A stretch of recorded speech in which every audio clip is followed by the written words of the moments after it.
Chapter 201. The humorous Xia Jinyuan is back. Yi Qian breathed a sigh of relief in his heart.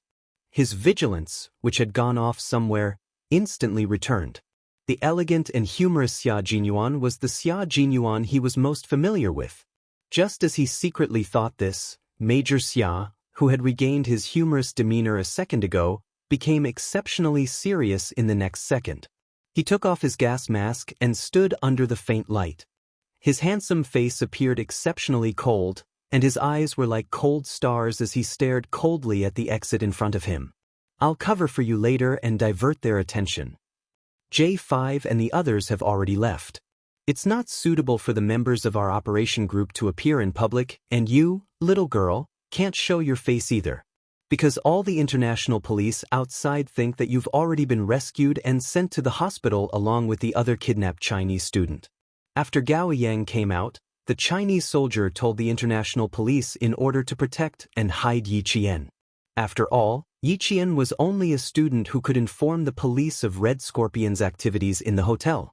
Moreover, no one would believe that Red Scorpion, which was a headache for the international police and the Vietnamese military, would actually die at the hands of a high school student like Yi Qian. It wasn't because they were afraid that others wouldn't believe them, but because they were worried about Yi Qian's personal safety. The entire building was filled with international police officers. Yi Qian, who was a few steps behind, saw Xia Jinyuan walk in and was stopped by the police officers standing behind the police cordon for routine questioning. He didn't say a word and directly stretched out his arm. A brightly colored miniature version of the national flag with 5 golden stars made the interrogating European police officer stand at attention, raise his hand, and salute. He didn't ask any more questions and let the interrogating officer in. He also had a walkie-talkie hanging in front of his chest. Xia Jinyuan pointed at the walkie-talkie and smiled politely. I need to borrow your walkie-talkie to say a few words to your commanding officer. Of course. The police officer didn't hesitate at all. He looked at the Chinese soldier with admiration in his eyes and handed the walkie-talkie over. After Xia Jinyuan thanked him, he took it and leaned to the side to block the police officer's view. At the same time, he was able to see Yi Qian's movements. He restrained his polite smile and no longer spoke in a warm tone. Instead, it was filled with an inviolable coldness. It was the hard and cold expression of a Chinese soldier. He said to the international police commander on the scene, "Please tell your commander-in-chief that the thing he wants is in the hands of our soldiers. If he wants to get it, please apologize to our soldiers first." His voice was piercingly cold and resounding, striking the hearts of everyone present. He spoke in standard American English, and anyone with a walkie-talkie could hear him. At the same time, his words made the European police officers who had once thought that the Chinese soldiers were incompetent feel ashamed. If he dared to say such words, he definitely needed to have a certain level of confidence. Xia Jinyuan returned the walkie-talkie to the European police officer who was already embarrassed.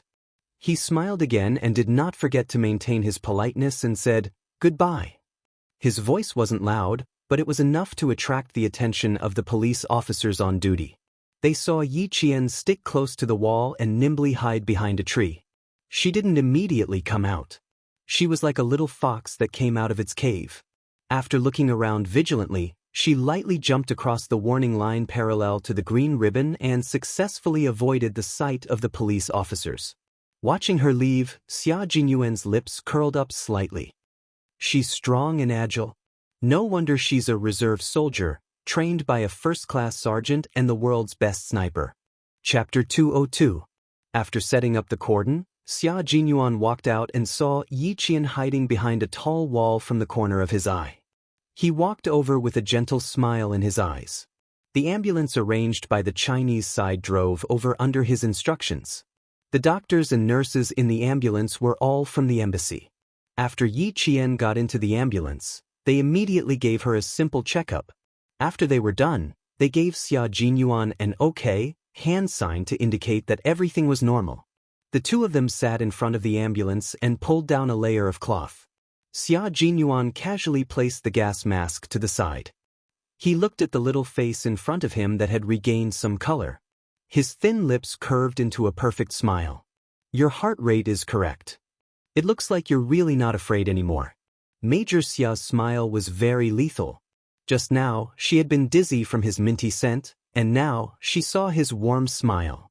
What a dangerous man. Yiqian lowered her head silently. She rubbed her wrists and smiled.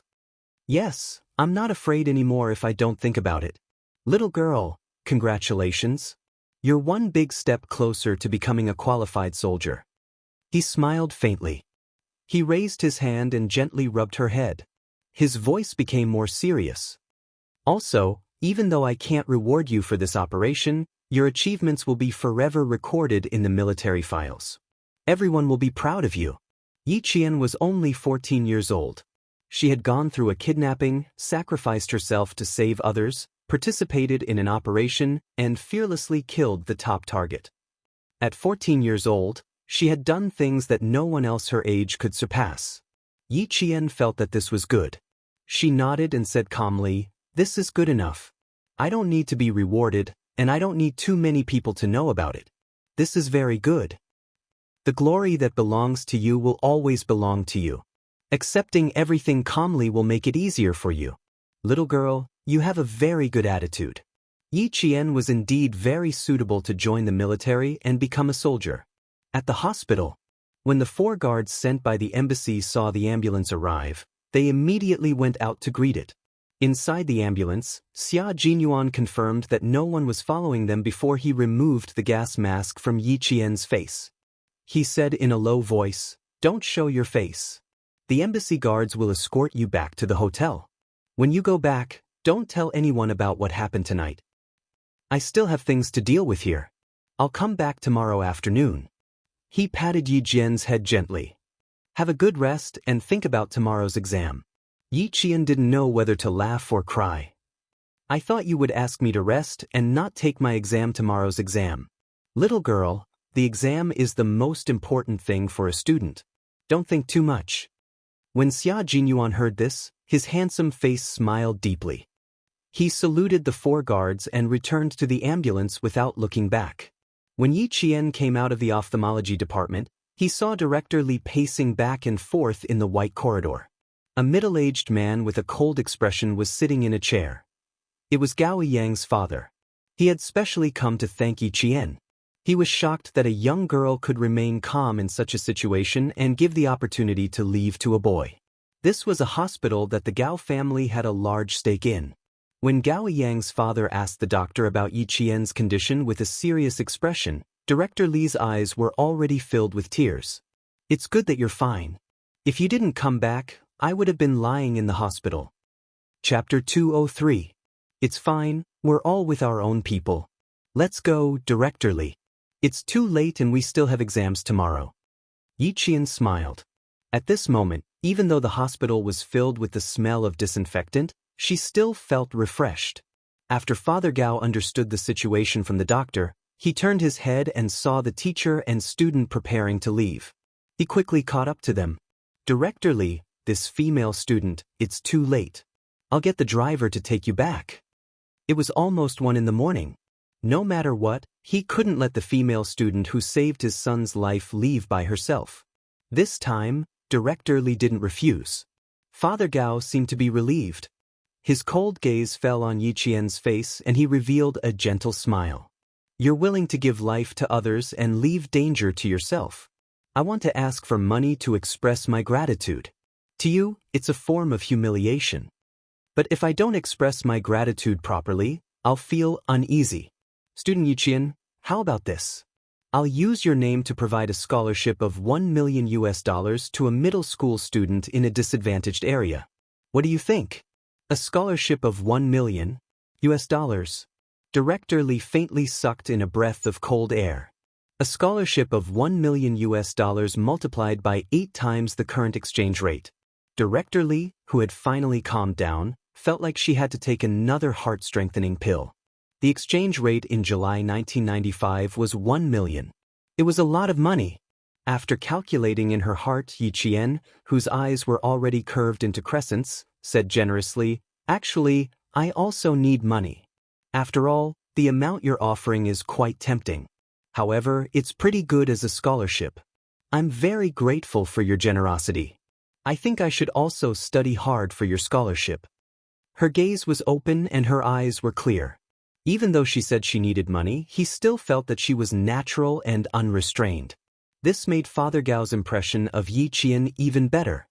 He let out a rare laugh and sighed. People die for money, and birds die for food. This has never changed since ancient times. But a gentleman who loves money has a right way of obtaining it. Not only do you have a good character, but you're even better. Okay, Uncle will set up a scholarship for you. As long as you do well, this scholarship will be yours. You're thinking too highly of me. Yi Qian really didn't expect Father Gao to think so highly of her. She smiled politely and replied, there are many outstanding students in our country who can't go to school because of tuition fees and family burdens. I think they need the scholarship you set up. After a brief moment of shock, Father Gao said, how about this? I'll set up a charity organization that provides scholarships for outstanding and impoverished students in the country. We'll mobilize the overseas Chinese to contribute to the future of our country. What do you think? This was indeed for the best.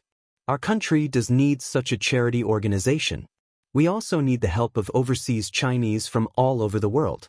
Yi Jian reached out her hand like an adult and said with a sincere expression, thank you very much for your help. With your help, more students will be able to enter the school. An important matter was settled just like that.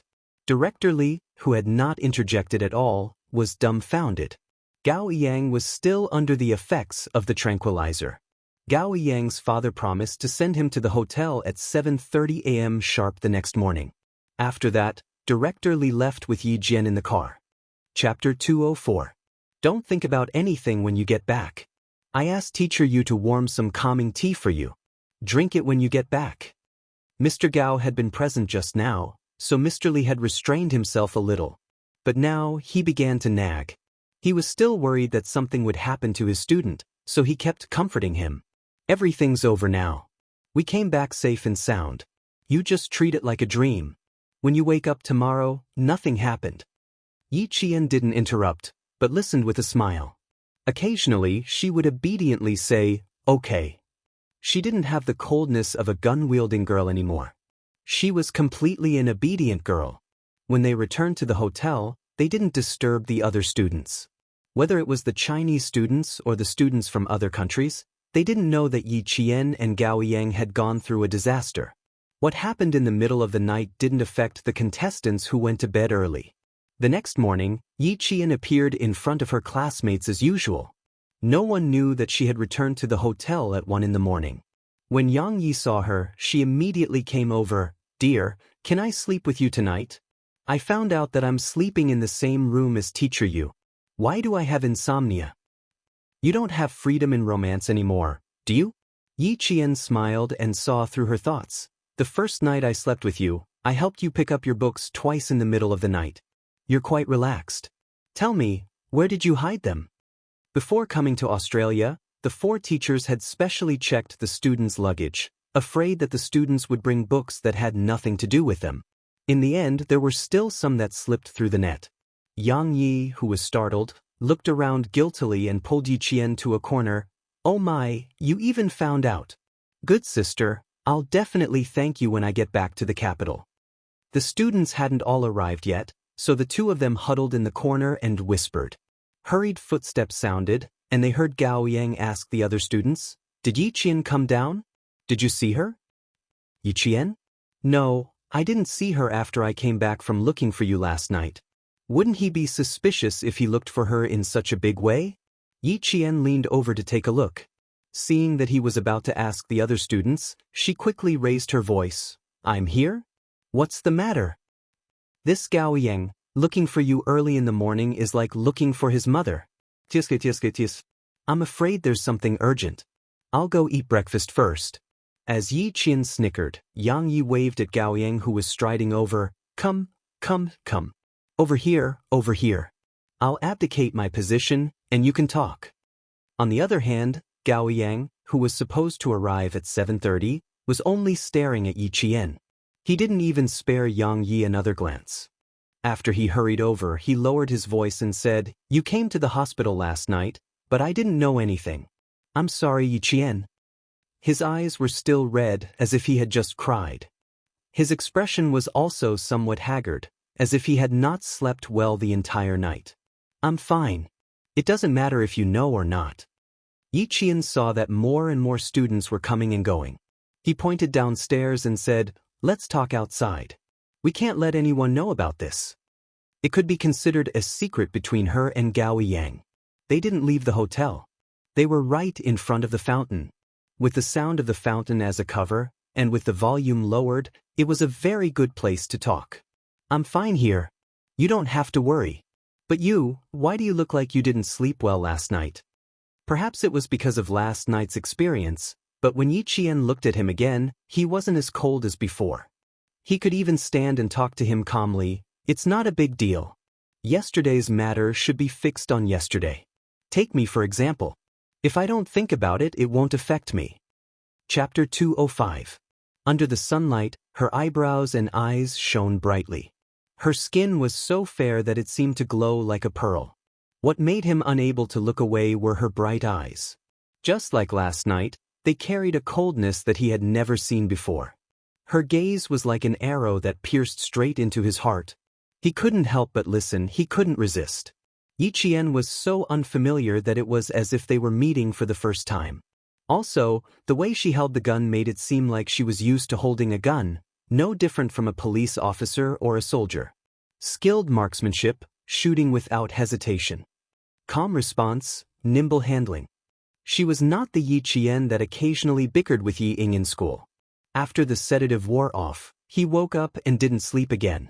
He thought a lot and recalled a lot. In the end, he came to the conclusion that she had been hiding her true self in school. There were so many things he wanted to ask, but every time, he couldn't get them out. After pursing his lips for a while, Gao Yang said in a slightly hoarse voice, "I don't have anything to do. I just came over to thank you. Last night, if it wasn't for you, I don't even know if I would have made it out alive." After a slight pause, she looked at her distant face and sped up her speech. "Thank you, Yi Jian. I was too reckless in the past and liked to take things out of context. I misunderstood you again and again. Fortunately, you're a great person who doesn't mind my mistakes and didn't hold it against me." He laughed self-deprecatingly, revealing the innocence that a boy should have. "Now I know how ridiculous I was in school.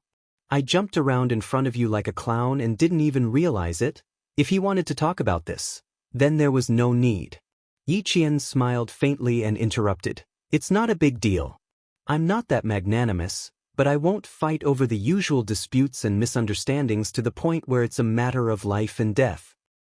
As for Yi Ying, I'll say the same thing again. Don't mention her in front of me in the future. I really can't like her." When she mentioned Yi Ying, her tone was cold. It was obvious that their relationship was quite bad. The only difference was that she never gossiped about Yi Ying. Just as her father had said, sometimes it wasn't just about looking at a person, but also about thinking with one's heart. As for Yi Qian, if she didn't like someone, she would say that she didn't like them. She had never heard her talk about others behind their backs. She finally understood that such a person was rare and valuable. Smiling, his inexperienced handsome face had a trace of soaring spirit. His unperturbed eyes lost a trace of coldness and gained a bit of color. "Okay, I won't mention it again. You haven't had breakfast yet, right? Let's go." Putting aside her previous prejudice, Gao Yang was indeed a friend worth befriending. This would explain why Gao Yang did not get together with Yi Ying. She probably left without hesitation after seeing Yi Ying's true face. When they reached the cafeteria, they bumped into another Vietnamese student, as well as the only son of the high official who was kidnapped by Red Scorpion last night. When he saw Yi Qian, his eyes clearly shrank. He pursed his lips and silently took a step back.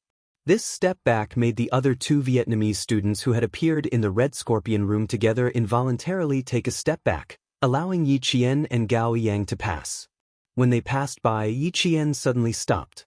Her gaze fell on the boy who was hiding at the back, trying to minimize his presence.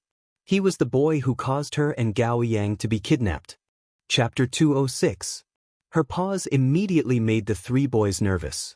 They didn't even dare to raise their heads, much less pass Yi Qian and leave. In reality, Qian had only stopped for a moment and left without even saying a word. However, it was precisely because of this that the three of them didn't even dare to breathe loudly. She seemed to be looking at the boy at the back, but in reality, she was sizing up the only son of a high official from the corner of her eye. The only son of a high official. He kept appearing in Red Scorpion's room. In her previous life, she had also seen on the news that high officials were involved in these drug-producing countries. That pair of hands that seemed to be protecting one side was actually dirtier and darker. Xia Jinyuan and the others should know a little about it. However, this was a matter of the Vietnamese and had nothing to do with outsiders. There were 3 days of exams in a row, and the competition in the final exam today was even more intense. Everyone competed to answer the questions, and the entire process was broadcasted live by Australian television. This allowed the Australians who were paying attention to the mathematical Olympiad to see the elegance of the students from each country. The Vietnamese students were not doing well today. Sometimes, even if they managed to grab the questions, they would lose due to a small mistake and end up at the bottom. The competition was the fiercest in China, America, England, and Korea. The students from these 4 countries were all fighting as if they were wearing armor. They were all calm and collected. If there was even the slightest mistake in the middle, the other students would immediately snatch the points back. When it came to mental arithmetic, the gap between them was immediately widened. The first to lose was England, then Korea. In the end, only the Chinese and American students were competing on the stage. The situation suddenly reached an unprecedented level of tension. The atmosphere in the audience was like the air had frozen. Even the announcer who was reporting the live broadcast had a serious expression on her face. Unfortunately, although the Australian contestants tried their best, they were eliminated in the end. However, we are all proud of them because, to be honest, I believe that at least 90% of the people in the country can't do those questions. Up until now, our broadcast room has only received 4 correct answers, and they were all answers provided by adults. The announcer's expression was serious, but her hosting style was humorous. Even if it was her own country's students being eliminated, she still felt that it was a great thing. Below the stage, the teacher's expressions were solemn. Watching the final confrontation between the Chinese and American students, they all held their breaths, waiting to see what the final outcome would be. Theory and mental calculation were carried out simultaneously. Even if the adults watching the live broadcast were confused, they could still feel how fierce the competition in the examination room was. The Chinese and American students did not give in at all. The students' mental calculations and answers were like calculators. Their verbal and logical abilities were extraordinary. The calmness and confidence they displayed when they defeated their opponents pushed the entire competition to the climax. Director Li sat on the stage with his arms crossed. His expression looked very calm, but in fact his hands were clenched tightly under his armpits. His palms were already sweaty. Our country's Olympiad started relatively late. We only joined this competition in 1985. Team competition has always been our country's strength. This time, we came with the determination to win the team gold medal. Therefore, when the rest of the opponents were defeated and only one opponent was left, Director Li did not even dare to blink. He stared at the stage, afraid that he would miss the slightest bit. 5 hours later, when the time was up, the Americans shrugged their shoulders regretfully. The Chinese team had won 3 gold medals, while the Americans only had 2. Chapter 207. In this mathematical Olympiad, the Chinese team once again stood out. The individual gold medal and team total score were among the best. When the results were announced, Director Li stood up with a whoosh and strode to the examination room to give all the contestants who had persisted for 5 hours a warm hug. The audience also applauded continuously. This was for all the students. Regardless of success or failure, the spirit of the students' hard work was worthy of praise. Father Gao, who had never attended his son's parent-teacher conference and had never even been to his son's school, had tears in his eyes. As a middle-aged man, there was a trace of gentleness in his love for family compared to when he was young. He really didn't know that his son was so outstanding that he was so proud of him. A fierce competition ended with the contestants shaking hands with each other and a gentle smile on their faces. The mathematical Olympiad ended. Yi Qian received the gold medal that she had obtained in 2 lifetimes. She, who had always been calm and composed, was also slightly red-eyed. In her previous life, she had gone through hardships but still could not escape from Yi Ying's persecution. In this life, she finally did not need to look at Sun Dongqing and Yi Ying's faces and live carefully. She could stand upright and no longer suffer from that cowardice. The continuous applause was like flowers that appeared on the roadside when you walked through a thorny road. You could stop to feel the joy, but never forget that a wonderful life could not be stopped because of this. Yi Qian and Yang Yi, the 2 girls, stand in front. The boys stand on the left and right. Take a group photo together. Below the stage, Director Li, who had a face full of pride, and the staff sent by the embassy took the first group photo of all the students in Australia. When the 12 contestants began to visit the scenery of the University of Sydney, this photo had already been sent back to China by the embassy staff. Yi Qian and the others had not yet returned from Australia. In China, the news that the Chinese team won the most gold medals in the Mathematical Olympiad team and the individual gold medals swept across the country like a spring breeze. Even the People's Daily, which had the largest circulation, reported it and accompanied the contestants' performance on the stage.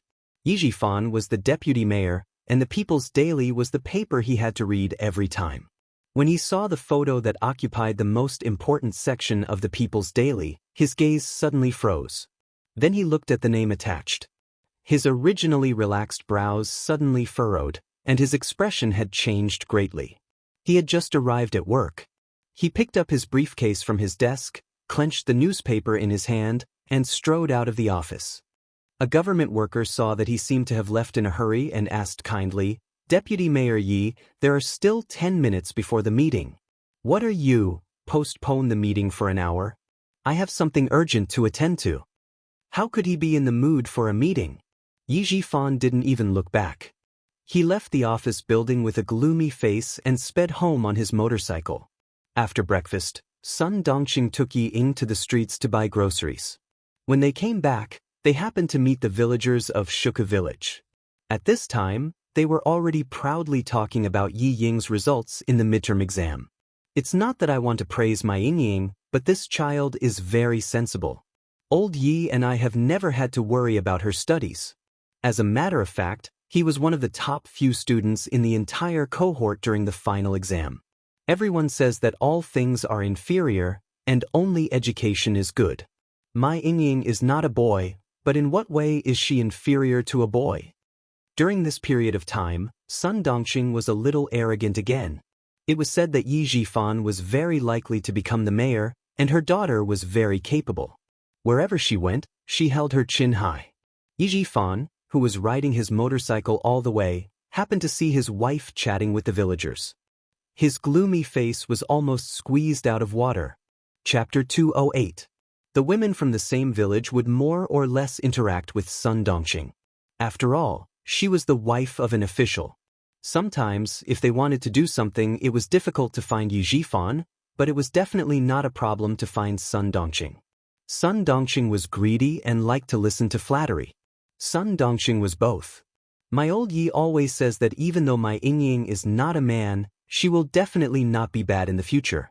Next year, she will definitely be able to get into the provincial experimental high school in the middle school exams. She will definitely be able to get into Hua University and Shi University. She became more and more enthusiastic as she spoke, her saliva flying everywhere. Even though she was very plump, she really did not match Yi Zhifan in terms of temperament. When the women from the same village heard this, they clicked their tongues and exclaimed, "Isn't that so? Who doesn't know that your Yi family is full of talents? And this talent is from your family. Ying is born with good looks and good grades. When she becomes a university student, she will be a golden phoenix flying out of our poor village." Ying liked to hear these words. When she heard this, she pursed her lips and smiled sweetly. "Auntie Tao, I know that little brother Little Dong also got into town high school. In the future, little brother Little Dong can look for me in class if he needs anything. If he doesn't know where my classroom is, just ask around and a classmate will bring him here." When Auntie Tao met her, she first mentioned that little brother Dong got into town high school and that he would have to worry about something in the future. Yi Ying immediately knew why she was here. Since Yi Qian, that damned girl, made her life in school even more difficult, then she had to think of a way to make everyone in the same village stand by her side. Let's see if she has the face to return to the village in the future. Rumors and slanders killed people. Since she had failed to seduce teacher, she would have to take her time. Yi Ying's smile became even sweeter as a gloomy look flashed across her eyes. She didn't believe that she couldn't win against an orphan. If 1 year wasn't enough, then 2 years. If 2 years wasn't enough, then 3 years. As long as that damned girl returned to the village, she would have a chance. When Auntie Tao heard this, she immediately heaved a sigh of relief. Of course not. I say, Dongqing, your Ying is really sensible. No wonder everyone in the village said that the one who had become a demon in the Yi family was actually Yi Ying. Looking at it now, wasn't it true? Yi Zhifan had been listening for a while. If it weren't for his status, he would have walked over and taught the mother and daughter who didn't know anything a lesson. His hands tightened on the handle of the motorcycle. Just as he was about to leave, he heard the sound of a car horn behind him. A black Santana stopped next to him. Someone greeted him with a smile, Deputy Mayor Yi, Deputy Mayor Yi. A Santana stopped, and the person sitting in the back seat came over with a smile. Long time no see, Deputy Mayor Yi. Isn't this Secretary Wu? Are you going to school? When Yi Zhifan saw who it was, the gloominess on his face disappeared. He walked over with a smile and held Secretary Wu's hand. He said politely, "It's so hot today. Do you have something urgent?" Secretary Wu was the leader of the city's education bureau. Auntie Tao heard it too. When she looked over, she clicked her tongue and said, "Old Yi is really a busy man. That person looks like an official. Tis. Dongqing, you're really lucky. Wasn't he a blessed person?" Son Dongqing smiled arrogantly. "I have to go take a look. You're busy. If you don't return to the village at noon, come to my house for lunch." After that, she pulled Ying over. Chapter 209. Aunt Tao, who had wanted to get closer to her, did not dare to make her stay. Seeing the mother and daughter walk over, she stopped for a while and left. "I just found out that you're Yi Qian's uncle. This is really..." When Sun Dongqing heard Yi Qian's name, she was like a cat whose tail had been stepped on. She immediately exploded. "Yi Qian? Old Yi, what trouble did that wretched girl get into again? Let me tell you, whether she lives or dies has nothing to do with my family. Wretched girl, ungrateful wretch. If it weren't for my family raising her, she would have been a beggar begging for rice." He spoke quickly and hurriedly, without any pause or buffer. He finished speaking with a crackling sound like firecrackers, but he didn't notice that Yi Ying was already sweating from anxiety. "Mom, what are you saying?" Yi Ying was afraid that she would say something unpleasant, so she quickly pulled her back and whispered, "Mom, Dad's expression has changed, and you're still talking. Why don't you see who the important guest is? You can't say anything nice the moment you open your mouth." Ying was also an expert at reading people's expressions, even though she also liked to let others know more about Yi Qian's scandals. But now, who was the guest? What was he doing here? Why was he looking for Yi Qian? She had no idea. Sun Dongqing was still a little unhappy. What? How long has it been since that wretched girl showed up? When I asked you, you said you didn't know. When I asked your dad, he wouldn't tell me. Who knows if she got into trouble outside? This wretched girl, she just doesn't. Mom, can you stop talking?" Yi Ying's little face was now pale because Yi Zhifan's gaze just now was so sharp that it made her shiver involuntarily. Secretary Wu was talking happily. With Sun Dongqing's reprimand, he could tell that something was wrong. He did not show it on his face, but he smiled and asked, "This is... Sai, I've embarrassed myself in front of you. This is my wife. She doesn't know anything. All she knows is to take care of her 3 meals a day. The children like to spread rumors about the slightest mistake." It was impossible for him to teach Sun Dongqing a lesson in front of outsiders. People who worked in the officialdom were good at smoothing things over. They didn't need to explain anything, but they could explain everything clearly. Secretary Wu's expressions softened a little.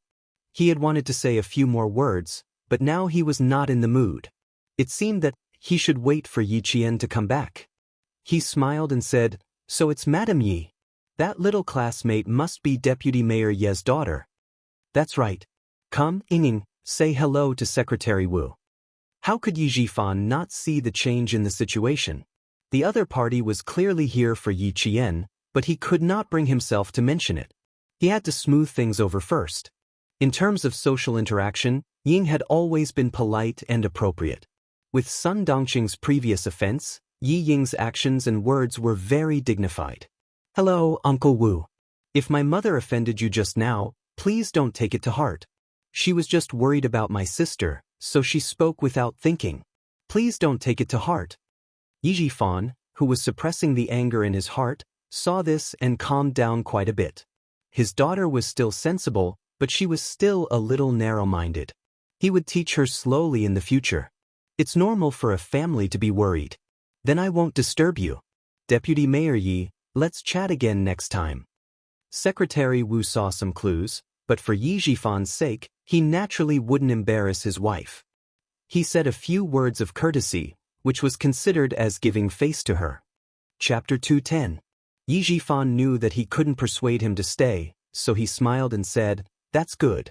You came to the village on such a hot day. You must have something urgent to attend to.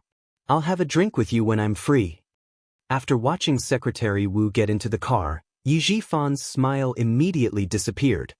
He glared at his wife and said to Ying, "Look after your mother. I'll deal with you when I get back." It was time for the meeting, so he had to rush back. Ying was always afraid of him. Hearing this, her back broke out in a cold sweat and she nodded timidly. Suppressing his anger, Yi Zhifan didn't even have the mood to attend the meeting. Whenever he thought of his wife's complacent look outside, he felt his heart burn fiercely. He had a belly full of anger that he couldn't vent. Yi Qian, the wretched girl she kept calling, had already gone abroad and won an award. People's Daily even published a photo and highlighted the students who won the gold medal in bold. Yi Qian was one of them. They even used the phrase, "turning the tide," to describe Yi Qian's performance in the exam. Let's see if he still has the face to talk about Ying Ying's exam results. Let's see if he still has the face to talk about how amazing his daughter is. Let's see if he still has the face to step on Yi Qian's face and make himself look good. Originally, he wanted to come back after work to scold his wife, who knew that after the meeting he would call Yi Zhifan to go to the city. The matter that had been hanging in the air for half a year finally had an answer. He was promoted from deputy to official. On the same day, he had to report to the city and study for half a month. He could only come back when school started. The success of his official career made Yi Zhifan temporarily put this matter aside. He packed his luggage and rushed to the city. In Shuku village, Uncle Zhen and Principal Chen came back from fishing early in the morning. Both of them were full of smiles. They knew about Yi Qian's results before Yi Zhifan did. At the same time, they also knew about the dangerous incident that happened that night. Although it was dangerous, when they thought about how the military knew about it and recorded Yi Qian's achievements in the file, the two elders were pleasantly surprised. Little Yi is brave and careful. Once she sets her mind on something, there's nothing she can't do.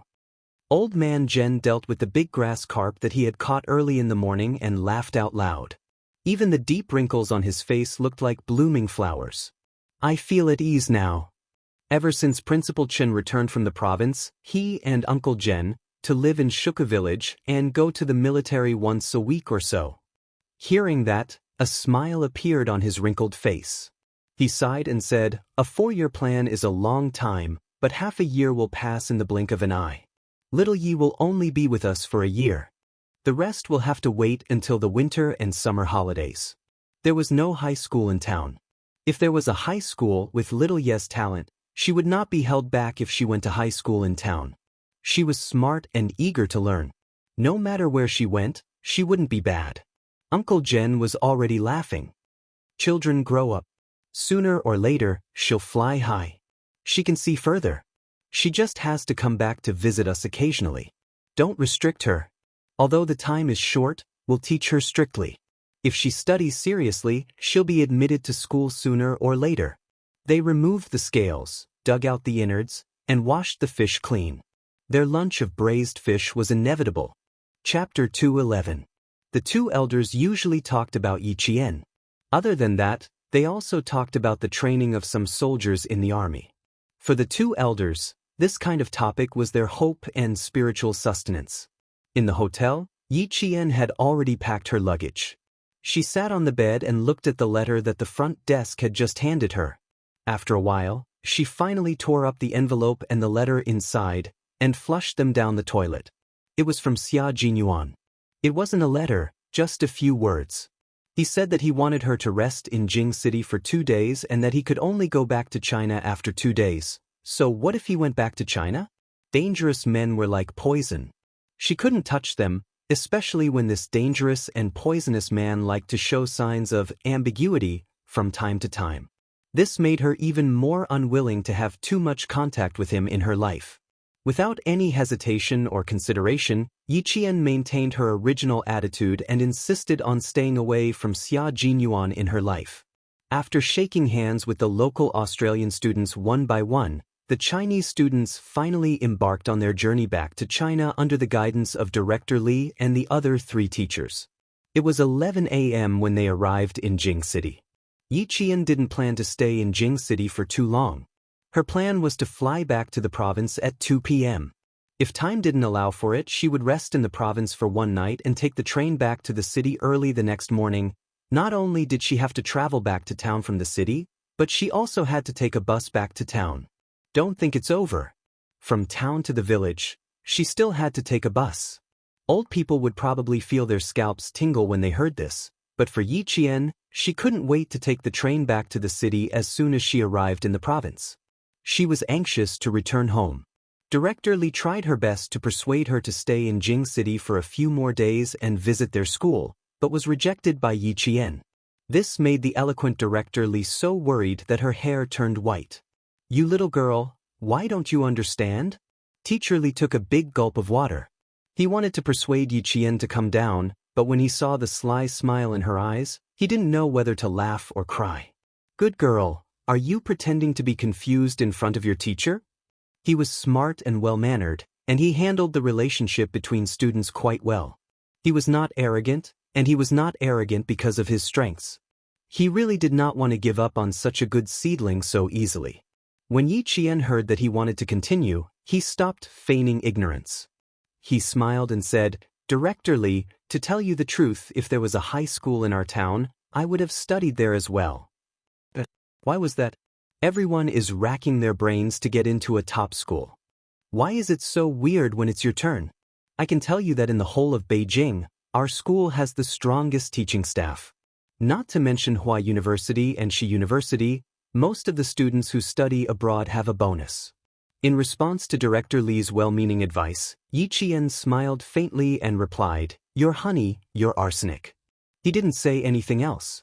This was something that was completely impossible. He could only thank Director Li for his kindness. "You little girl, you really do have a lot of ideas." Director Li didn't try to persuade her anymore. He sighed heavily and said to the 2 boys, Gao Yang and Wang Emo, "Take care of the girls on the road. When you arrive in the province, remember to call me to let me know you're safe." Chapter 2:12. Wang Emo chuckled. "Don't worry, I'll definitely call you." Since the 3 of them were traveling together, Director Li wasn't too worried.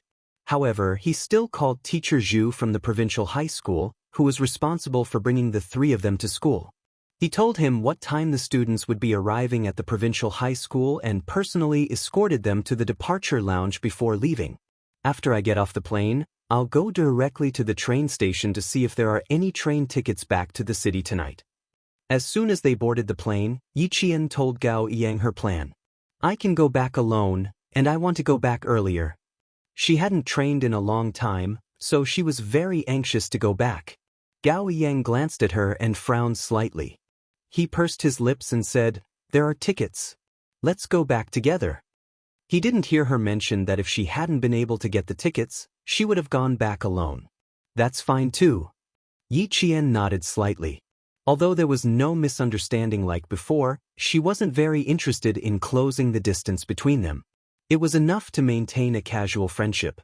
Although she wasn't as cold to him as before, she didn't want to be friends either. Gao Yiyang, who realized this, felt a little bitter.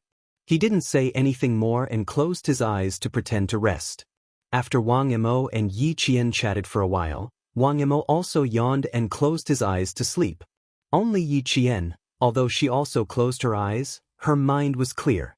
She didn't feel sleepy at all when she thought about how she would soon be able to immerse herself in the intense training. As she wished, when they arrived at the provincial capital at 5:30 p.m., Gao Yiyang immediately called to book the train tickets for 7:45 p.m. The two of them didn't even meet Mr. Zhu and rushed to the train station without stopping. From Australia to Beijing, then to the province, the city, the town, and the village. Yi Qian spent a total of 2.5 days on the road. At noon, the sun was so hot that even the cicadas were resting. The entire village was extremely quiet. Even the dogs were lying under the shade of the trees, panting heavily. When Yi Qian walked into the peach forest with her luggage, Xia Jinyuan stood at the hotel where he and Yi Qian had agreed to meet. "No one contacted you? Are you sure?" Xia Jinyuan frowned and looked at Han Zheng in disbelief. He pressed his lips together and asked, "Are you sure no one called you when you were at the nightclub?" Han Zheng was on the verge of tears. He patted his chest and swore, "Absolutely not. They were watching him 24 hours a day. That little girl of yours definitely didn't contact me, I guarantee it." What was this? Could it be that his brother's words were false? The aggrieved Han Zheng pretended to cry and said sadly, "Why would I lie to you? Let me tell you, that little girl is not interested in you at all. The great young master Xia also has a time when he is despised by others. My heart is really fucking happy." Amidst his childhood friends' gloating laughter, Xia Jinyuan's face gradually tensed up. The little girl didn't come, so the next time they met would be difficult. It might be a few months, or a few years. Xia Jinyuan was originally supposed to join the team at the end of the year. Now, because of Operation Pebble, the transfer order was sent to his original unit the day before yesterday and he would be transferred to the new unit the next day. Each unit was responsible for special missions, such as war zone operations, overseas pursuits, foreign assassinations, intelligence spying, and so on, which were classified as Red Level 1, Snowfield Brigade. Since she didn't come, Xia Jinyuan could only leave Beijing with regret and go to the Snowfield Brigade. Chapter 213. Before leaving, Xia Jinyuan wrote a letter to Yi Tong's school, hoping that she would receive his letter when school started. He left without saying goodbye. Only the little girl was familiar with this kind of thing. He didn't want to learn from her. The letter arrived at school 2 days before school started. After returning to the mountains and arriving at the army, Yi Qian fought with the soldiers all day long. She didn't even miss her daily exercises and training. When she looked up from the target, the days passed by like flipping through a book. In the blink of an eye, it was time to report back to school and usher in the 3rd year of middle school. She still couldn't bear to leave the army, causing the soldiers in the army to laugh and tease Yi Qian, who was like a little sister to them. It was noon when she left. Dozens of people sent her off at the same time. The scene was so spectacular that the regiment commander laughed out loud. He said to the political commissar, "This little girl was born to be a soldier. How can you tell that she's a little girl? For the sake of training, she cut her silky long hair just like that. Now she looks just like a boy." He paused and added, "It's just that her skin is a little too pale. She's been under the sun for more than 20 days, but I don't see her tan. If the little girl really turns into a coal under the sun, she'll cry." The political commissar laughed. There wasn't a single female soldier in the army. Even the military doctor was a man. With Yi Qian, the little girl's arrival had the effect of balancing yin and yang. Although ordinary people weren't allowed to enter the military grounds, Yi Qian was different. Even the military took note of her. When they found out that she was here, they even called and told her to teach her well. The little girl had a good temper and was hardworking. She was like a piece of gold in the army, shining wherever she went. Any army would be willing to open their doors and welcome such a talent. More than 10 days passed by quickly. Looking at this group of soldiers, he knew how much they couldn't bear to see her leave. Not only the soldiers, But even he, the political commissar, couldn't bear to see her leave. They walked all the way to the entrance of the barracks. Only then did the soldier, who couldn't go out, pass Yi Qian's luggage to her. He patted her shoulder as if she was a comrade and said with a smile, "Come back on Saturday and Sunday. There are a lot of pheasants in the mountains in autumn. When the time comes, we'll carry the company commander and roast some pheasants." "Okay, then I'll have to bring a few more bags of cumin powder. Sprinkle a handful of cumin powder on it when it's cooked. That's called fragrant." Yi Qian had cut his hair as soon as he entered the army, revealing his exquisite and flawless facial features. His eyes were as dazzling as the stars in the sky, and his smile was as bright as the morning sun. "Wait for me. See you on Saturday morning." Compared to the colorful life outside, Yi Qian loved this blood-boiling land more. When she walked out of the barracks, she turned back to look at the tall figures dressed in army green who seemed to blend into the mountains. Even the corners of her eyes were smiling. One by one, they stood ramrods straight like rows of spears at the entrance of the barracks. Even if it was resting time, they were always ready. In the army, the most common saying was, "Soldiers are trained for 1,000 days to be used in an hour." The most discussed topic was, protect the country. No matter what era it was, those rows of army green figures would always be the most adorable people of that era. After leaving the army at noon, they took a village car to town in the afternoon. The people in the car were either from the same village or from the neighboring villages. They talked about their hometown all the way to town. Chapter 214. My chickens are hanging outside. They can't run away. I have to give them away. When the bus stopped midway, some villagers, under the urging of the conductor, didn't forget to remind them that they couldn't let anything happen to the chickens they brought into the town. The ticket seller was actually the driver's wife. She took the money and said, "Who wants your chickens? They're hanging in the back. It smells like chicken poop. Who can smell it in the summer? Get on, get on. Don't dawdle." It was common to see chickens and ducks when visiting relatives in town. There were many students on the bus. They chatted and chatted all the way to town. The buses driving in the town were not good cars. They were all old minibuses that had been eliminated by the city. There was no air conditioning in summer and no heating in winter. Everyone sitting in the bus hated that they could not tear down the windows. Gao Yang had been waiting for a long time. There were only 3 buses from Shuku village to town. One in the morning, one in the afternoon, and one in the afternoon. The first 2 buses did not see Yi Qian, so it had to be this bus. Soon, a shabby minibus came from afar. Gao Yang put some money on the counter of the canteen and bought 2 mung bean popsicles. He pushed the bicycle with one hand and walked over, but after a few steps, he stopped. He saw Yi Ying and the mayor's wife, who had been in the limelight for the past 10 days. Yi Qian, who was sitting by the window, got off the bus. He felt that today was not a good day to go out. He saw the fashionably dressed mother and daughter, Sun Dongqing and Ying, getting on the bus. They were talking to a woman who said that she wanted to take care of her chickens. It turned out that the woman's sister was giving birth at the town hospital. The mayor's wife, Sun Dongqing, had helped a little. She was here to thank them personally. Yi Qian did not plan to avoid them. So what if he bumped into them? When they got to school, she and Ying would be in the same classroom. They would not see each other all day. How could she avoid them? Although the sun was setting in the west in the afternoon, it was still hot. Yi Jian glanced at Yi Ying, who was obviously impatient but still had a fake smile on her face. She took her luggage and left the car. Ying had lost her patience. Her father had just taken office and needed the support of the villagers. Would she come out for a few chickens and ducks? Being close to the people? She had no choice. Over the phone, her father had specifically said that she had to make the mother and daughter appear close to the people.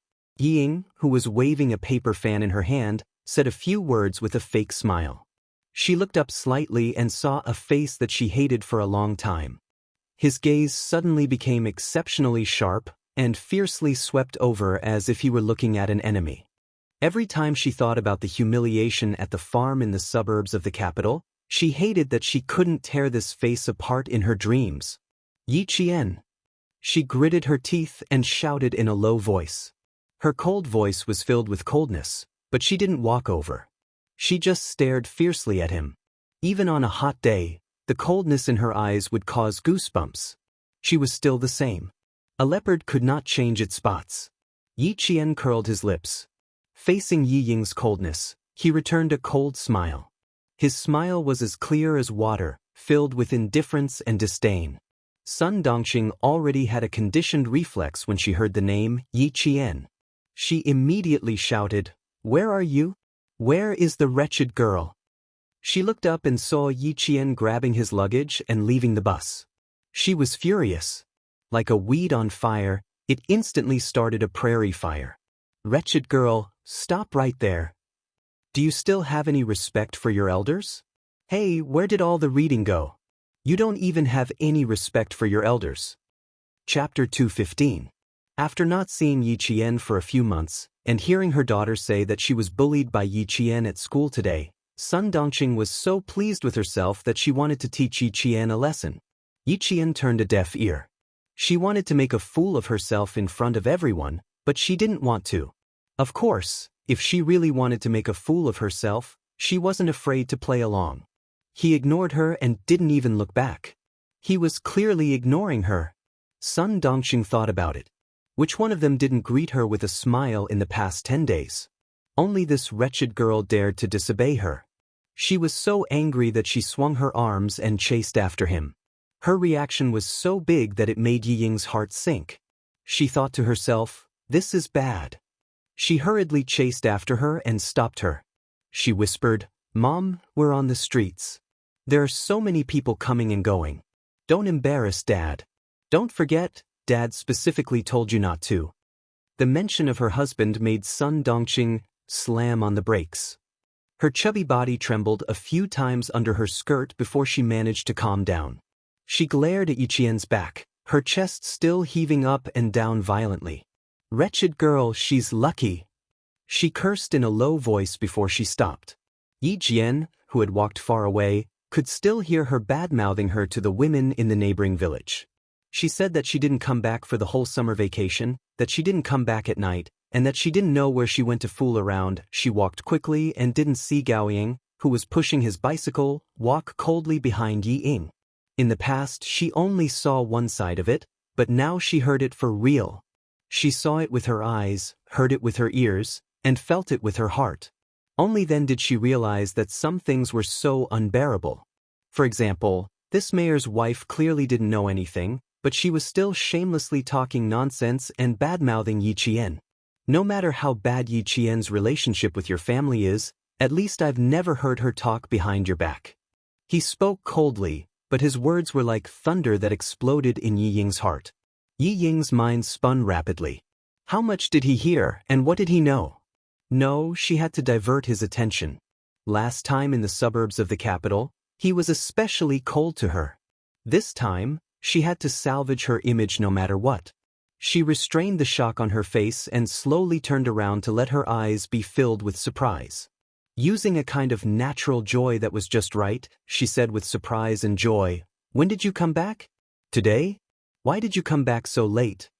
Usually, whenever Gao Yang came back from the holidays, the first thing he would do was look for Yi Ying. In the past, I was indeed stupid. Gao Yang looked coldly at Yi Ying, who had pretended that nothing had happened with just a turn of her body. His eyes were filled with mockery, both toward himself and Yi Ying. Hearsay is false, but seeing is believing. For you, I don't only need to use my ears and eyes to verify, I also need to use my heart to observe you. The girl who had handed him a handkerchief when he was at his most embarrassing. Perhaps she had been kind at that moment, or perhaps she had just happened to pass by. She had handed him the handkerchief in order to improve her reputation in front of her classmates. Truth and falsehood, falsehood and truth. He couldn't see through Yi Ying like this, and he didn't want to see through her. The incident at the farm in the suburbs of the capital had already clearly seen her character. Now that she was saying these things, did she expect him to say something to make her apologize to Yi Qian? Chapter 216.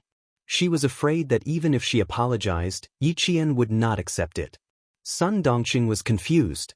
This boy was tall, good-looking and fair. From the way he dressed, she could tell that he came from a rich family. Why couldn't she understand a single word he said? Gao Yang looked at the mayor's wife, who was looking at him suspiciously. She didn't seem to understand what was going on. He pursed his lips and suppressed the words he wanted to say. He said to Ying coldly, "You're on your own now." Pushing the bicycle, Gao Yang didn't look at Ying, whose eyes had turned red because of what he said. His cold eyes no longer had the faint joy he had when he saw Ying, because the last trace of love he had for her had been wiped clean by the incident at the farm in the suburbs of the capital. The love between a boy and a girl was always unavoidable. Perhaps, only through such experiences would one gradually grow and mature. "Gao Yang, what right do you have to say that to me? You bastard!" Ying felt wronged. Seeing that he still didn't say anything to her, she couldn't continue to be dignified. She cried out, "What do you know? You don't know anything. What right do you have to say that to me? What right do you have to say that to me?" Yi Qian was so arrogant in class. He stole everything that belonged to her. Why didn't he stand up for her? Why did he participate in the mathematical Olympiad? He could have helped her deal with Yi Qian, but he didn't. Now, he even helped Yi Qian teach her a lesson. Who did he like? Yi Ying was so angry that she started crying, which made Sun Dongxing panic. Wasn't this the boy that Ying always talked about when she came home? Even old Yi didn't say anything when he found out. It was as if he had silently agreed to the relationship between the two children. It was said that he came from a very, very rich family. Sun Dongxing, who didn't understand what was going on, didn't even know how to comfort her. She wondered if she should bring the boy back. She looked over and saw Gao Yang catch up with Yi Qian and hand him the popsicle. Great. If she still didn't understand what was going on, she would have eaten for decades in vain. "Don't cry, Ying. Mom will stand up for you." Damned hoof. His guts were about to reach the heavens. "You shameless thing, just wait for your mother to clean you up. She's so young and she already knows how to snatch men." Sun Dongxing, who had misunderstood, cursed in a low voice. For a moment, she forgot about the woman who was still holding the chicken in her hand. At this moment, how could he still remember? If not for Ying crying, she would have chased after Yi Qian and Gao Yang. Ying, who didn't dare to cry out loud on the street, turned around and ran back home. Sun Dongxing wanted to chase after her, but the woman with the chickens in her hands cried out a few times and stood there awkwardly, not knowing whether to leave or not. Just like that, she listened to the whole story. "Yo, you haven't left yet. I have to go home." When children quarrel, adults have to worry. Sun Dongxing, whose face had darkened, forced a smile. She said a few words, took the chicken and hurried home. Ying locked herself in her room the moment she got home. She didn't even come out for dinner. The next morning, she didn't even have breakfast. She went to school with a pair of red and swollen eyes. Sun Dongxing, who hadn't slept the whole night, was afraid that Ying would be late. When she heard the noise, she immediately got out of bed.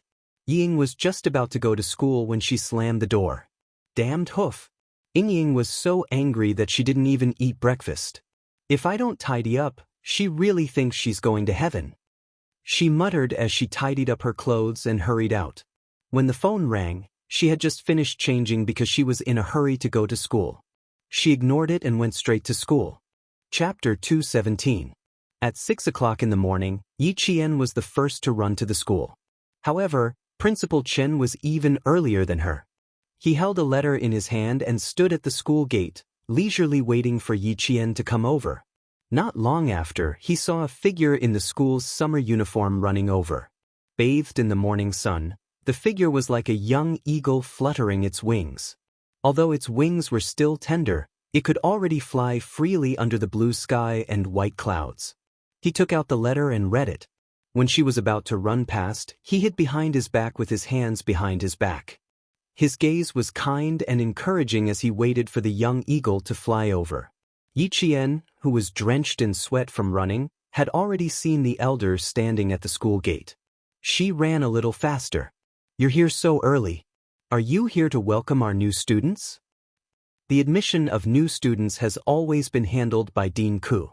"I've been waiting for you." Principal Chen sized up the little girl whom he hadn't seen for a few days. He smiled and said, "The army is really good at raising people. You've grown up again."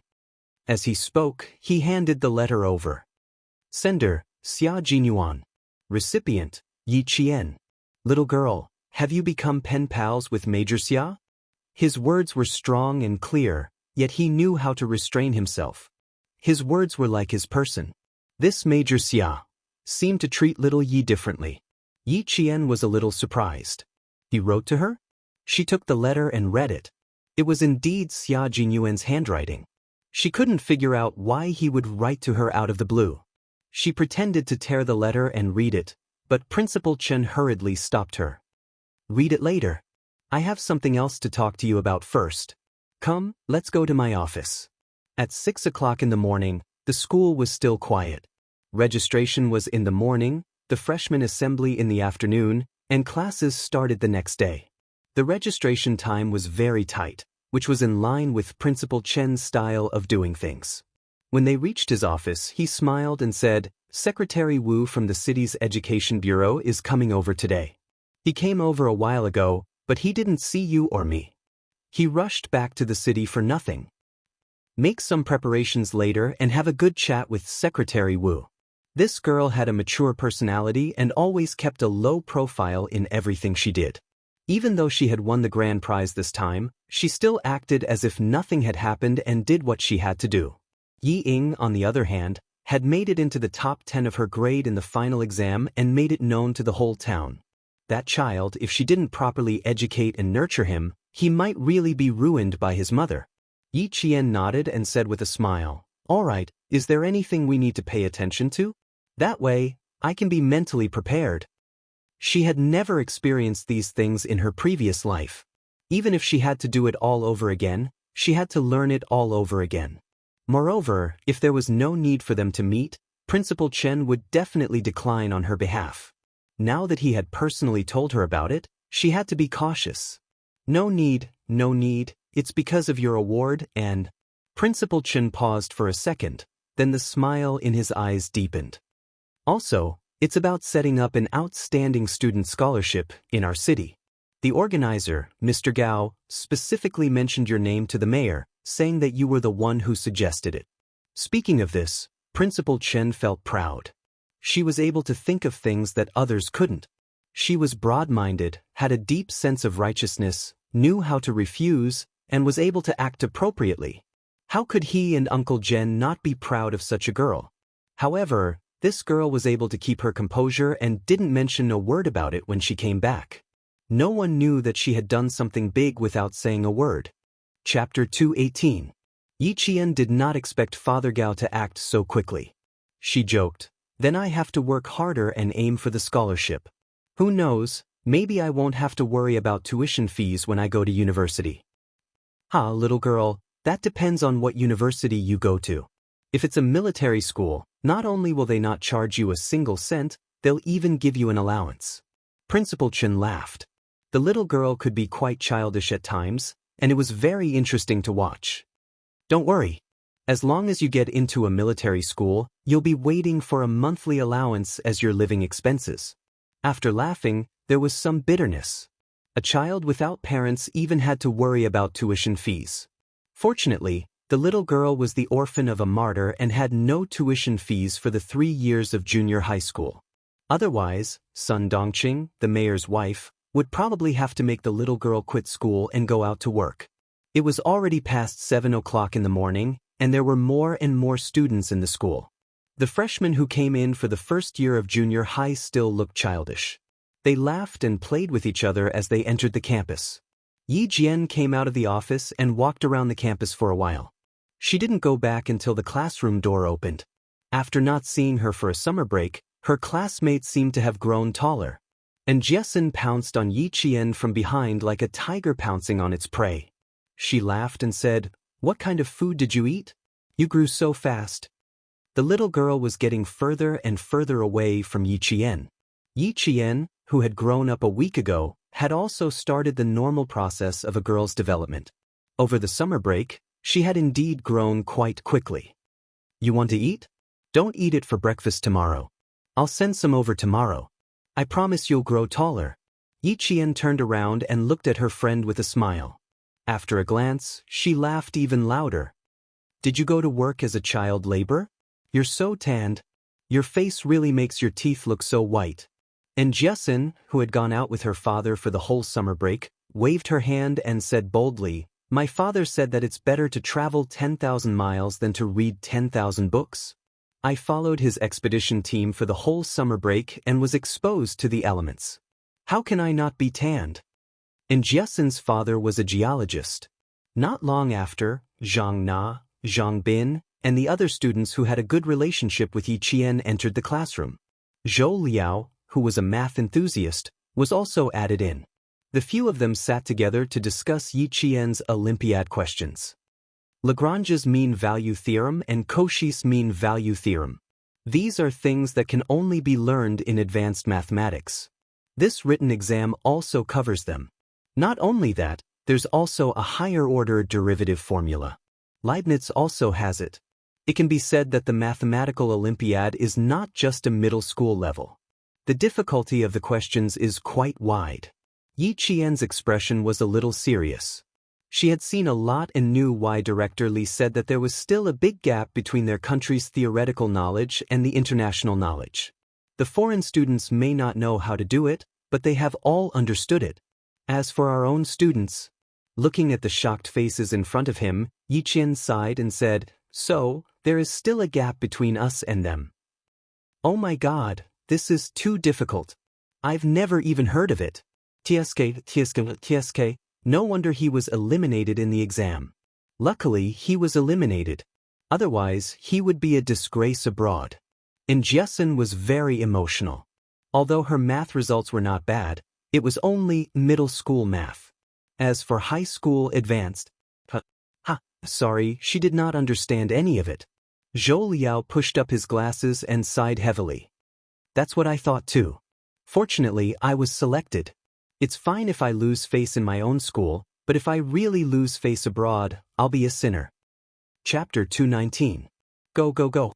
You want to be a sinner of the country? You don't have the ability to make the whole country remember your crimes.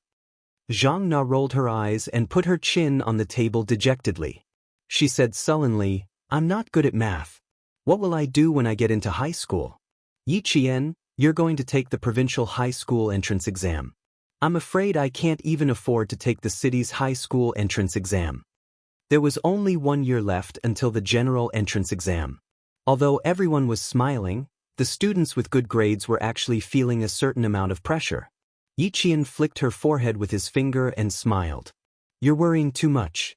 There's only 1 year left until the general entrance exam. Work hard and get into high school first. Then work hard for the next 3 years and get into university." Easy for you to say. It's easy to get into high school, but getting into university is difficult. While Jessin was wailing, Ms. Ku and Ying walked into the classroom together. Someone said, "Ms. Ku is here." The noisy classroom quieted down instantly as the students sat at the nearest table. Although Yi Ying's eyes were a little swollen, her complexion was still good. She glanced coldly at Yi Qian's seat and saw a boy in the class. She gritted her teeth and didn't look again. She walked to the seat below the podium and sat down with her back straight. There was no formal class. Ms. Ke started with a bunch of rules and regulations, just like in previous years. When it came to the students who didn't take the exam last semester, she habitually said sternly, "Yi Qian, stand up." Before she could react, she had already called out his name. Yi Qian also stood up quickly. There was a hint of a smile in his eyes. This slip of the tongue, he probably talked about her a lot. "You did well this time. Sit down." Ms. Ke didn't expect to be called out like this. Her expression was stiff and she was quite unhappy. However, she had no choice but to praise Yi Qian vaguely. And Jessin snickered secretly. Being a teacher like Teacher Ku, it was amazing. Teacher Ku, who already knew that Yi Qian had won the grand prize in the mathematical Olympiad, didn't want to mention it at all. It was as if she could cover up the truth by not mentioning it. Fortunately, Yi Qian did not care about these things. He allowed Teacher Ku to loudly praise and commend Yi Ying from the podium. He even called on the entire class to learn from her, to have a proper attitude, and to not cause trouble for the teacher all day long. Sun Dongqing had deliberately chosen to come during school hours. She was about to rush into the classroom when she heard Teacher Ku praising her daughter. She shrank back and waited outside. Principal Chen, who came with Secretary Wu, immediately recognized that the woman standing outside the classroom was the new mayor's wife. His eyes narrowed, and a trace of coldness flashed through his sharp eyes. This is Class 1. In front of us is Class 2. There's no distinction between experimental classes and ordinary classes in the middle school in town. As he spoke, he intentionally guided Secretary Wu into Class 1. Although Fujian Town was only a town middle school and its teachers were slightly weaker than the ones in the city, there was a military unit here. The children of the military's family members were also studying here. Therefore, the teachers here were quite capable. Secretary Wu laughed. You're too humble. Many of the top students in our city graduated from your school. This year, 4 students from number 1 middle school were admitted to Tsinghua University. One of them graduated from Fujian Town Middle School. This time, it seemed that there were 2 more capable students who could get into Tsinghua University and West University. One was Yi Qian, and the other was Gao Yang from Class 3. Chapter 220. Secretary Wu and the others were not the only ones who thought so. Yi Zhifan, who came back with them, also thought so. During the days when he was studying in the city, he lived in fear and trepidation. The municipal director told him in private that he was not supposed to be the mayor. He did not know why, but the day before the letter was released, the municipal committee suddenly appointed him as the mayor of Fujian Town. He said that someone wanted to make him the mayor. After the meeting, the municipal committee secretary asked him to stay behind to show his concern. Before he left, he patted him on the shoulder and said meaningfully, "Xiao Yi, you are still young. You are already the mayor of a town at 35 years old. Work hard and you will have a bright future." It sounded mysterious, but it made his heart skip a beat. This was because he remembered the phone call from a few years ago in the middle of the night. For the past few days, he had been thinking about who was secretly helping him, so he forgot about Yi Qian going abroad to win an award. Who would have thought that he would be shocked by the sudden news yesterday morning? His mind was still in a daze. She actually persuaded the famous Chinese Mr. Gao Qiliang to set up a scholarship for outstanding students charity program in the province. She won an award and helped solve a big problem in the province. Yi Zhifan rushed back to town with Secretary Wu. He did not see Sun Dongqing at home. He asked downstairs and found out that she had gone to school. His heart skipped a beat and he sped to school on his motorcycle. Unfortunately, he was still a little late. In front of Principal Chen and Secretary Wu, Sun Dongqing complained bitterly about Yi Qian. "I'm worried. I am so worried that my hair is turning white. I didn't go home for the whole summer vacation. No one knows where I went. He clearly saw me on the street yesterday, but he didn't even greet me. This child, Teacher Ku, Principal Chen, I really can't control him anymore." In the classroom, Ying, whose face was pale, looked at her mother scolding Yi Qian in front of the whole class. She said anxiously and angrily, "Mom, stop it. Stop it." He wanted to drag her out, but Principal Chen's sharp gaze stopped him in his tracks. Ying, who couldn't move even half a step, was so anxious that she sat in her seat with tears in her eyes. She watched her mother make a fool of herself, and also, she made a fool of herself. Sun Dongqing wasn't stupid, but she had a very fatal flaw. She didn't want to verify anything, and only wanted to feel comfortable in her heart. In the past, she had been more cautious. However, as Yi Zhifan's position in the government increased, she became more and more unbridled. Who in this town could be more important than her husband?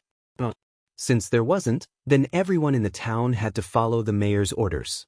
Naturally, they had to listen to her, the mayor's wife. If she said that Yi Qian wasn't good, then everyone had to say that Yi Qian wasn't good. "You're too worried.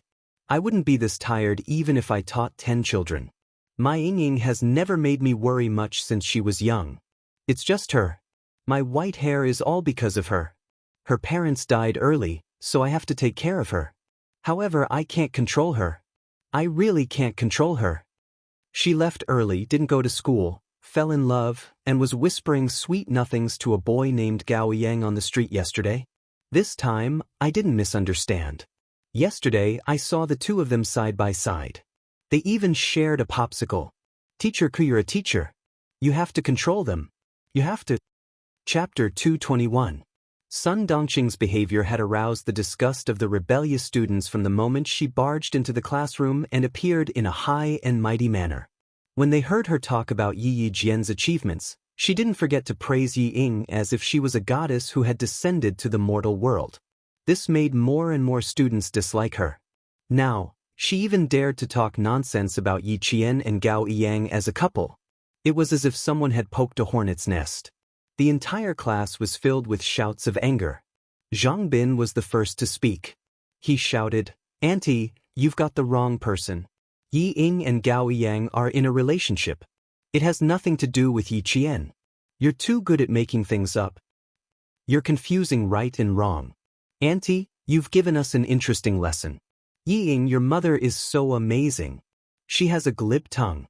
She even scared our principal and teachers so much that they don't dare to interrupt your mother." Their mocking and disdainful gazes made Yi Ying, who was so embarrassed that she wanted to disappear, burst into tears. She lay on the table and didn't dare to raise her head. Sun Dongqing couldn't stand her precious daughter's crying.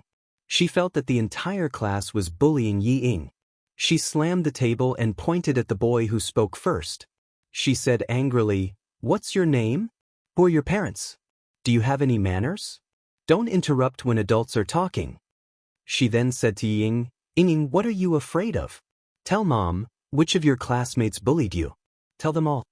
Her reaction made Secretary Wu, who had remained silent, shake his head in secret. Mayor Yi was a capable person. It was a pity that he had such an insensible wife. What a pity, what a pity. Zhang Bin stood up when his name was mentioned. He wasn't afraid of angering her. He said happily, "Auntie, I'm Zhang Bin. My dad went to the city and my mom went to a meeting. If you want to find them, you'll probably have to wait until the day after tomorrow." Principal Chen knew him. He had a father who was a policeman and had a strong sense of justice. Principal Chen, who had remained silent the entire time, finally spoke up. "Parent, after hearing what you said, I also want to know if Yi Qian is as you say. How about this? Can I trouble you to sit in the classroom for a while? I need to make some arrangements first." She then turned to Teacher Ku and said, "Teacher Ku, you're the form teacher, and the podium is also where the teacher stands. Please ask this parent to go down and sit down." Miss Ku looked like she was about to faint. She regretted not stopping Sun Dongqing from entering the classroom. She had hoped that Sun Dongqing would stand up for her. Now she had to clean up the mess. Hearing this, she shuddered and hurriedly said to the furious Sun Dongqing, "Madam Mayor, you can leave first. Isn't Ying crying? Sit down beside her and comfort her. Principal Chen needs to arrange something." Teacher Ku, who vaguely felt that the situation was not very good, was afraid that she would not cooperate, so she quietly pulled her. "Does he care about this or not? Is there anything wrong with what I said? A mere principal dares to put on airs in front of me. I want to see what he has arranged. If I'm not satisfied, I'll go to the city and ask the leaders to remove him from his position." For more than 10 days, she had heard too many flattering words. Sun Dongqing did not think of herself as the mayor's wife, but as the governor's wife. Perhaps even the governor's wife was not as arrogant as her.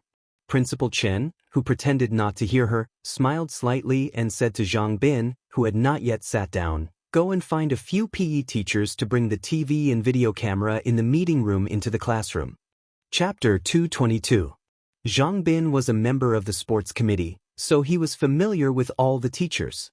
Hearing this, he, who was still in the middle of puberty, let out a hoarse "ah" and jogged out of the classroom. "How about I go to your office and sit for a while?" Seeing this, Secretary Wu whispered, "The mayor's wife has a bad temper. I'm afraid you'll have to put in some effort." Principal Chen smiled and said, "Secretary Wu, you don't have to leave. Just treat it as attending an open class.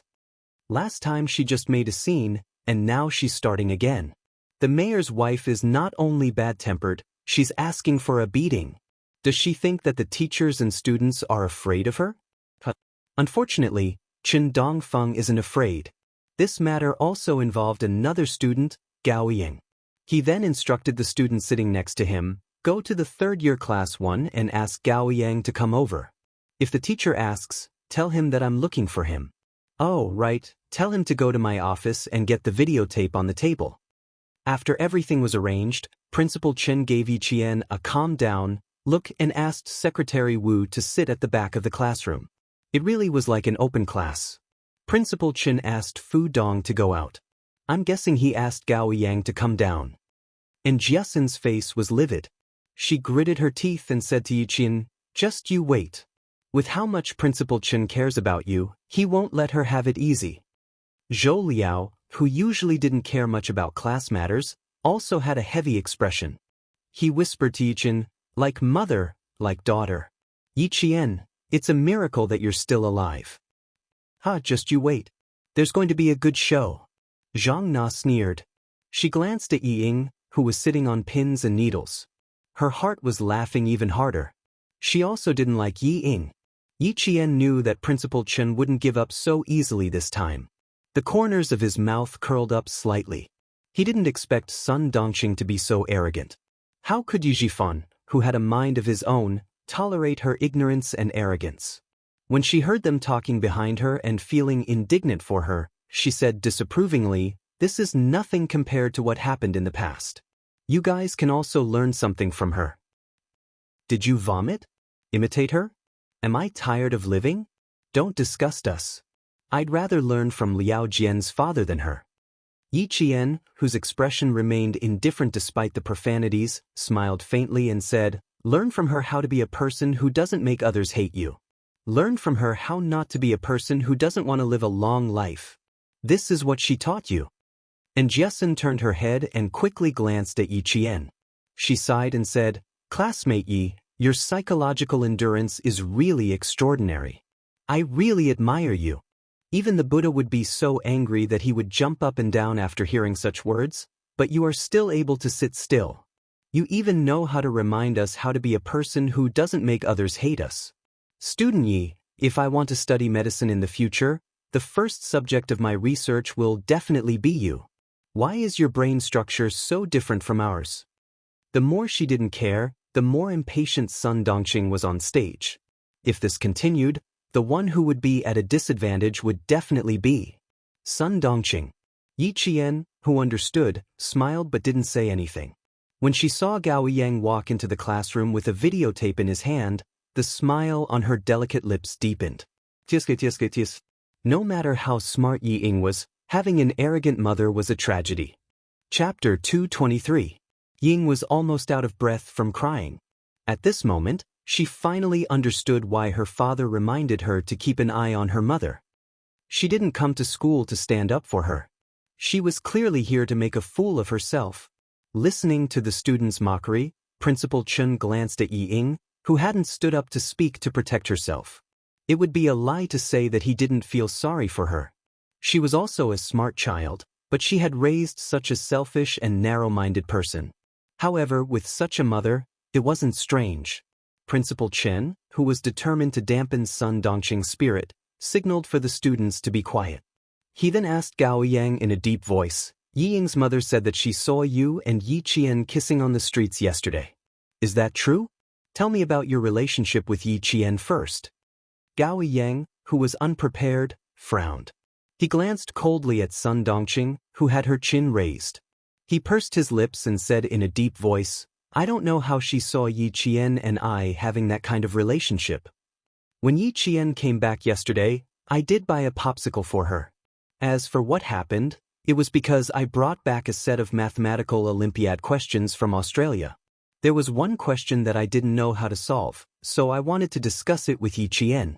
He had specifically asked his father to find the most difficult set of mathematical Olympiad questions so that he could have more topics to talk about with Yi Qian.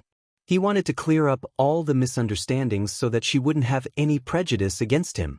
But before the plan could even begin, there was already news of him kissing Yi Qian. Sun Dongqing didn't even bother to comfort her daughter. Good boy, he's still so stubborn. She aggressively questioned, You're so dishonest. I saw it with my own eyes, and you're still trying to deny it. What mathematical Olympiad questions from Australia? You're just a wretched girl. You can't even get into the grade. How can you do Australian questions? That's clearly an excuse. She pointed her spear at Yi Qian, who didn't respond at all. She shouted, Yi Qi, stand up and explain yourself. Don't make me clean up your mess all day long. Damn girl, you've been fooling around every day and didn't come back for the whole summer vacation. Could it be that you went out with this guy? Being unreasonable was also one of her abilities. Yi Qian looked at Sun Dongqing, who was still oblivious to the fact that she had stirred up public outrage. His eyes were full of smiles. If that was the case, it wouldn't matter if he said a few words now. And he has always liked to think too much. Even if I said I didn't, you wouldn't believe me. You love to pour basin after basin of dirty water on me. What can I explain? My explanation is that I don't understand what you're talking about. Why didn't she see that Sun Dongqing was so stupid in her previous life? Things had already come to this point. Did she really think that Yi Qian would be the one making a fool of herself? What do you mean you don't understand? Just admit that you're in a relationship with this guy. You didn't go home for the entire summer vacation and fooled around everywhere. In Sun Dongqing's eyes, Yi Qian would never be able to escape from her grasp. Moreover, she was now the mayor's wife. Who would dare to offend her for the sake of a wretched girl without parents? In town, there were indeed people who wouldn't stand up for Yi Qian. However, in school, the first person who wasn't afraid of her was Principal Chen, and the second was Gao Yang. Before Yi Qian could speak, Gao Yang's eyes were filled with obvious disgust. He coldly said, Auntie, yesterday you said behind Yi Qian's back that she didn't go home for the entire summer vacation. You said that she didn't come home every night. You also said that she's a girl who plays truant, doesn't make progress, lies, and is dishonest. May I ask how honest you are? Chapter 224. She spread unfavorable rumors about Yi Qian everywhere. Didn't she know that rumors were the most fragile? She targeted Yi Qian so much. No wonder Yi Qian hated him in the past. He used to be just like Yi Ying's mother. Guilt gnawed at Gao Yang's heart like a giant ant. He suppressed his anger and said forcefully, Moreover, Yi Qian didn't live with you. How do you know that she didn't come home every night? Lying? Dishonest? Auntie, are you sure you're talking about Yi Qian and not Yi Ying? Ying, stand up and say it yourself. Who's the dishonest one? When we went to the capital, how did you frame Yi Qian? And how did you frame Yi Qian? Do you dare to say it in front of the whole class? Just then, a few PE teachers came in with televisions and video recorders. When they heard his words, they all stood at the door of the classroom. What happened? They looked to the back of the classroom to ask for instructions from Principal Chen. Principal Chen waved his hand to indicate that they were busy and let Gao Yang continue the confrontation. Yi Ying, who was lying on the desk, wished that she could faint. Hearing Gao Yang's continuous questioning, her heart was pounding. Panic hit her brain like a tidal wave. How could she stop it? Ying, who was so flustered that she couldn't think at all. No, she had to think of something. She had to think of something. Sun Dongqing, who had always picked up soft persimmons, was shocked by Gao Yang's imposing manner. She heard her eyelids twitching. She secretly pulled the corner of Yi Ying's clothes and asked in a low voice, Aren't you going to say something? Do you still want to live in class? Mom, if I can't live in class, it'll be all because of you. Yi Ying didn't have time to cry. As she spoke, she gritted her teeth. Her mind was spinning fast. She had to think of a way to get out of this quagmire as soon as possible. Hearing this, Sun Dongqing was so angry that she almost fainted. Ying, can't you see that Mom is here to help you vent your anger? She lowered her voice and said sternly, Why are you so weak?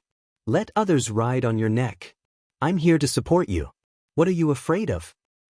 Who told you to come here? Yi Ying lost her composure.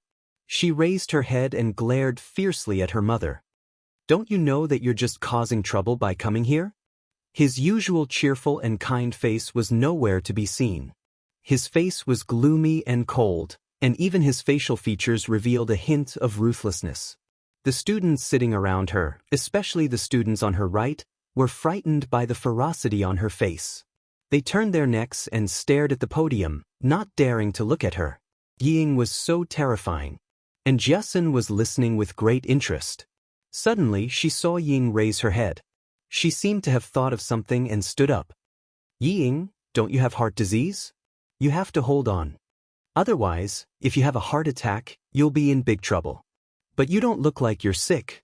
Why don't you explain what happened in the suburbs of the capital? Are you trying to frame Yi Qian again? If you really did it, I wouldn't be surprised. This is the real Yi Ying. The children were arguing, but Secretary Wu's focus was not on this. He was concerned about another issue. Heart disease?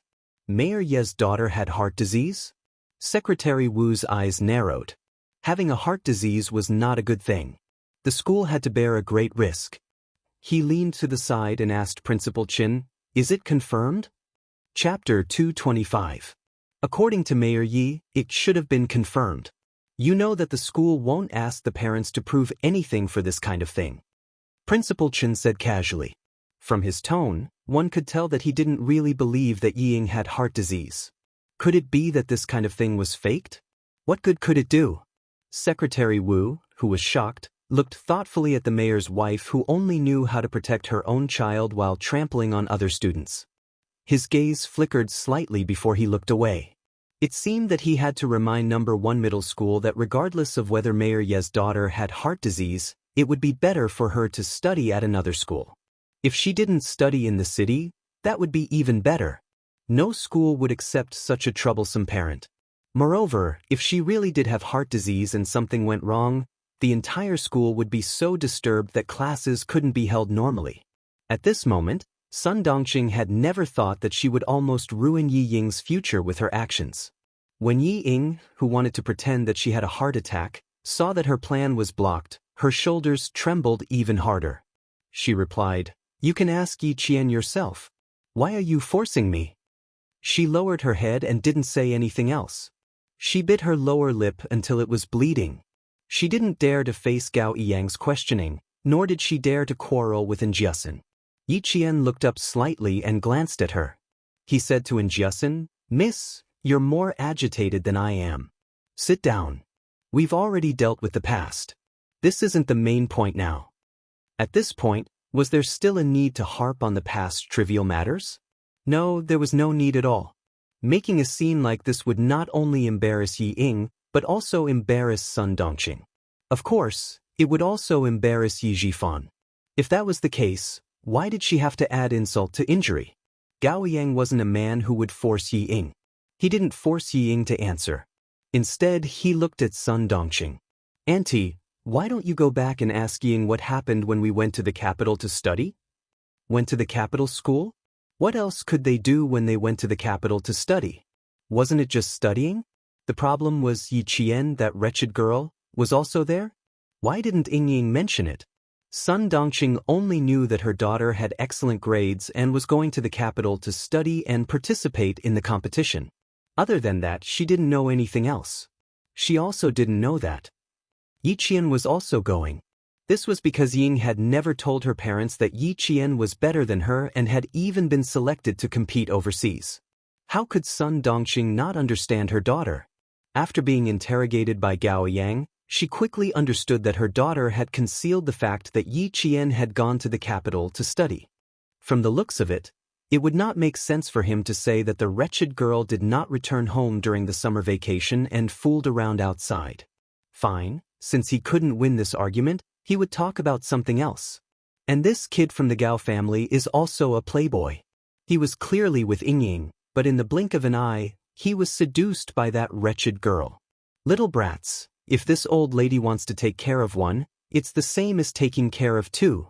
Today, she won't let this pair go.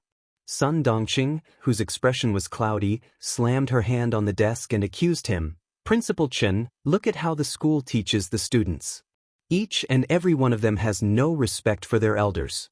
How can I be at ease sending my Ying to the school if all of you are like this? Teacher Ku, you are a teacher, you know best what kind of person Yi Qian is. I'm not lying." Chapter 226. Besides, if the adults find out that the two of them are in a relationship, they won't admit it. I don't care, as long as it doesn't affect my Ying. Now it was up to Teacher Ku to deal with it. Sun Dongqing's mouth felt dry. If Yi Ying wasn't still crying, she would have gone downstairs to buy a bottle of water and watch how the wretched girl would embarrass herself in class. Her words made Teacher Ku's body sway slightly.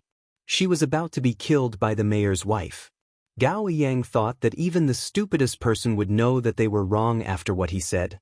Who would have thought that she was still twisting words and forcing logic, trying to pin the groundless accusation on Yi Jian? He, who had always been calm, suddenly felt that his internal organs were burning with anger. Madam Mayor, who is the one who got one of the gold medals that only 6 middle school students in the world can get? Gao Yang, who didn't waste his breath, slammed the table and shouted angrily. Sun Dongqing was indeed a genius to be able to force a person who always had a cold expression to show his emotions. Gao Yang, who had never lost his temper, suddenly shouted. In addition, Gao Yang also had such a strong aura. Sun Dongqing was so scared that she jumped up and her heart trembled. You, who are you challenging? Don't you have any manners? Principal Chen stood up when he saw that she was about to start throwing a tantrum again. He said in a dignified voice, "Now you can all be quiet. Zhang San is right. Li Si is also right. Let's see who is right." Madam Mayor, you are an adult. Don't be so calculative with a child. Sun Dongqing was indeed shocked. What did Yi Qian, that wretched girl, get? What gold medal did only 6 middle school students in the world get? Why did it sound like it was very impressive? Ying, say something to Mom. What's going on? I'm going to die because of you, Mom. I'm going to die because of you. Yi Ying, who was about to break down, was as pale as snow. Of course, she knew what was going on. Because she knew, she didn't want too many people to know that Yi Qian went abroad to get a gold medal.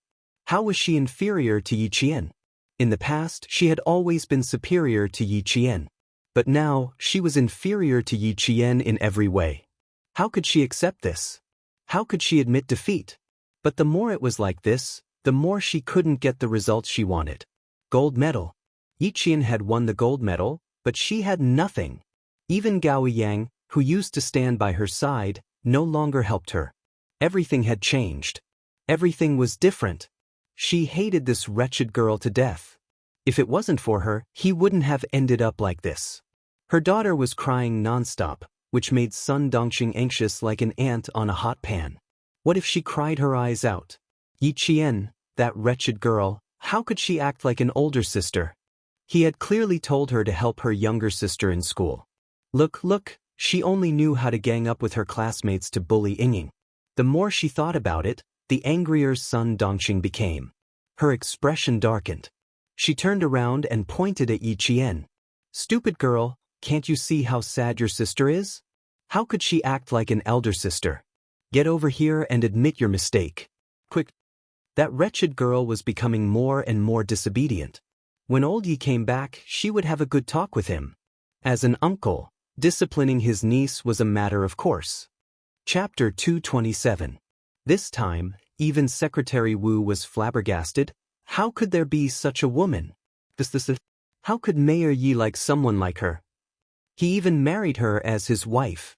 Wouldn't he be harming his career? Yi Qian almost laughed out loud. Auntie, are you smart or stupid? Do you think this school is your home? Do you think you can show off however you want?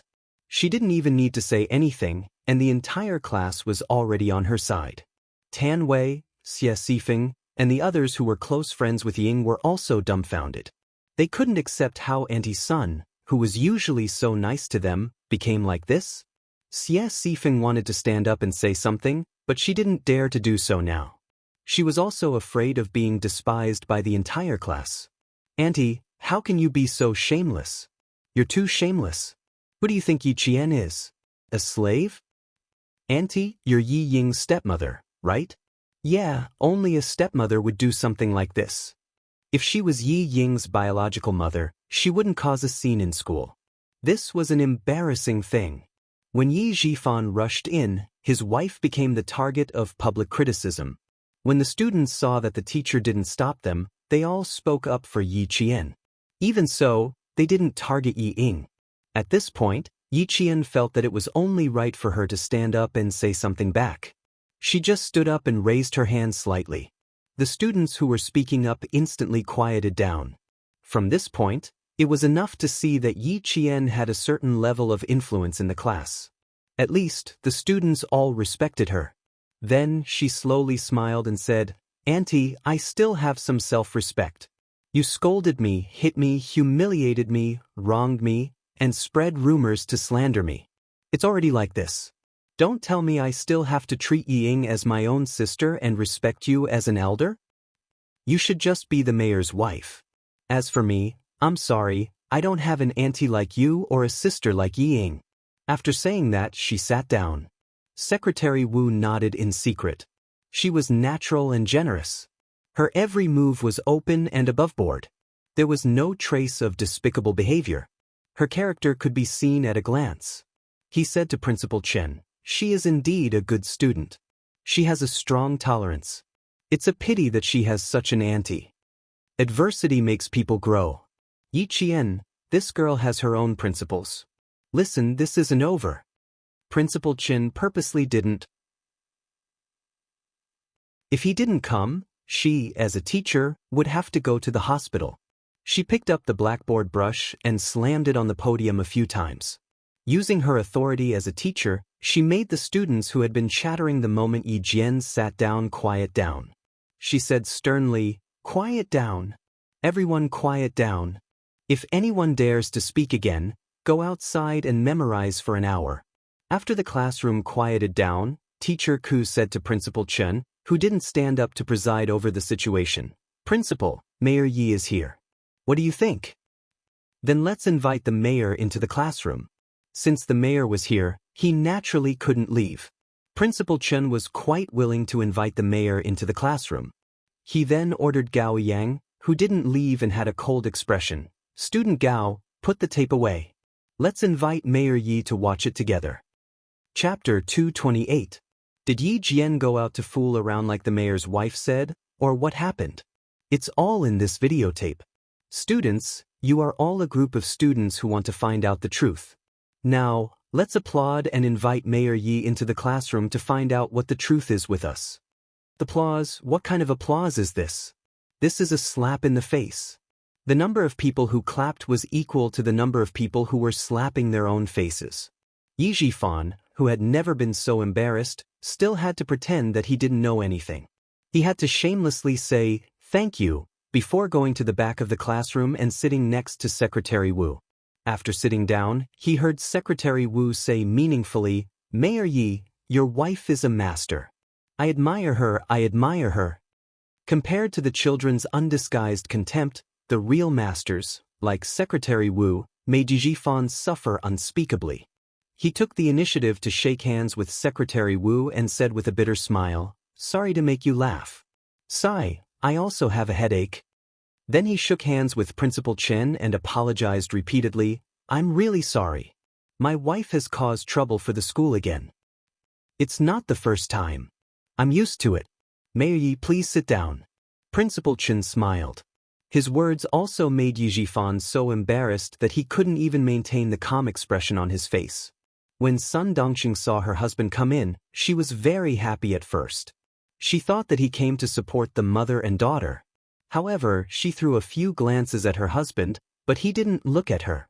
While muttering in her heart, she faintly felt a little scared. "I didn't cause any trouble this time. I came to the school because I saw with my own eyes that the wretched girl was in a relationship." The classroom quieted down and no one spoke anymore. As the video played, the first scene that appeared was the blue sky and white clouds of Australia. A plane flew over and the scenery of the University of Sydney was shown. About a minute later, the camera began to turn to a bus that drove into the campus. Students got off the bus one by one. Under the guidance of the teacher, the students, who only had a pencil box in their hands, neatly walked into a spacious and bright classroom in an orderly manner. The camera fell on a horizontal curtain with the words, "Mathematical Olympiad," written in English, and the Chinese translation also appeared on the screen. Throughout the entire process, no one explained anything, nor was there an announcer. The camera was only focused on the Chinese student, and Yi Qian's figure appeared the most in close-up shots. "This is our first day participating in the Mathematical Olympiad." The time limit is 5 hours, but Yi Qian only used less than 4 hours to solve all the questions and get the highest score for the day. He also got the highest score for the team. Gao Yangyi became the live commentator. The boy's slightly hoarse voice spoke slowly. There wasn't much emotion in his introduction, but it made the students inexplicably excited. It was unknown when the applause started. Especially when the accompaniment of the national anthem played on the television, the applause was even louder. Even if the palms of his hands were red and in pain, he did not stop. Damn, Yi Qian, you're too awesome. That's awesome. Look at that Vietnamese guy. Damn, he's about to cry. He can't beat our Yi Qian, so he's crying. Isn't that embarrassing? The video was already showing the third day of the oral calculation competition. Yi Qian stood alone in front of the examination table, calmly and quickly explaining the process of solving the questions and the answers. At the same time, the contestants from various countries were so nervous that they were wiping their sweat because of the speed at which he answered the questions. At the end of the competition, Yi Qian and another boy almost took the lead. They fought fiercely for the questions, and their accuracy reached 100%. Chapter 229. When one of the students made a mistake while answering the question, Yi Qian immediately took over and accurately matched the student's answer to the question. When she finally answered the correct answer, the entire class heard applause from the television. Good. Very good. Endless praises were heard. At this point, the screen froze Yi Qian. Everyone saw that compared to the other students who were sweating profusely, Yi Qian did not even have a single drop of sweat on the tip of her nose. She maintained absolute calmness throughout the entire process. She was calm all the way to the end. That kind of calmness, that kind of confidence, that kind of confidence, that kind of confidence, that kind of confidence, that kind of confidence. From her eyes, from her demeanor, you could tell that she was definitely not the Yi Qian sitting in the classroom right now. It was as if she was a completely different person, especially when she spoke fluent English. Her classmates had never heard her speak it before. Who knew that she could speak English? No one knew. All the students stared nervously at the television. Even though the competition had already ended, they could still feel how nervous they were through the television. Every one of them secretly clenched their fists, waiting for the final result. Sun Dongqing was already dumbfounded. The one who spoke a foreign language was Yi Qian, that wretched girl? If she even went overseas to compete? Why did it feel like it wasn't real? How could she not know what that wretched girl was capable of? Ying, this must be fake. She raised her head suspiciously and gently nudged Ying, who was no longer crying. Why does it feel like it's fake? If there's a winner, you should be the one standing at the top. Ying did not reply. She was completely dumbfounded as she kept muttering, how could it be? How could it be? How could she? No, it's impossible. It's definitely impossible. Something was wrong with her. It was as if she was having a nightmare. The television finally reached the end. When the Chinese team was announced as the winner, thunderous applause rang out. Sun Dongqing, who had called out Ying several times but did not get a response, was so scared that her hands and feet went cold. She stood up and shouted at the back. Come and see your daughter. Something happened, something big happened. She only had this one seedling, so nothing could happen to her. Yi Ying was not a person who was easily defeated. After being yelled at by her mother, she quivered and came back to her senses. She stared intently at the television until the end of the broadcast. She saw all the Chinese students hugging Yi Qian, saw the smiles on their faces. Those smiles pierced her eyes deeply. The applause was much louder than Sun Dongqing's. Her roar only woke Yi Ying up from her stupor. Mom, fine. Don't say any more. Yi Ying's face was cold as she clapped along numbly. Go back with Dad and see if you can find a way to transfer me to another school. I can't stay in this school anymore. Sun Dongqing, who was scared out of her wits, finally heard her daughter speak normally. However, after hearing her daughter speak, she frowned. What are you talking about? Transfer to another school? Read it here. It's all fake, yet you believe it. Do you think I don't know how capable that wretched girl is? She did not know how many cold glares Yi Jifan had given her in the dark. She was a woman who could not do anything but spoiled everything. She refused to listen to him when he told her to stop. This time she even came to the school. He did not know what she had done.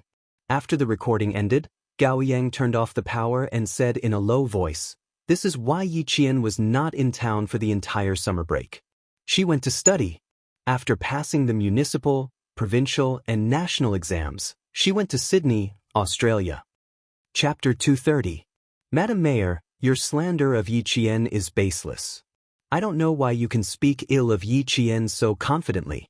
Is it because you are the mayor's wife? Do you think you can do whatever you want in town and accuse whoever you want? His words were like a slap to Yi Jifan's face, making the dignified mayor of a town blush in front of a group of students.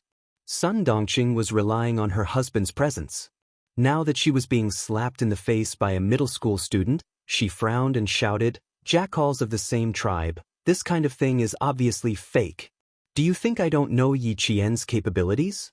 Speaking in a foreign language, it's obviously fake."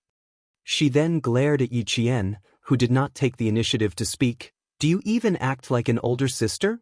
Why do you have to fight with your own sister for everything?" "Oh my God. Auntie, Ying doesn't have the ability to fight with Yi Qian for this kind of thing. Does she know how to do the questions on the paper? If she knew how to do it, she wouldn't have been eliminated during the national competition. A tree needs a piece of bark, a person needs a face. Auntie-son, where did you lose your face? Do you have to be so shameless? Luckily my family moved to the city this year. Otherwise, when I think about how I have to go back to a town with a mayor's wife like this, I feel embarrassed just walking out." More and more students couldn't stand Sun Dongqing's outrageous behavior. The rebellious teenagers didn't think as much as adults. They were worried about offending the mayor's family and making life difficult for their families. They couldn't stand it, so naturally, they had to say it out loud. The sounds of mockery numbed Yi Ying's expression. She had a mother who did not know what was good for her. Was her life ruined? Right now, it was only the whole class laughing at her. Before noon it would be the whole school. By tomorrow morning it would be the whole town. And Yi Qian. She clearly had the chance to stand up and explain, the chance to stop all this, but she did not. She deliberately made a fool of herself to force her to leave the school. Yi Qian, even if I leave school, you won't have it easy either. I swear that I won't let you have an easy time in this lifetime. With her head lowered, Yi Ying's expression was as gloomy as an evil witch's. Her eyes were shrouded in a thick fog that refused to disperse. Her eyes were heavy, deep, and filled with resentment. She did not raise her head to look at Yi Qian.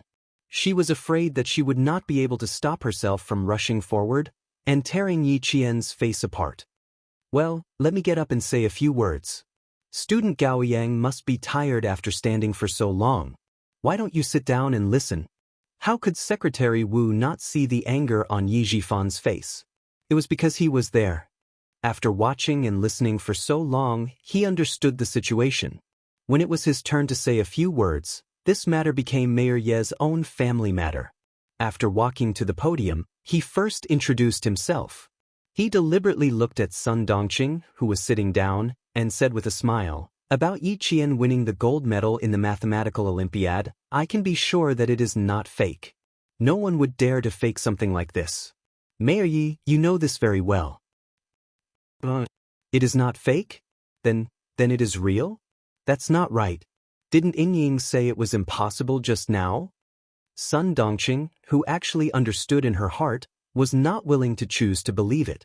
She, no matter what, did not believe that her daughter was inferior to a wretched girl. That wretched girl could not even be raised like this. How could she be satisfied? Chapter 231. She didn't forget to put on a brave front and said harshly, "So what if it's true? Our Ying can also participate. It's all because of Yi Qian, that wretched girl, who tricked me and made Ying suffer. Get out. Get out." Before she could finish, Yi Jifan, who couldn't take it anymore, walked over and pointed at the classroom door. His gaze was as if he wanted to eat her alive. "How long do you want to embarrass us, father and daughter? Look at yourself. Even a middle school student looks down on you. How dare you stand here and say such things?" Ying smiled lightly. Dad, I'm already prepared to transfer schools. After Mom's mess, I can't stay here anymore. I don't agree. If you want to leave, you'll die. A shrill scream suddenly rang out, and the most shocking thing about this scream was the mayor actually slapped his wife harshly in front of the students and teachers. The slap was quite heavy. The mayor's wife's face was clearly imprinted with a red handprint. She deserved it. One slap wasn't enough. No wonder he could become the mayor. He endured until now to come out. That's impressive. A new broom sweeps clean. The first one he did was directly on his wife. That's not bad. It wasn't that a 15-year-old child didn't know anything, but it wasn't that they didn't know much either. Therefore, these words that came out of their mouths were even more troublesome. Sun Dongqing, who was slapped, met her husband's murderous gaze. She didn't dare to jump up. She covered her face and shivered. You hit me. Sun Dongqing, look at yourself. You're shameless. Yi Zhifan even had the thought of getting a divorce. He could get a divorce, he would have done so long ago. Such a stupid woman. If he didn't teach her a lesson, he would be dragged down by her. She slapped Sun Dongqing's arrogance and crushed her haughty expression into pieces, but it made the whole class feel very satisfied. It was wrong to hit someone, but when it came to someone who deserved it, the choice was to ignore it.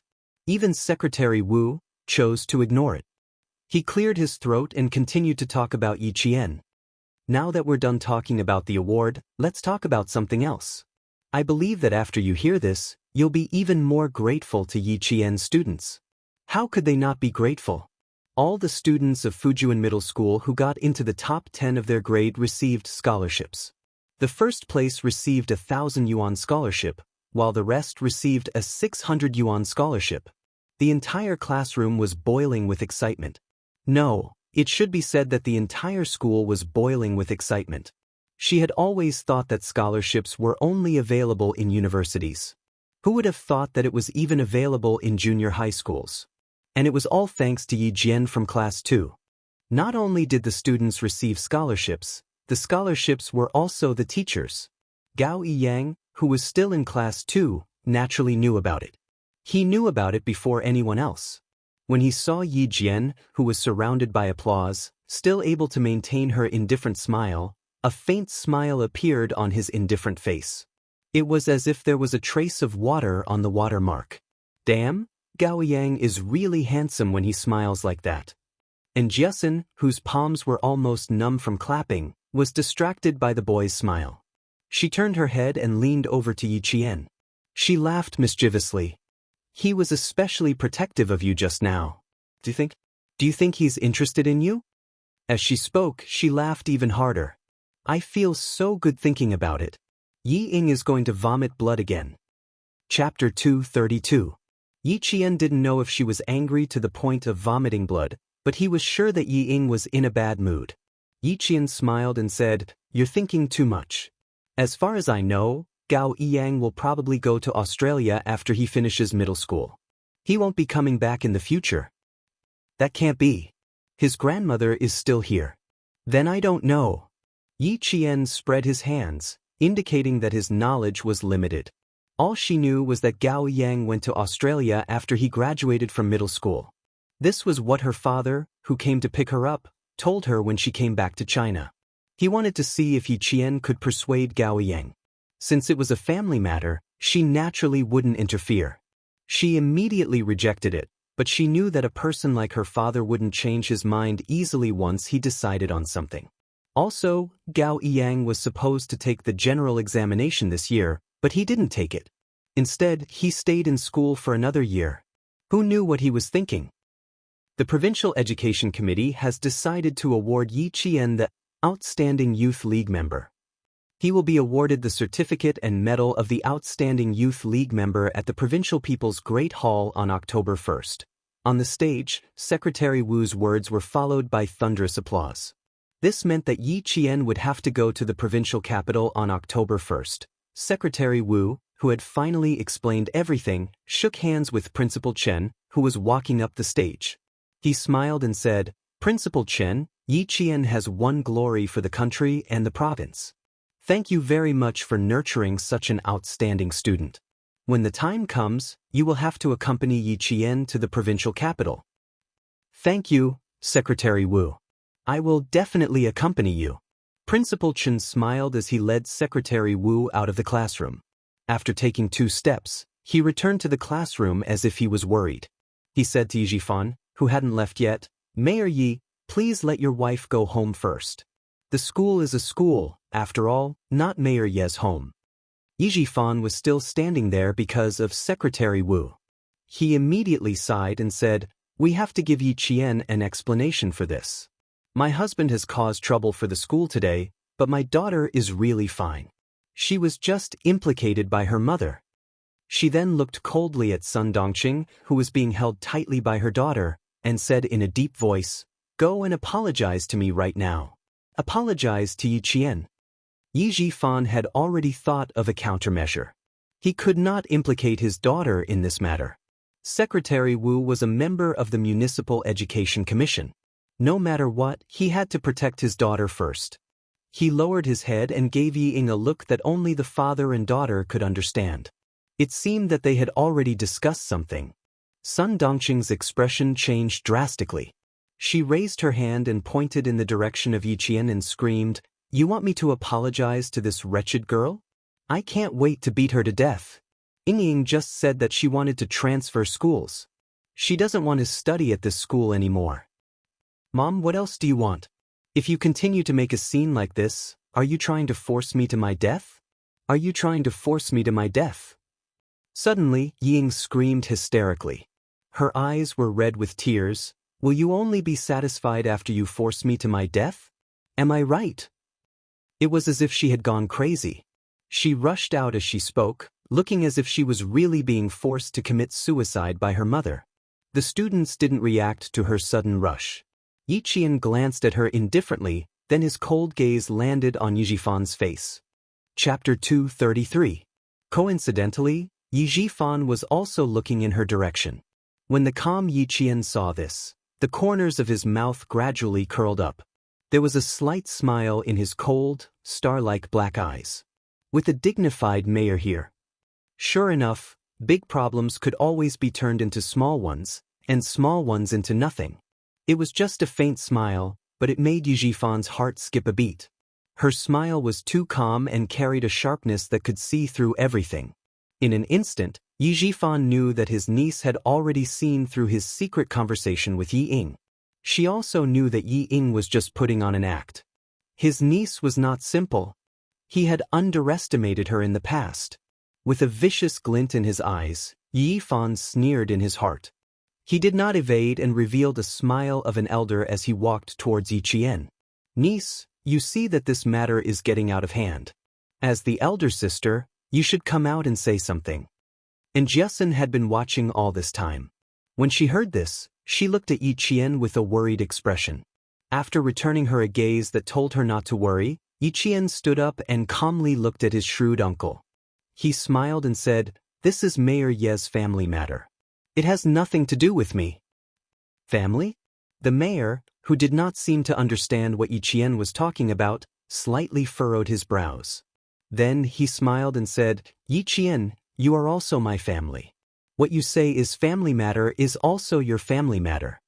Since when did he need to step in to deal with a 14 or 15-year-old child? However, this Yi Qian of his was becoming more and more complicated. He had no choice but to step in. Yi Qian also slightly furrowed his brows and looked over with an even more puzzled expression. Of course, I remember that my family and Mayor Ye's family had separated.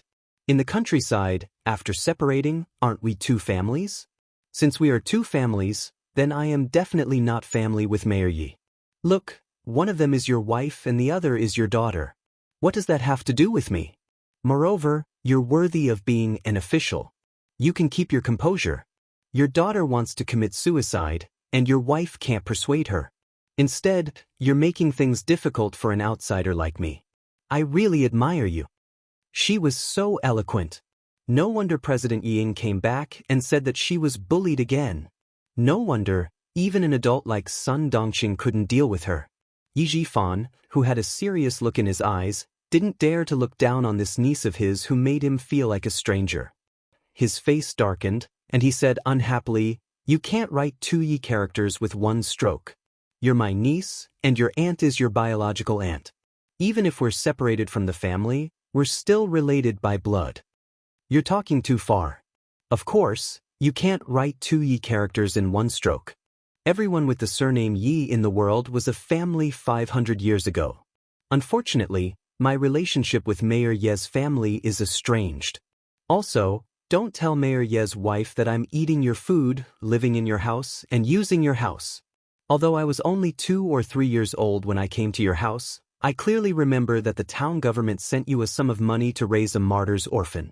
Also, the fields and land were all given to me in advance and handed over to your family for safekeeping. When my mother sacrificed herself, she brought back a piece of glass dragon jade. At that time, the people from the town said that this piece of jade was old jade. The price was shocking. I remember all of this. You can't fool me. Fool? She had already said it out loud and clear, so how could she fool him? Yi Jifan's heart was in turmoil. Even his breathing quickened. That year, when the people from the government came to give him compensation and the piece of hornless dragon jade from the Qing dynasty, there was no one in the house when they handed it to him. Chapter 234. No, there was someone in the house. It was his niece who didn't know anything and was still a child. You don't have to be surprised. I have a good memory since I was young. I can remember what people say and do since I was 2 years old. So, you can't scare me or trick me. Yi Qian smiled as she admired Yi Jifan's unpredictable expression. When she saw the deep shock in his eyes, her smile deepened. You can't hide these things even if you want to. I've already told Uncle General, I'm just waiting for you to hand it over. She was really going to become a demon. Yi Jifan calmly sized up this niece of his who was becoming more and more frightening. At home, that stupid woman's son Dongqing wouldn't talk about anything else, right? If that's the case. Yi Jifan, who had a murderous intent, pulled the corner of his mouth and sneered. Niece, you're amazing. Don't worry, I'll definitely return what belongs to you. Of course, I won't take what doesn't belong to me. Yi Qian saw the murderous intent hidden deep in his eyes. After being in the army for a long time, she could also feel the murderous intent and murderous intent. Mayor Yi, why aren't you going out to persuade her? If you don't, I'm afraid Yi Ying will really jump off the building. Good. Yi Jifan had underestimated the enemy. He didn't expect that after scheming for so many years, he would be bitten back by a wolf cub. This was really good. Staring at his unfamiliar niece, Yi Jifan put on a fake smile and exhorted her, but in reality, there was a hint of threat in his words. Niece, it's not a good thing to be too smart. Those who use their brains too much will not live long. Uncle would like to remind niece that you have to be careful since you are so smart. Thank you for the reminder, but I also have to tell Mayor Yi that there's always someone better than you. There are some people you can't touch or threaten as you wish. As a mayor, you should think twice before you speak in the future. Disaster comes from your mouth. Just as she finished speaking, a powerful voice filled with deterrence sounded. There's always someone better than you. How could the mayor not be as knowledgeable as a child? The voice shook Yi Jifan so much that the expression on his face instantly froze. A trace of panic flashed through his eyes, which contained a hint of ferocity, and he hurriedly turned around. He saw Uncle Jen and a military officer in his early 30s with 1 bar and 3 stars standing behind him. Uncle Jen's face was cold and gloomy. He stared at Mayor Yi with his sharp eyes and sneered, I came at the right time. I didn't expect to hear Mayor Yi threatening a child. Hearing this, Yi Jifan's face no longer had the coldness from before. It was full of respect. Uncle, Grandpa Jen, why are you here? Yi Qian, who was as light as a swallow, lightly walked past Yi Jifan. Her beautiful eyes were full of smiles as she said, I came yesterday, and you came today. If I had known earlier, I would have come with you. Perhaps, this morning's incident wouldn't have happened. The military officer who accompanied her was not happy. He pretended to be angry and said, Girl, do you only have your father in your eyes? Uncle is a living person standing here. Didn't you see him? Of course I didn't see him. Yi Qian's laughter was like a silver bell. Her dark and lively eyes were filled with a bright light. I didn't see you this time.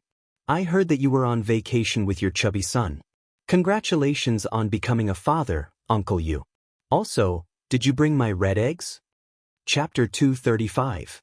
He was a company commander in the army. He had been married for 5 years before he had a chubby son. When Yi Qian mentioned him, he couldn't hide the smile on his stiff face. Silly girl, I won't forget about your red eggs. Didn't I ring them for you?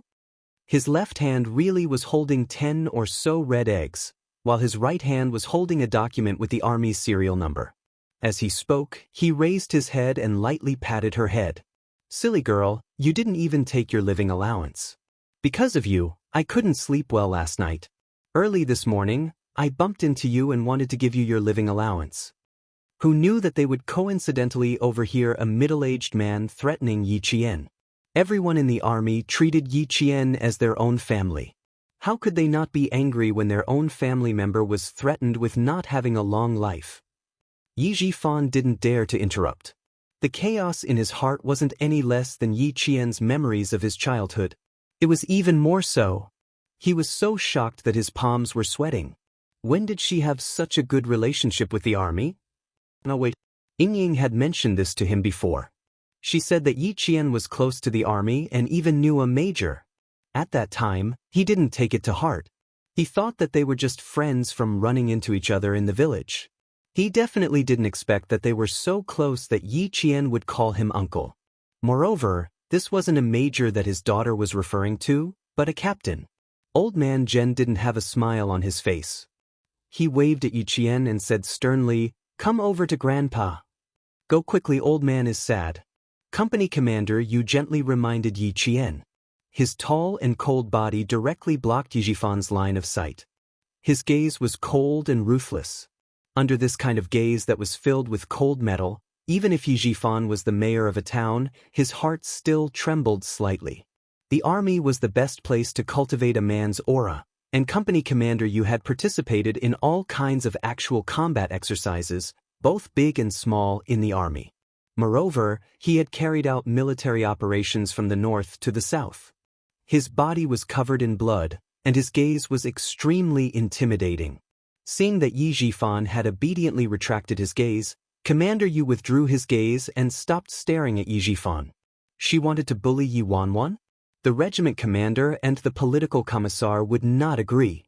Outside, Ying was being held in Sun Dongxing's arms. She was screaming her heart out, but ever since Uncle Zhen appeared, her eyes had never left him. She could even see fear in her father's eyes when he looked at Uncle General. Of course, Yi Jifan was afraid. Back then, why did he become a village cadre? Then why did he become the mayor step by step? This old man was very clear in his heart. If it weren't for his sister-in-law, Yi Qian's mother, he wouldn't be where he was today. Loyalty, filial piety, etiquette, righteousness, integrity, and shame. Mayor Yi, I think you don't even know how to write these words. Old man Zhen shielded Yi Qian behind him as if he was protecting his own child. This first-rank sergeant who had gone through storms and wars, and survived a hail of bullets and smoke, stood in front of 35-year-old Yi Jifan. He was like an insurmountable mountain with a majestic aura that made Yi Jifan unable to straighten his back.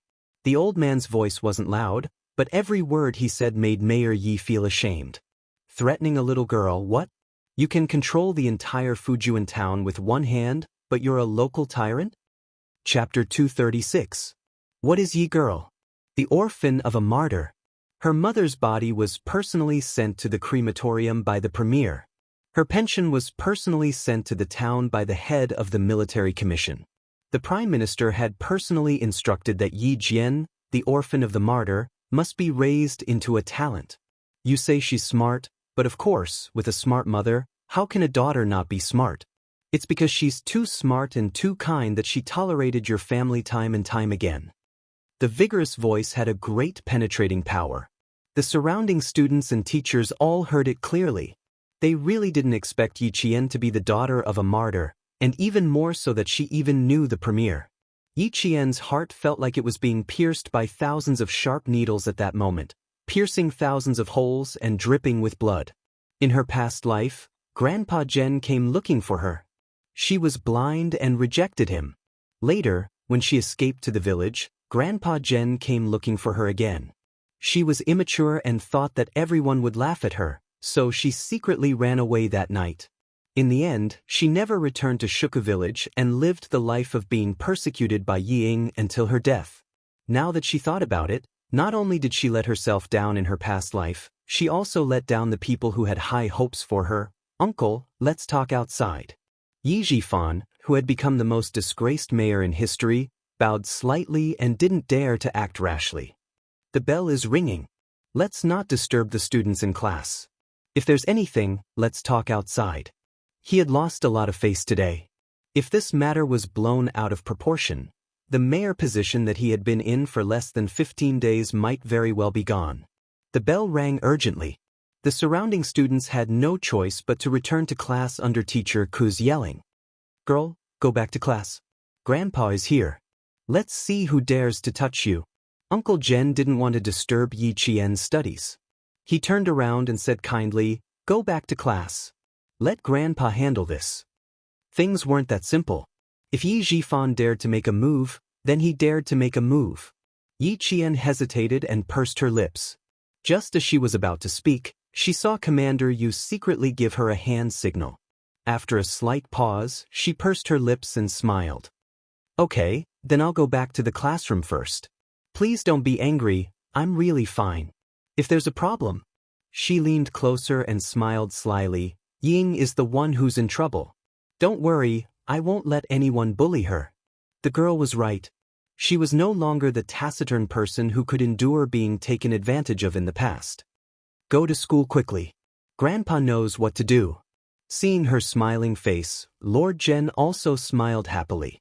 It's good that you didn't suffer any losses. It's good that you didn't suffer any losses. However, this wasn't a matter of whether they were at a disadvantage or not. They had to deal with it properly so that they wouldn't be disturbed every few days. He was right to come today. Ying did not return to the classroom. Her face was pale as she clutched her chest. However, she secretly reminded Sun Dongqing, Mom, leave quickly. Don't cause trouble for Dad. Uncle Jen is a respectable old man in the village. Dad doesn't dare to refute anything he says. Good girl, if you really leave, then it'll be even more difficult for your dad. Sun Dongqing was bad to others, but she protected her husband and daughter wholeheartedly. She was worried that if she left, Uncle Jen would take her husband's life. She wasn't smart when she should be, but now she's worried. Ying, who was full of resentment, wanted to curse out loud, but in front of her was her mother. No matter how stupid she was, she had to accept it. Chapter 237. She clenched her teeth and suppressed the anger in her heart. If we don't leave now, we'll be a burden to Dad. Mom, can't you see how bad Uncle Jen's face is? Let's go. Then she clutched her chest and started screaming in pain. She didn't give Sun Dongqing any time to prepare. She grabbed Sun Dongqing's arm tightly and gasped for air as if she would suffocate in the next second. Even if it was an act, it was too real. Even Sun Dongqing was scared and screamed. When Sun Dongqing heard Ying remind her to go to the hospital, she looked up at Yi Jifan subconsciously. Then, she carried Ying on her back and ran towards the town hospital under the shocked gazes of the teachers and students. She should listen to her daughter. Old Yi was smart and nothing could stop him. She should leave first. When it came to running away, the mother and daughter were surprisingly similar. When Uncle Jen appeared, the family of three was indeed shocked and didn't dare to do anything rash. I can ask the driver to send her there. Secretary Wu, who witnessed the farce, wanted to chase after them, but the imposing old man stopped him. You're Secretary Wu from the city's education bureau, right? Please stay. Principal Chin knew he didn't know him and reminded him in a low voice, first-rank sergeant major, a national treasure in the army. Secretary Wu was filled with respect when he heard that. When Yi Jifan saw that his daughter finally got rid of the woman who would only be a burden, he was secretly relieved. If his wife really apologized to Yi Qian in front of the teachers and students, he would be so embarrassed that even a beggar would step on his face. In other words, Yi Zhifan didn't plan on apologizing at all. On the first day of school in Fujian Town Middle School, a huge incident happened. Mayor Ye's daughter was forced by her mother to the point where she almost jumped off a building. This incident was like a spring breeze that blew across the entire town. Even the villagers in Shuku village knew about it. There were many parents coming and going on the first day of school. Sun Dongqing was good at picking the day. Once she made a fuss, the entire town knew about it. To others, this was just a small chat after dinner, but to old Jen, it was the best time to settle an important matter. It was about changing Yi Qian's guardian before she became an adult. In Principal Chen's office, Uncle Jen was there. The atmosphere in the office was heavy. Even Secretary Wu was waiting for Uncle Jen to speak. Logically speaking, this matter should only be handled by little Yi. However, it's class time now, so we shouldn't delay her studies. Jen Laugan's words didn't break the tension in the air. Instead, it made a certain someone's heart jump with fear. Yi Zhifan smiled bitterly and said, "Uncle, it's true that my wife let Yi Qian down today, but her mouth ruined everything. She still cares a lot about Yi Qian. After all, she's her own niece. Why, you don't have to use your lies on me. Everyone in the village knows how Sun Dongqing treated Yi Qian. Even if you try to twist the truth, it won't help." Uncle Jen interrupted bluntly. He didn't give the new mayor any face. Even Secretary Wu knows about Yi Qian's relationship with your family. Mayor Yi, do you think there's a need to explain? Yi Zhifan's expression stiffened. He could only smile bitterly and helplessly. No matter what, Yi Qian is my niece. As her uncle, how can I mistreat my own niece? Chapter 238. Time reveals a person's heart. I've given you 13 years, a few thousand days. I've seen through your heart. Uncle Jen came with a purpose. He wouldn't give him any chance to twist the truth. He wanted to remove Yi Qian's household register from Yi Zhifan's household register. If Major Xia hadn't called him last night, he wouldn't have thought of this. Getting into high school was fine, but the college entrance exam was out of the question. Especially when it came to military school, the household register had a lot to do with it. If Yi Zhifan used his status as Yi Qian's guardian to do something, it would ruin Yi Qian's future. Secretary Wu didn't quite understand why this first-grade sergeant major wanted him to stay, so he decided to listen and observe for the time being. Before he knew the reason, he wouldn't say anything. After a while, Uncle Jen stopped Yi Zhifan from saying anything and asked Secretary Wu, "I heard that Secretary Wu came here last time and found out that Mayor Yi was Yi Qian's guardian. That's why you came here personally, right?" "That's right. If it wasn't for the record, I wouldn't have known that Yi Qian's guardian was Mayor Yi." Secretary Wu, who was prepared, said calmly, "Do you have any questions?" Otherwise, he wouldn't have suddenly mentioned the guardian. At this moment, Yi Zhifan seemed to have thought of something. His pupils slightly constricted, and even the corners of his mouth began to tighten. Uncle Jen nodded slightly and said, "I want to ask if the household register is changed and the guardian is changed to someone else. Can the record be changed?" Yi Zhifan clenched his fists. It was just as he had guessed. Uncle Jen wanted to remove Yi Qian's household register from his family. He wanted Yi Qian to have nothing to do with his family in the future. Of course it can be changed. It's not a big deal. Secretary Wu smiled and explained in detail. But a minor can't be the head of a household. Once the household register is changed, he must have a guardian until he reaches adulthood. Why did a minor need a guardian? This is related to the regulations in the law of minors in China. Combined with Article 16 of the General Principles of Civil Law and Article 53 of the Law on the Protection of Minors, parents are the guardians of minors in the first order unless they die, lose their guardianship, or are deprived of guardianship. Yi Qian's parents had passed away, and her mother was a martyr. Then, as an orphan, her first guardian was her immediate family. She was under the legal guardianship of a designated relative. For the legal guardianship of specific relatives, the guardianship ability was a very important factor. Yi Zhifan was the best candidate for legal guardianship of this specific relative. Now, if she wanted to move Yi Qian's household register out and change the legal guardian of a specific relative, it was still a little difficult. The court still needed to see if the second designated supervisor had the ability to supervise and protect the person, property, and other legal rights and interests of minors. What Uncle Jen needed to know was whether he could change the guardian on the file. Uncle Jen, are you saying that you want to remove Yi Qian's household register? Yi Jifan knew the answer. It was not his style to sit and wait. He crossed his arms and said calmly, "The problem is, once the household register is removed, who will be her guardian? I'm afraid it's not suitable." Chapter 239. How could someone who was older and had one foot in the grave become a second guardian? Besides, they weren't related. Yi Qian, who had been standing outside the door for a while, knocked twice before pushing the door open. He looked at Yi Jifan and said calmly, "It's not up to Mayor Yi to decide whether we're suitable or not. Although I'm still a minor, as a middle school student who already has a certain level of judgment, I can completely decide who my guardian is based on my own opinion." No one had expected that Yi Jian would actually appear at a time like this, and it caused everyone to be slightly stunned. As Grandpa Jen said, "My relationship with Mayor Ye's family is obvious to everyone in Shuku Village. If I ask the court to change my guardian and request to move my household registration, the court doesn't even have to make a discretionary decision. They can judge me on the spot." The 14-year-old was able to talk about matters that only adults could decide in an orderly manner. No one doubted that she didn't have a specific level of judgment. Yi Jifan pretended to think for a while before saying, "This is no small matter. I still need to discuss it with your aunt. How about this? We can talk about it in a few days. What do you think?" In the next few days, he had to make arrangements with the outside world and look for connections with the court. There's no need to talk about it in a few days. There are already relevant documents regarding the whereabouts of martyrs' orphans.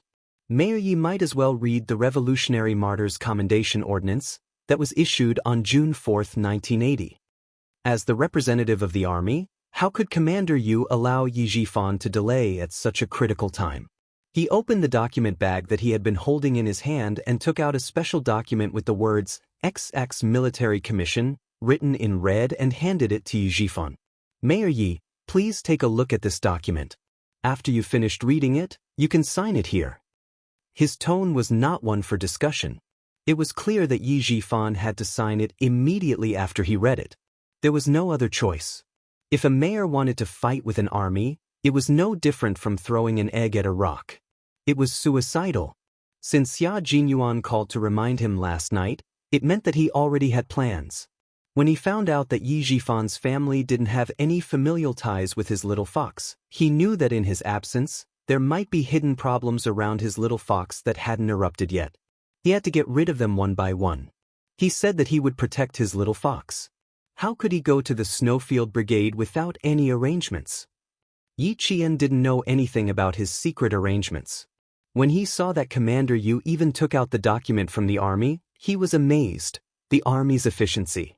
It was just a thin piece of paper, but Yi Jifan's hand hurt when he held it. Who would dare not to disobey the army's decision? Who would dare to openly oppose it? Even if he had connections, it would be useless. No organization or department had the right to interfere with the military's decisions. "Sign it, Mayor Yi. I still need to go to the city this afternoon to complete all the household registration procedures for little Yi." Commander Yu took out a pen from the inner pocket of his military uniform and handed it over. He smiled and said, "We can run errands for things like this. We won't cause any trouble for Mayor Yi." Don't think that they were all rough men in the army. They were all as astute as they should be. Chapter 240. Yi Jifan, who couldn't wait to swallow all the documents, raised his head and looked at Yi Jian with his shrewd eyes. He said in a deep voice, word by word, "Niece, you have to think this through. Once you move your household registration and change your guardian, I won't be able to help you if anything happens in the future." So it was premeditated. Even if his stupid wife didn't cause trouble today, moving her household registration and changing her guardian were things that would have happened sooner or later. If Mayor Yi didn't remind me, I would have forgotten. Facing his persistent questioning, Yi Jian smiled faintly and said, "If something really happens in the future, I only hope that Mayor Yi won't stand out to help me or anything. I'm really worried that you won't stand out to help me, but will instead hit me when I'm down." Yi Qian didn't quite understand why Uncle Jen suddenly proposed to move her household registration, but she knew what she should do at this time. No matter what Yi Zhifan said, she wouldn't do as he wished. She would obediently listen to him and keep her name in his household registration booklet. She didn't have any objections to moving out. Moreover, Uncle Jen came prepared and came at such a good time. If she didn't settle the matter today and give Yi Zhifan time to breathe, it would be difficult to do it again in the future. Her words made Yi Zhifan's face even more pale and ugly, but Yi Qian ignored it. Speak slowly? Of course, I won't give you the chance to kick me when I'm down. Just like today, the mayor's wife insisted that I acted inappropriately just because I didn't come back for the summer and met with a male student who was taking the exam with me yesterday. I was originally fine, but Mayor Ye's family just had to cause trouble for me. Yi Qian usually didn't speak much, but when he opened his mouth, his words were like knives. It was like a white knife going in and a red knife coming out. It hurt Yi Zhifan so much that his internal organs were bleeding. No matter how unwilling he was, Yifan had no choice but to sign. As soon as the last stroke of the name was written, Commander Yu took back the letter before the ink was even dry.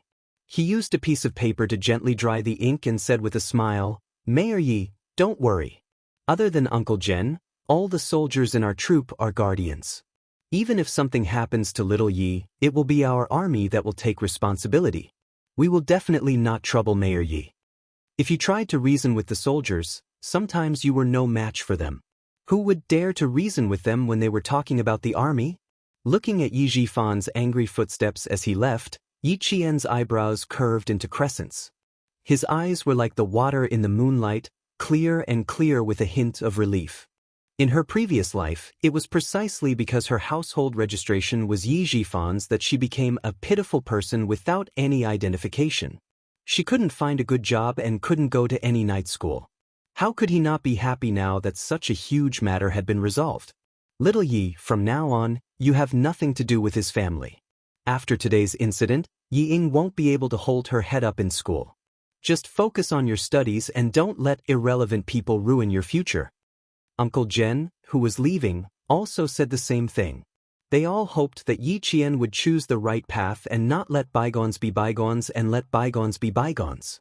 This was also what Major Xia Jinyuan hoped for. Looking at the endless snowy mountains, his eyes were like snowflakes under the effects of altitude sickness. They were dazzling and cold, with a hint of majestic fighting spirit.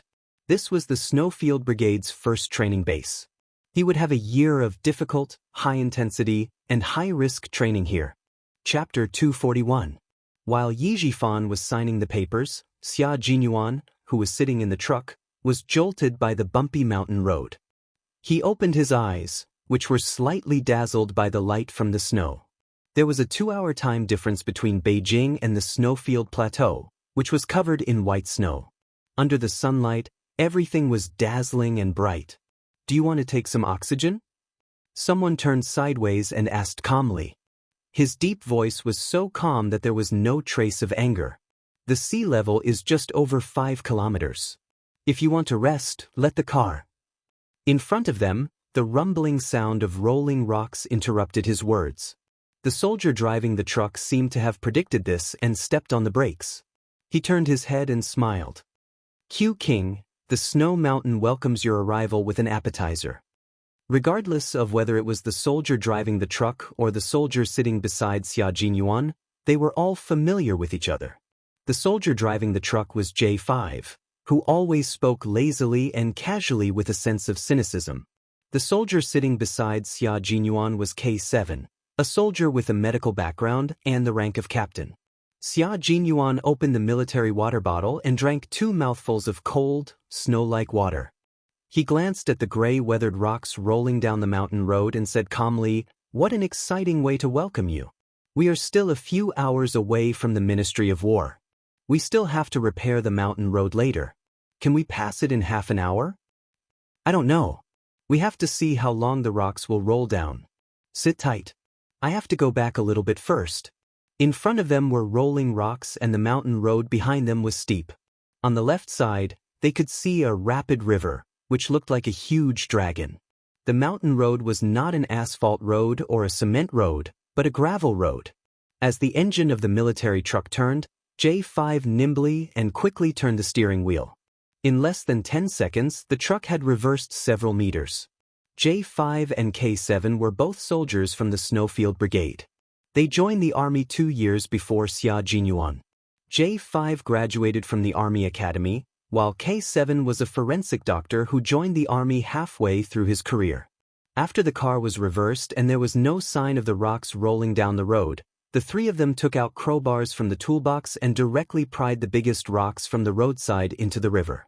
Listening to the sounds of the rocks rolling down the road, J5 secretly glanced at Xia Jinyuan, who was expressionless, and a hint of appreciation flashed across his eyes.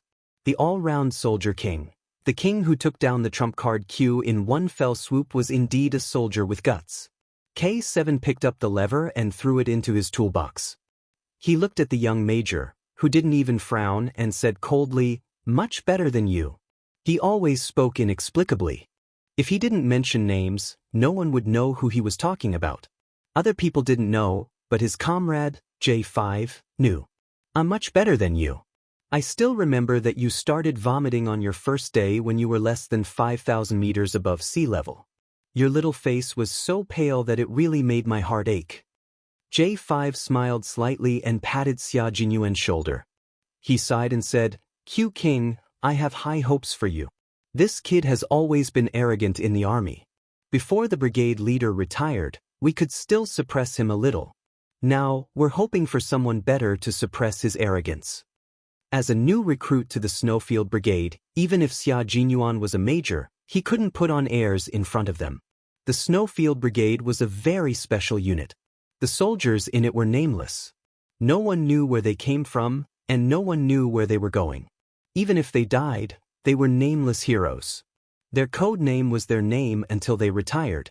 Chapter 242. J5 and K7 only knew that Q King's surname was Xia. They didn't ask or care about his full name. Their code names were their names. No matter where they were, they could only contact their code names. Xia Jinyuan didn't know their names either. When he heard them, his thin lips curled up slightly. "I want to keep a low profile." That one sentence instantly turned J5 into a quiet, handsome man. As for K7, he revealed a smile thinner than the breeze. He turned his head to look at Q King, who was indeed keeping a low profile. His lifeless voice fluctuated slightly. "We all like to keep a low profile, unlike J5, who acts so high profile that he has to write a 3,000-word self-reflection letter tonight. I only spoke 3 sentences to a girl at the foot of the mountain. Which one of you got jealous and secretly snitched on me? Now I have to write another 3,000-word self-reflection letter. Damn it, I've already written a 12,000-word self-reflection letter this month." At this point, J5 had an innocent look on his face. Even his tone was full of resentment. He glanced at Q King, who had a faint smile on his face, through the rearview mirror. His eyes dimmed slightly as he sighed. "What a pity. You're worse than a monk once you enter the team.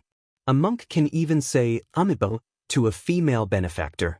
As he sighed, Xia Jinyuan narrowed his handsome eyes slightly. Then he said with a faint smile, "Don't worry, I'm still single. My family says that I'm too young to fall in love. I don't want to be cheated of my money and lose my virginity. So, I'm just like you, continuing to live the life of a monk. In the future, I don't think I'll be like J5, writing a 3,000-word self-reflection letter every now and then. Writing so frequently, it's more like I'm in heat." It was very quiet in the car. J5's face was wooden and expressionless. About 5 seconds later, K7 suddenly burst into laughter as if his laughing acupoint had been pressed. His previous lifeless appearance was gone. His laughter was bright and clear like the morning sun. J5 said in a wooden voice, "As far as I know, only male animals go into heat. I think Q King is right. You're also in heat. Otherwise, why can't you control yourself and want to talk to the girls? Isn't it just a male animal? Once it's an estrus, it can't control itself. As a result, it has to write a self-reflection every few days." K7's laughter was short, and when he spoke again, his face was still as calm as a mirror. The only thing that remained on his thin cheeks was the trace left behind by his laughter. Xia Jinyuan sneered. It was a unique way of reminding him to keep a distance from women. From this, it could be seen that the Snowfield Brigade was indeed as mysterious as the rumors said. They were like orphans without a home, and the only companions they had were their comrades. Thankfully, he had already made the most important arrangements for Little Fox before he left. In the coming days, even if he wasn't by her side, even if he couldn't contact her, he believed that with her ability, she would be able to handle any difficult matter beautifully. The sky was blue and the clouds were white. On the ground, the snow was white. In the car, Xia Jinyuan's smile was like a blooming lotus, clear and eternal. The mountain was getting higher and higher, and the road was getting more and more rugged. J5 and K7 didn't stop talking in the car. They took turns driving carefully, not daring to slack off in the slightest as they headed towards their first training base. Chapter 243. The only scenery that could be enjoyed in Fujian town and the snowy highland was the bright sun in the sky. Yi Jianyan, who was standing under the shade of the tree, was a little stunned. It was Xia Jinyuan who reminded Uncle Jen to relocate his household registration. Girl, when Major Xia comes back, you have to thank him properly. Luckily, he reminded me. Otherwise, no one would have thought of it. Uncle Jen, who did not know that Xia Jinyuan had already left Fujian town and was heading to a new unit, said earnestly, he has helped us so many times unconditionally. You can't not thank him at all. He had helped them so many times. If he did not thank him properly, he would feel bad. Upon hearing this, Yi Qian smiled and shook her head. It's okay, Grandpa General Major Xia came to Fujian town to train at the basic unit. After he's done, he will return to his original unit. In the future, he won't be coming back to us, so I'm afraid you'll have to wait a long time for him to thank you. She did owe him a thank you. If he had not reminded her in time and caught Yi Jifan off guard, she would have moved her household registration in one fell swoop. If Yi Jifan held onto her household registration like he did in her previous life, she would have to live without an identification card again and would be restricted everywhere she went. Yi Qian, whose heart was trembling slightly, calmed herself down and thought about the letter Principal Chen had given her. It only had 4 words: wait for me to come back. Wait for him to come back? Wait for him in Fujian town? And wait for him to come back? See you next time? She did not think too much about it. Wait for him to come back. You can think of it in a normal way or a more complicated way. When faced with such a dangerous man, she naturally avoided it and thought of it in a simpler way. In the end, she suddenly heard from Grandpa Jen that Xia Jinyuan had a lot to do with the smooth transfer of her household registration. It could even be said that he had solved the problem by himself. Then, Yi Qian rubbed her temples with a headache. She realized that even with 2 lifetimes of experience, her IQ was not enough to play a guessing game with Xia Jinyuan. If there was no such thing, then the 4 words he left her were like a friend going on a long journey, and she was waiting for good news. However, with his help, the meaning of these 4 words became somewhat ambiguous. What he hated the most was this kind of ambiguity that required guessing and guessing. Hearing this, old Uncle Jen fell silent. After a while, he nodded slightly and said, with Principal Xia's ability, he wouldn't stay here forever. Leaving is something that will happen sooner or later.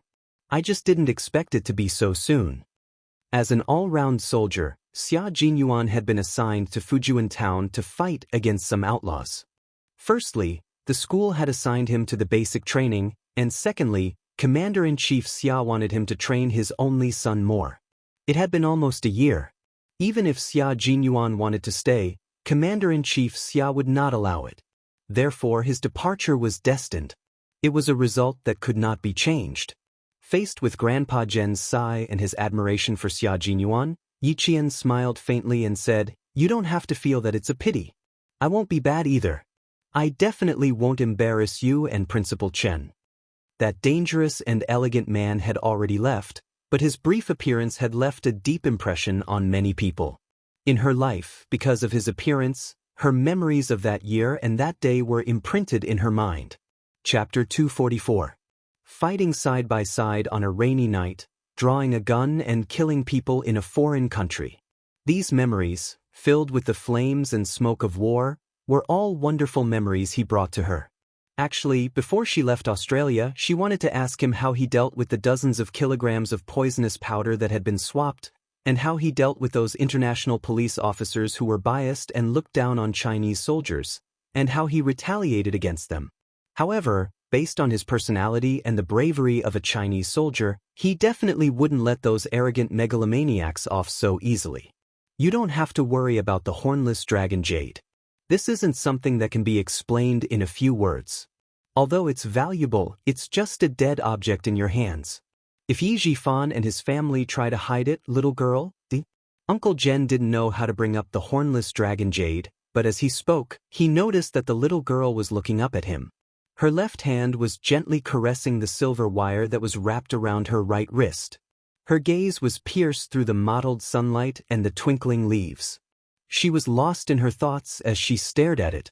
This little girl, when it came to serious matters, she could still be lost in her thoughts. Yi Qian's mind was filled with memories of fighting side by side with Xia Jinyuan. She blinked, her dewy, obsidian eyes were still a little dazed. Suddenly, she pursed her lips and lowered her head in embarrassment. I thought of something. I didn't hear what you said just now. I'm sorry, Granbing. Her hand that was caressing the silver wire quietly lowered and hung naturally by her side. Seeing this, Uncle Jen laughed. I know. You're thinking of Major Xia, right? He was old, but he wasn't blind. However, after laughing, Uncle Jen's aged face turned serious. But little girl, regardless of whether you're thinking of him or not, you're still too young. There are some things that you can't just rely on your feelings alone. Regardless of what Major Xia thinks, you still have to take care of yourself. There was a hint of sadness in Lord Jen's eyes, as if he was recalling something that made him sad. No matter how powerful a girl is, she will always be at a disadvantage when it comes to love. Uncle Jen carefully looked at the calm little girl and smiled again. But I don't think you're the kind of girl who would easily fall in love with you. If that guy really likes you, he's going to fall in love with you. This was also why Uncle Jen did not interfere even though he noticed that Xia Jinyuan treated Yi Qian differently.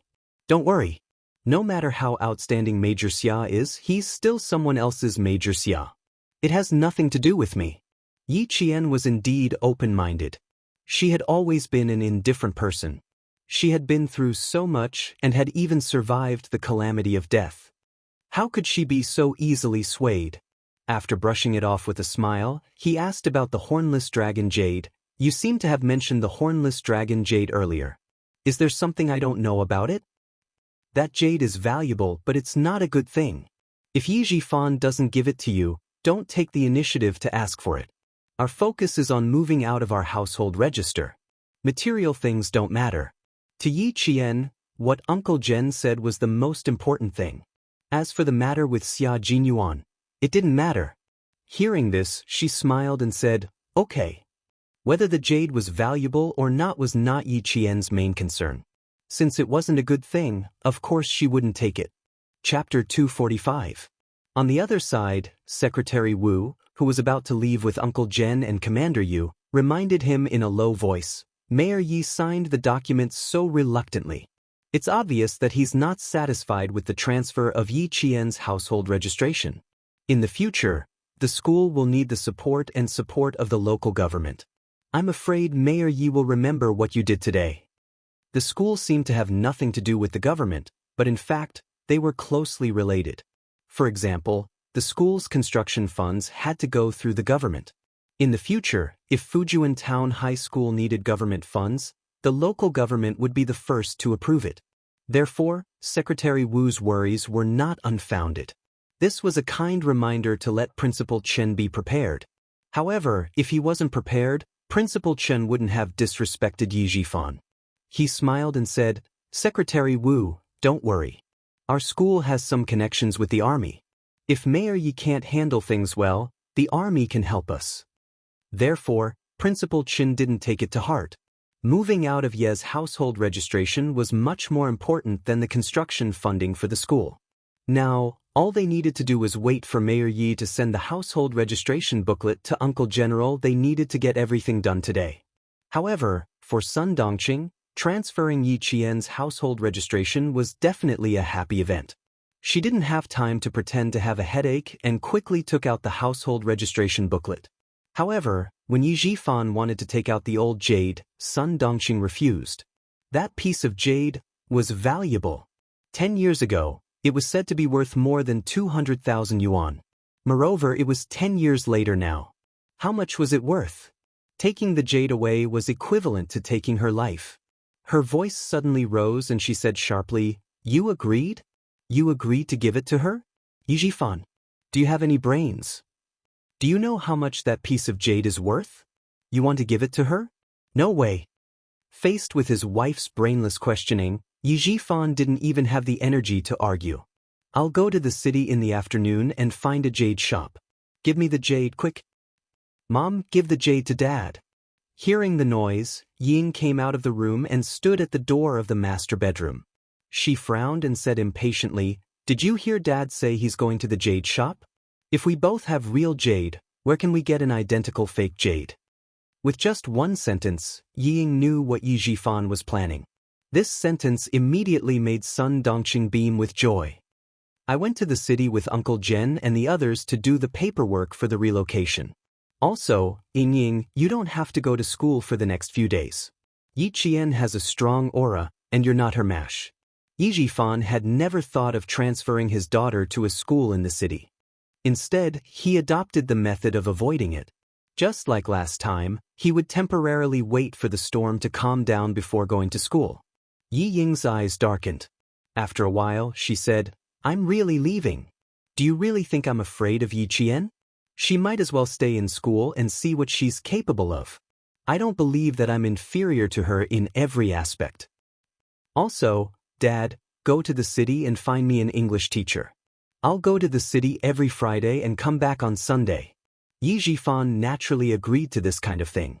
At the same time, he was happy with Yi Ying's spirit of facing the blade head-on.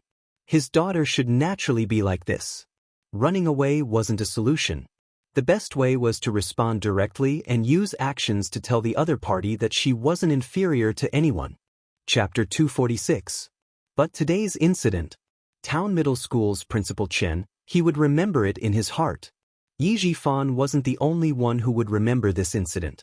Everyone who witnessed this farce would remember it, and they wouldn't forget it for a long time to come. The sun was scorching in June, and the fire in July. Yi Qian, who had already moved her household register, finally calmed down after nearly 20 days of stares. When Yi Ying appeared at the classroom door, a new wave of stares was directed at her. One was sitting in the classroom with a rosy complexion, while the other was standing at the classroom door with a pale complexion.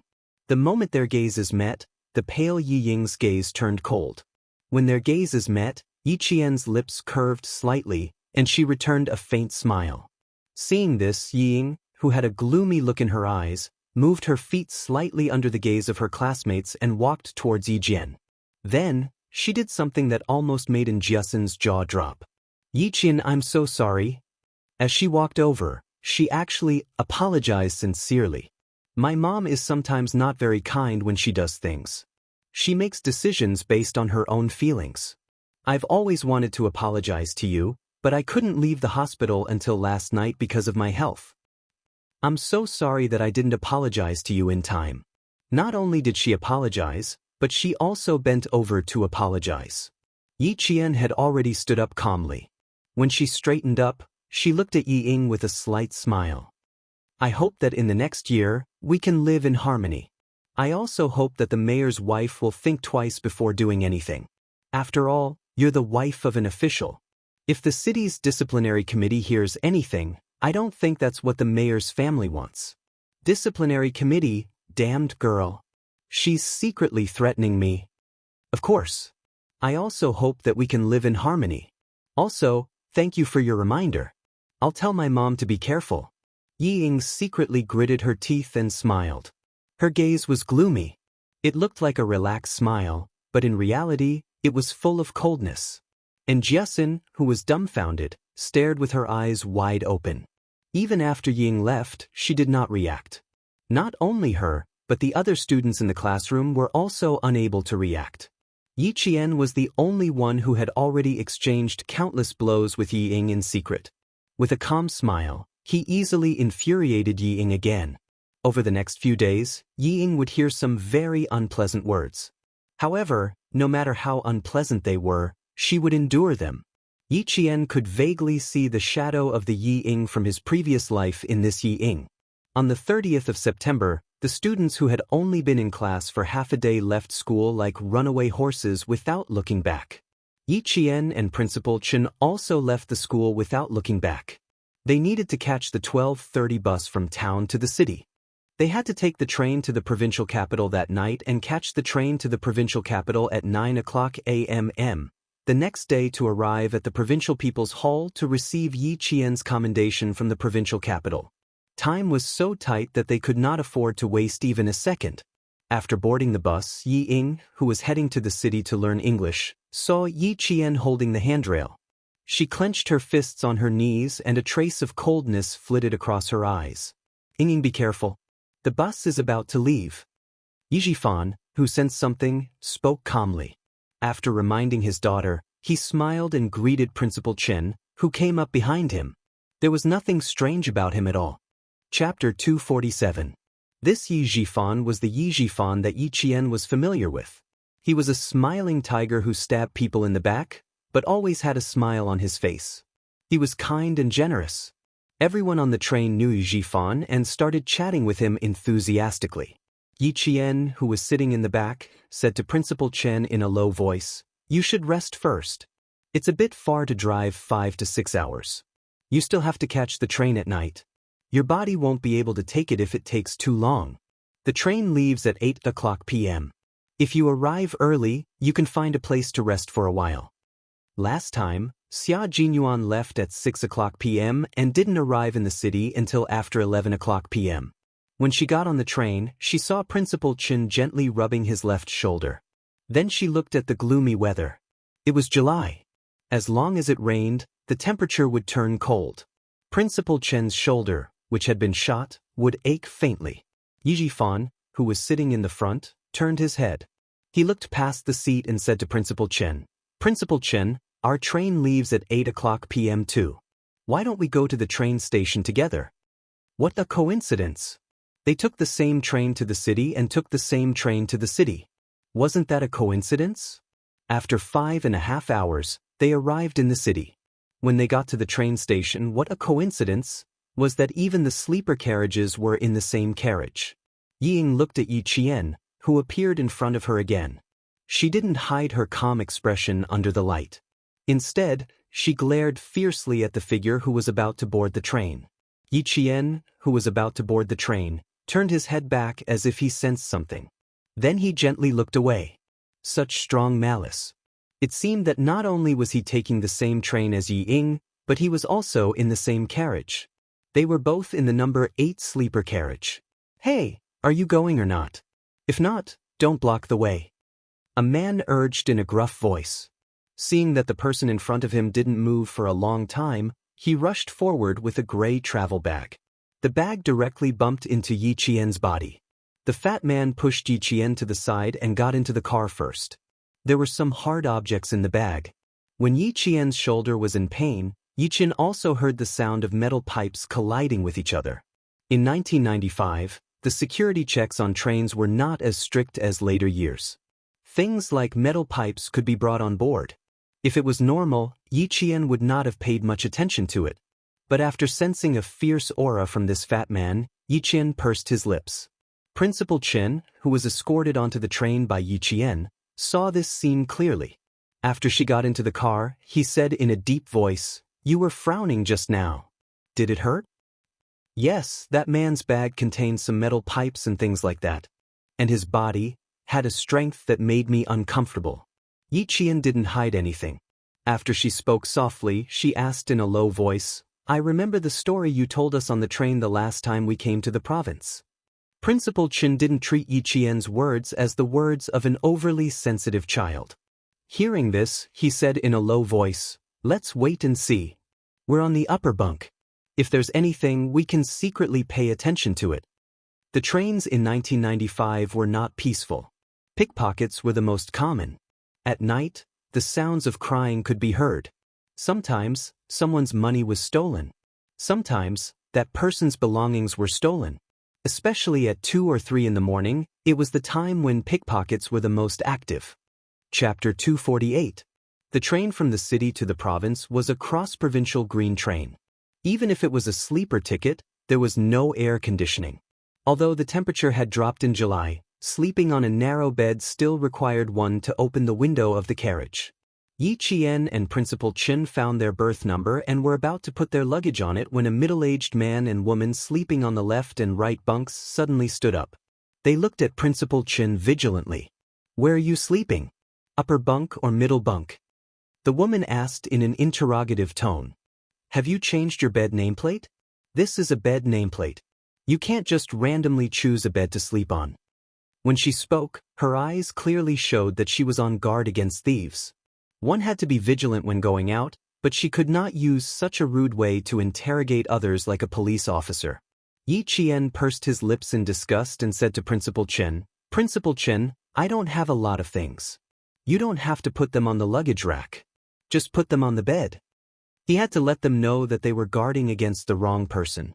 After she said that, she saw the middle-aged man and woman in the same carriage look at each other. They did not even say a word of apology and went back to sleep in their beds. After the luggage was put down, Principal Chen was about to sit on a small folding board under the window by the aisle to enjoy the cool air. The middle-aged woman who was lying down sat up and pointed at the window. "Don't open the window, okay? Just leave it open." More than 10 people got on the train. The first thing most of them did when they got on was to pull up all the windows near the bed and the aisle. Before the train started moving, the people who were sweating from the heat sat on the small folding board by the aisle curtains and waved their fans while complaining about the heat. Yi Qian looked at the windows on their side. They were pulled down quite low, just enough for the night breeze to blow in. Principal Chen, who had gestured for Yi Qian to get on the bed, waved his hand disapprovingly. He meant to tell Yi Qian not to take the middle-aged woman's rude behavior to heart. There were always such people when they were out, so there was no need to take it to heart. Seeing this, Yi Qian could only smile and did not argue with the middle-aged woman. She also didn't like to pull up the entire window. There were still many things that happened on the train in the 90s. The story that Headmaster Chen told her last time happened in May 1993 on the 3RD/4TH international train from Beijing to Moscow. It was a true story. At the time, the impact on the international community was very bad. When he was young, Headmaster Chen had been to countless places on missions. Now that he had retired, he wanted to live a peaceful and stable life. He did not want to leave the school so easily. As for the oil reserves under the school, he could not leave the school often. This time, he left because he had to accompany Yi Qian to the Provincial People's Hall. Taking the train is quite interesting for us. Last time, 12 of us went from the city to the province. Zhou Liao and the other boys were so excited that they did not sleep the whole night. Yi Qian, who had already climbed to the middle bunk, poked his head out and chatted with Principal Chen, who was still sitting on the folding plank in the aisle. It's the first time taking the train. Everyone is quite excited. A principal and a student. It was easy for people to accept them. The middle-aged man and woman who were sleeping on the bed unknowingly joined in the conversation. Principal Chen was also a talkative person. Soon, he was chatting with the middle-aged man about everything. Chapter 249. Principal Chen was experienced and knowledgeable. Wherever the man went, he would always add a few words. Not long after, the middle-aged man, who had wanted to show off that he had been to many places, became much more honest. Yi Qian, on the other hand, slightly pursed his lips and smiled. Usually, Principal Chen was not like this. It seemed that he must have noticed that the middle-aged couple looked like they were guarding against thieves. That was why he was like this. Probably because he could not find a sense of superiority anywhere in the world. The middle-aged man took out his brick-like mobile phone. In this day and age, to be able to afford a mobile phone indeed meant that one was rich, had a high status, and had a high social status. On Yi Qian's upper bunk, there was also a young man who went out to work. He peeked from the upper bunk and said, "So ugly. I thought it was a good-looking guy." His words made Yi Qian, who was just pursing his lips and smiling quietly, laugh out loud. The people of Yan'an City were the province. No, the whole country was famous for being shrewd. Not only were they shrewd, but they also looked down on others. Whether it was outside or within the city, their sense of superiority was always inexplicable. Using a mobile phone to gain a sense of superiority was indeed something that the people of Yan'an City would do. Yi Qian did not join in. He laid his head on a pillow and listened to the rumbling sound of the train. After a while, he fell into a light sleep. Not long after he fell asleep, he would wake up when the train stopped with a clang-clang sound.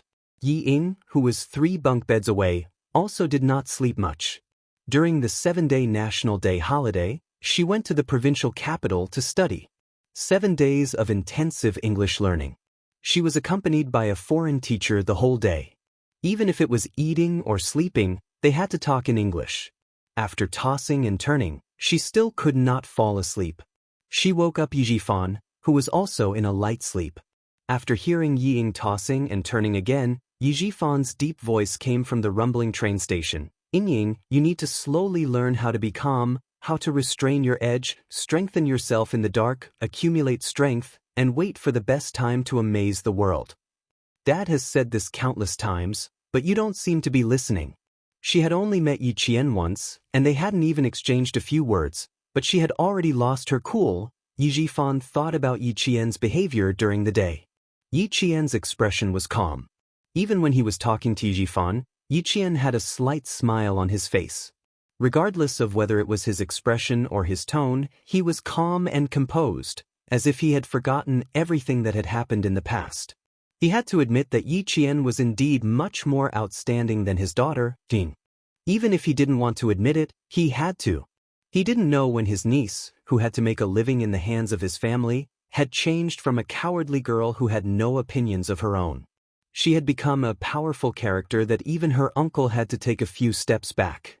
Her strength was not in the sense of being aggressive. Once someone offended her, she would immediately retaliate and let the other party understand that she was not an orphan who could be easily bullied. This could be seen from the countless times Sun Dongqing had suffered in her hands. Fortunately, she was not powerful in the sense of being aggressive. Otherwise, the incident at the start of school would have caused Ying to be unable to continue studying in school. "Yi Ying, you have to admit that she is more outstanding than you right now, and you have to clearly understand that her excellence is far beyond what you can compare to now." She went abroad to win awards, and persuaded the Chinese to set up a charity organization called Outstanding Student Scholarships. Ying, ask yourself, if you had gone abroad to compete, would you have achieved what she has today? Chapter 250. Have you ever thought of asking the Chinese to step forward and willingly fork out money to share the burden of the country? No, you don't have that kind of ability. So, no matter how jealous you are, you can only endure it, because you're not as good as Yi Qian. As a father, Yi Jifan was definitely a qualified father. As a father, he seriously taught his daughter how to plan step by step. How could he win people's hearts? But the bad thing was that Sun Dongqing's personality and way of dealing with things had more or less affected Yi Ying. It wasn't too late to teach her now.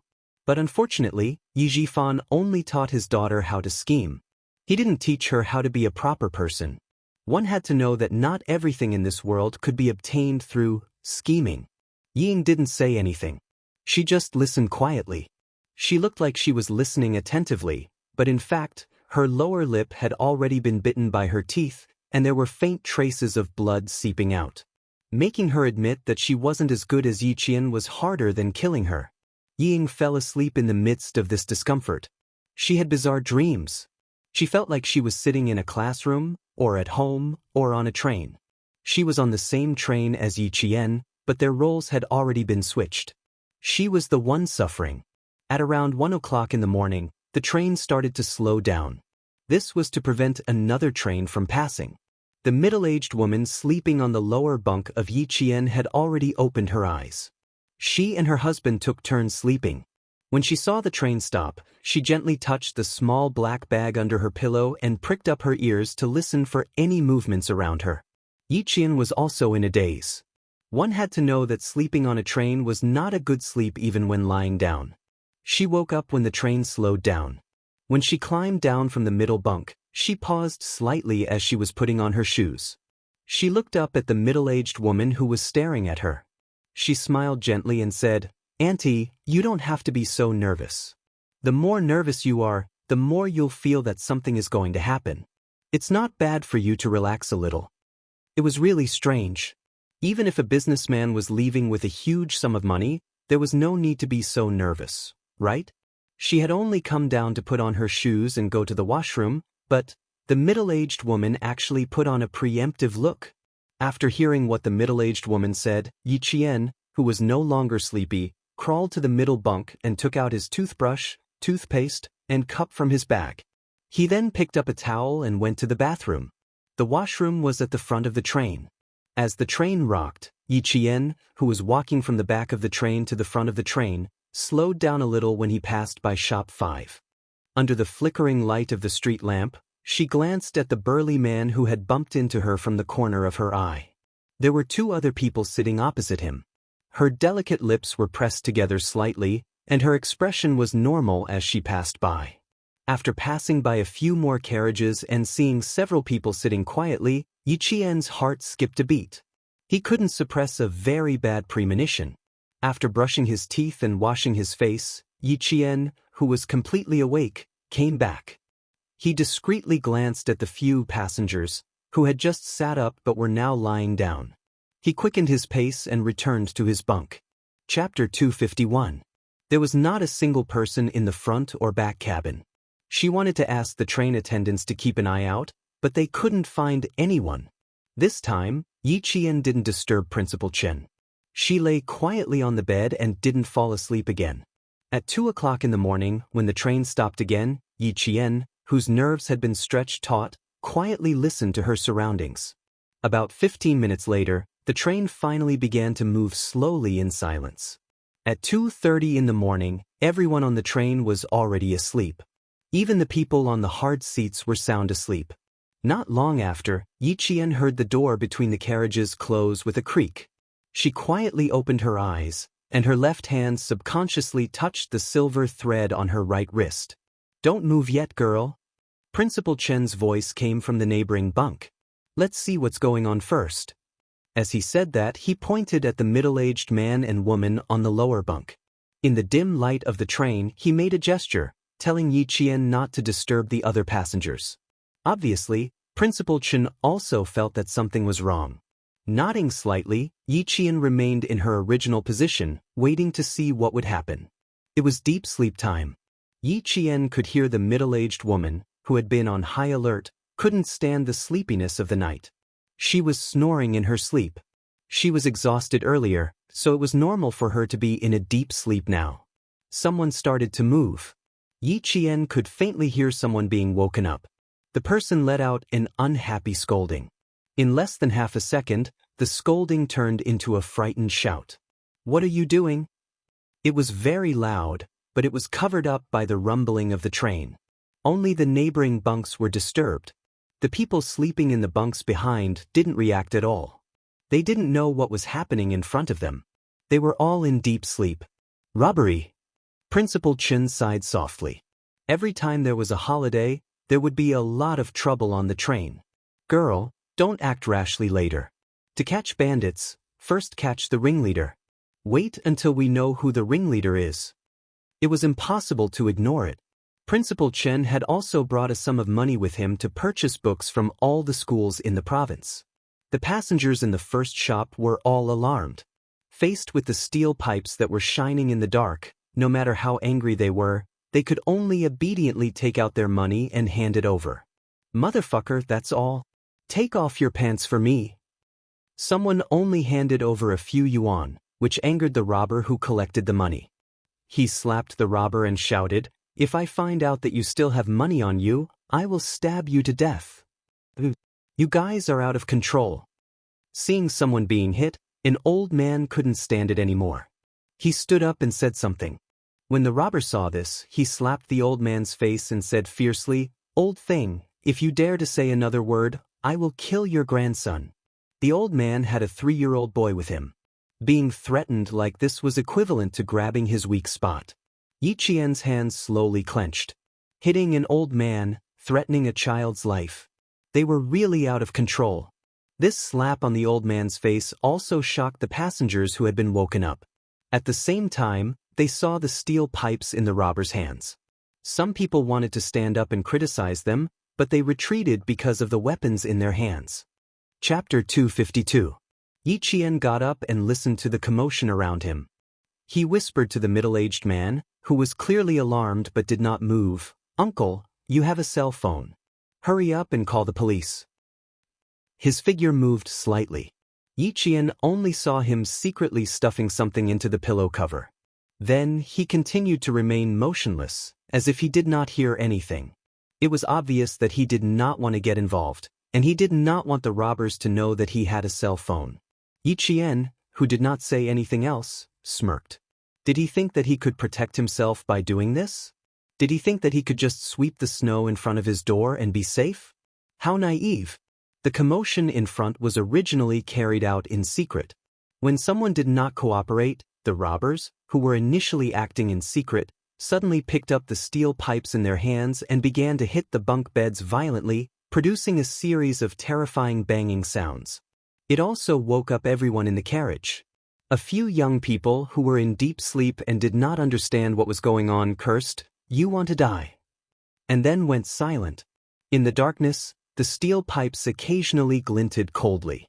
The young people who did not have any weapons in their hands chose to remain silent. "Put all your money on the bed. If you don't behave, wait to be beaten. Let's see if your bones are harder than the steel pipes in our hands." The robbers, who were originally coming in one by one, saw this. As they walked, they used the steel pipes to hit the beds in the entire carriage. They wanted to wake the passengers up first. The children were the first to cry out in fright, followed by the women's screams. Outside, there was a sudden clap of thunder and a flash of lightning. The pale white light illuminated the carriage for a few seconds. There were at least dozens of men of different heights and heights. Some were fat, some were thin, some were tall, and some were short. They held steel pipes and stood in the aisle of the carriage like fiends. All of them were cursing loudly. They used the steel pipes in their hands to point at the frightened passengers sitting on the beds, threatening them to hand over all their money.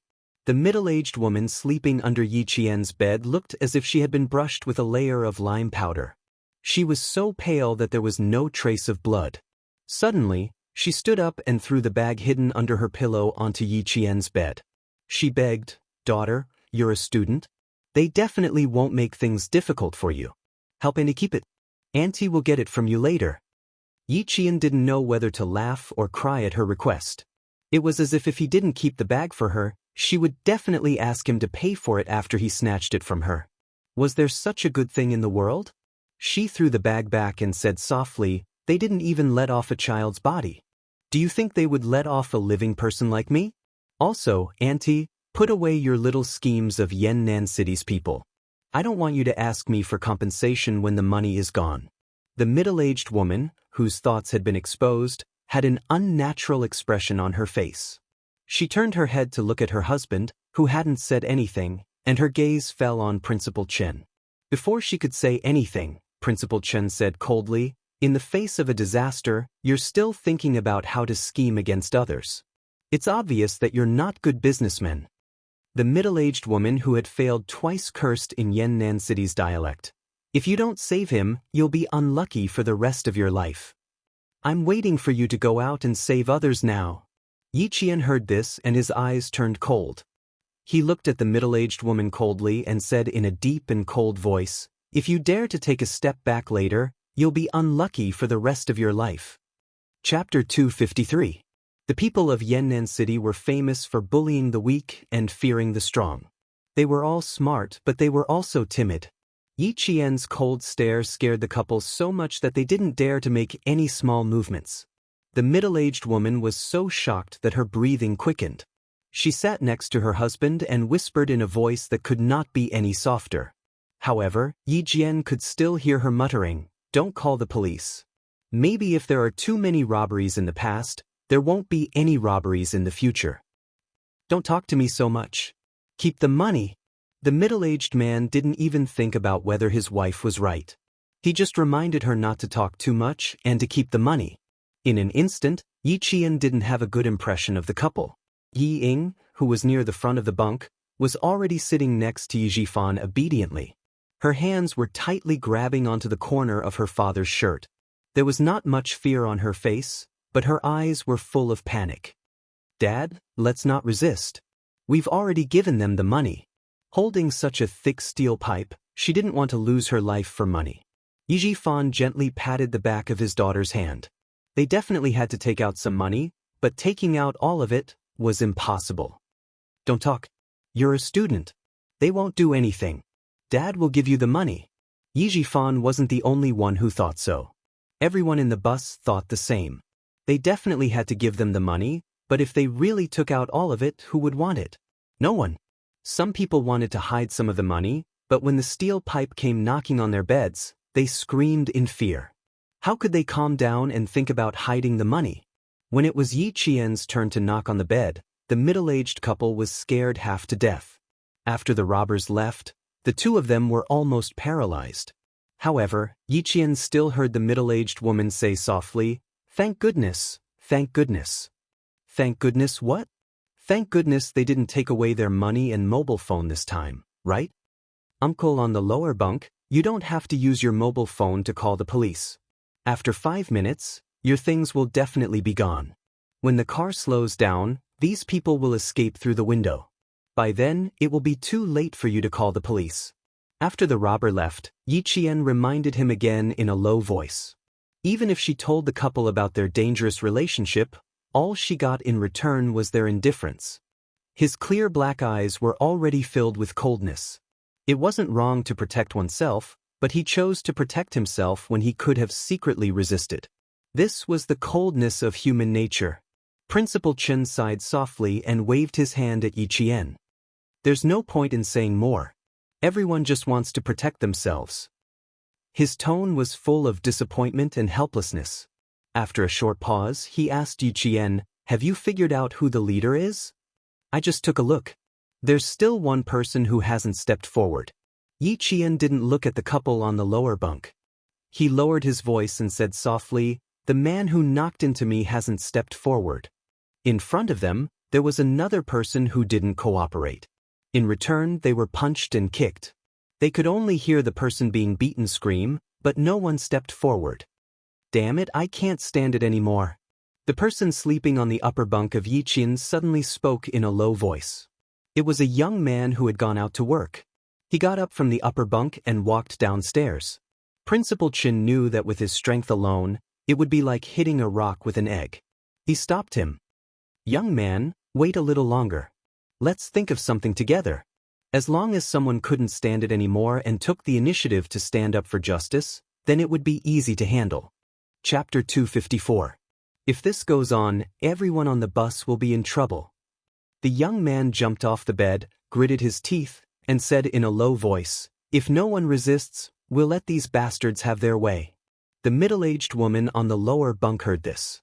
She rolled her eyes and said lightly, "If you're so capable, why don't you rush out now to uphold justice and chase these bastards away?" Not to mention Feng Liang's words, just her behavior of treating others like fools was enough to make Yi Jian's eyes as cold as a bottomless abyss, with only a little bit of cold light. In front of them, a voice familiar to Yi Qian could be heard. "What are you all hiding for? Your lives are more important. If these people are really ruthless, do you think we can win? The doors on both sides are locked. Who can get in? Call the police? It's no use. This is a mountainous area. When will the police get here? They've already left." It sounded like he was doing it for the good of others. He wanted the passengers to obediently hand over their hidden money. Saving their lives was more important, but it made Yi Qian's pupils contract. Take out the money as soon as possible and chase them away. Save your lives first. As long as you're alive, you can earn the money back, right? As the man spoke, he put the money on the bed. It's not worth it to throw away your life for a little money. It's that man's voice. He's persuading them to hand over the money. When Yi Jian recognized the voice, a faint smile appeared on her face. He's right, but he's also wrong. This place is indeed a little far from the next station. Based on the current speed, it'll take about half an hour to get there. That means they have about 20 minutes to ransack the entire bus. Yi Qian looked at the young man standing beside him and laughed quietly. Brother, what you need to do is very simple. There's a cell phone under this uncle's pillow. Borrow it and then call the police. This kind of thing requires the police to step in. He emphasized the word borrow to tell the young man not to borrow it properly, but to be forceful. They were all standing together. Yi Qian spoke softly, and the middle-aged woman naturally heard every word. She was so angry that her body started to tremble. She gritted her teeth and said softly, "How dare you? All right, if you dare to snatch it, it means that you are with them. Old Lu, hold on to the phone properly. This girl's heart is black. The next bus would arrive in 30 minutes. It would be great if the people in front didn't cooperate, because this way, they definitely wouldn't be able to snatch it from their side. When the police came, what if they alerted these robbers who valued money more than their lives? What if they paid with their lives?" Yi Jian, who was looking around, seemed to know what she was thinking. Her light chuckle was filled with coldness and ridicule. You want to keep the money, but you also want the robber to leave on his own accord. Auntie, don't be too optimistic. If you call the police after they've ransacked everything, that will be a real loss. You won't be able to get a single cent back. These words were a real threat to the robbers. Principal Chen didn't say anything to stop them. He let Yi Qian intimidate the couple by himself.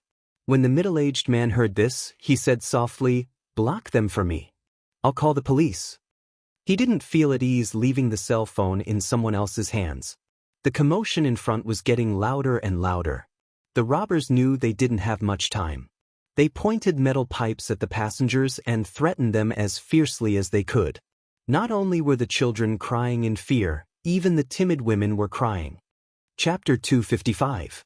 The middle-aged man's hands trembled when he heard the voices.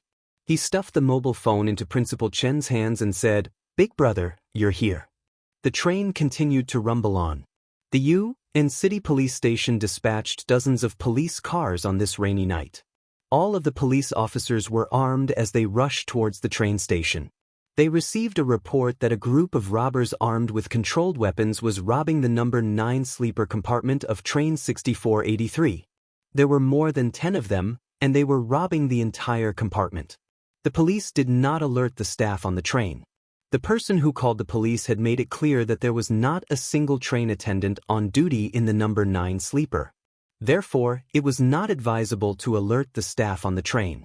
Therefore, they only informed the conductor to slow down the train when the police arrived. Principal Chen, who had made the report, leaned forward slightly and looked at the robbers who were robbing the compartments one by one. Then he gestured to Yi Qian. "No, I'm the most suitable person to go." Yi Qian immediately shook his head and rejected the idea. "You're an adult, and I'm a child. It's best if I go. Also, I have a self-defense weapon. I can protect myself. Also, I have my own considerations. My uncle..." She had shown enough trump cards during this period of time. She had to show that she was brave but not astute. Yi Jifan obviously had his eyes on her. During this period of time, whenever she returned to the recruit station after school, there would always be people following her in secret. If it weren't for the fact that there were guards at the recruit station, they would have followed her indirectly. She needed to create some trouble to make Yi Jifan feel that she was nothing to be afraid of. This was because she did not have the ability to take down Yi Jifan in one fell swoop. On the contrary, Yi Jifan could create some trouble for her from time to time. When she mentioned Yi Jifan, Principal Chen understood what Yi Qian was thinking. Moreover, this girl had the ability to protect herself. There was no doubt about this. He handed the briefcase that he carried with him to Yi Qian. "You have a good reason to be a teacher. This is the proof of your loyalty." When the middle-aged couple saw this, the expressions on their faces changed. One moment, they were conflicted, and the next moment, they couldn't bear it. "Daughter, you be careful." When the middle-aged woman, who had been minding her own business, saw Yi Qian step forward to stall for time, her face became flustered and her heart uneasy. Yi Qian was a little surprised. He lowered his voice and said teasingly, "I'm not used to Auntie acting like this all of a sudden.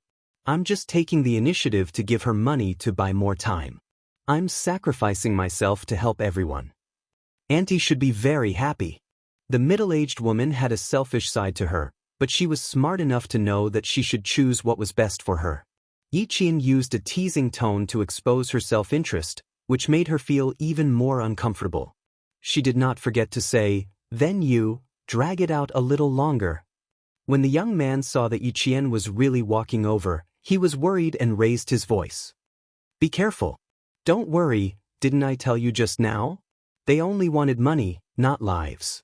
Boss is overseeing this place. Hitting people is just a deterrent. If someone really dies, they won't be able to bear the consequences." It was because of this point that she dared to step forward. A student was not much of a threat to this group of arrogant robbers. Before they could leave, another person in the car was slapped in the face. "Damn it, where did you hide the money? You're not honest, right? I'll beat you to death." Chapter 256. Big brother, please do us a favor. This is life-saving money for my man. I beg you, big brothers, please do us a favor and give my family a way out. The person who was beaten did not dare to resist. He could only beg bitterly, and even knelt on the ground to beg for mercy. The inside of the car was bleak. Other than the crying of the middle-aged woman and the arrogant shouts of the robbers, there was no other third party's voice. If the voices of these two parties were blocked out, it could be said that the entire car was dead silent. "Please, big brothers, my man is the pillar of the family. I only managed to get this money by pooling it here and there. Please, big brothers." The kneeling middle-aged woman kowtowed heavily and begged. But no matter how much she kowtowed, all the life-saving money on her was taken away without leaving a single cent. At the same time, the robbers laughed loudly. "Not bad, 5,000 yuan is a large sum." After counting the money, he laughed mockingly, "We don't have any money either. We're waiting for your money to save our lives. Your man's life in exchange for more than 10 of our lives. You're doing a good deed, huh?" On one side, there were miserable cries, and on the other, there was unbridled laughter. The two extremes of laughter made many people secretly clench their fists. The mournful cries were too tragic, making everyone's heart tremble. But what was the use? Because no one stepped forward. If they helped her, if their own lives were threatened, who would stand up for them? When the middle-aged woman saw that no one stepped forward to help her, she asked for help from the people nearby. "Big brothers and big sisters, please help me. That money is really life-saving money for my man." Who dared to agree? No one dared. No one dared to step forward. Even if someone dared to step forward, they would be secretly held back by the people in the same line, who would quietly warn them not to go out. After all, the robbers had weapons in their hands. If they were stabbed, they would lose their lives. All the exits were blocked. They could not even run out to ask for help. Ying was so scared that she curled up and only dared to take a few glances out of the corner of her eye. Coincidentally, the robber's flashlight swept over. Her heart skipped a beat as she saw the middle-aged woman who was kowtowing crawling towards them on her knees. "Dad, raise your leg. Quick, raise your leg." She was afraid that the middle-aged woman would hug Yi Jifan's leg and ask for help. She was so scared that her face turned pale. She reminded him, "We can't interfere. We definitely can't interfere." How could the robber give the middle-aged woman a chance to ask for help? Seeing that she was blocking his way to collect the money, he directly swung the iron pipe at her back. Just as the steel pipe was about to fall, a slender figure suddenly stumbled and fell. At the same time, she coincidentally knocked away the robber holding the steel pipe. "Motherfucker, who is it again?" The robber who had been knocked away reacted and was about to hit the person who had tripped over with a metal pipe. The robber who had pushed Yi Qian over laughed out loud. "What are you hitting him for? He's just a student. He's scared and took the initiative to give us money. What kind of job is this? Jay is there? He who understands the situation is a wise man. Yi Qian stood up. She chose the right words to express her fear and make others think that she was pretending to be calm. She said, "We'll give you the money. Can you return the money for saving this auntie's life?" Yi Ying, who was next to Yi Jian, was stunned when she heard Yi Jian's words. When she came back to her senses, a strange smile appeared on her face. She overestimated herself. Did she really think that she was omnipotent? Chapter 257. Yi Jifan, who had already paid to avoid the disaster, looked even more serious than before. A few days ago, when he went to Liao Yud's house, his son, Liao Jian, heard them secretly discussing Yi Qian, and he mentioned something. He said that when Yi Ying arranged for him to go to the city to do something to Yi Qian, he didn't expect to be accidentally discovered. What scared him the most was that he saw Yi Qian climb from the first floor to the 7th floor with his bare hands, and then down from the 7th floor in the blink of an eye. He also mentioned that he had 2 delinquents follow Yi Qian, but the next day, the 2 delinquents were rescued by villagers and tied to a tree for an entire night. Yi Qian had a very good relationship with the military. Could it be? Yi Jifan faintly guessed a possibility, and his gaze became even colder than when he personally handed over the money. If this girl really trained well in the military, was smart and capable, and had good skills, it would be even harder for Ying to surpass her. Then, Ying would have even less of a chance of marrying into a rich family. Ying was so excited that she clenched her fists. The more this damned girl talked, the more trouble there would be. Just wait for these people to deal with her. As he helped the middle-aged woman up, Yi Qian secretly glanced at Yi Jifan. In the flashing flashlight, Yi Qian saw Yi Jifan's cold expression from the corner of her eye. She knew that Yi Jifan was paying attention to her as she guessed.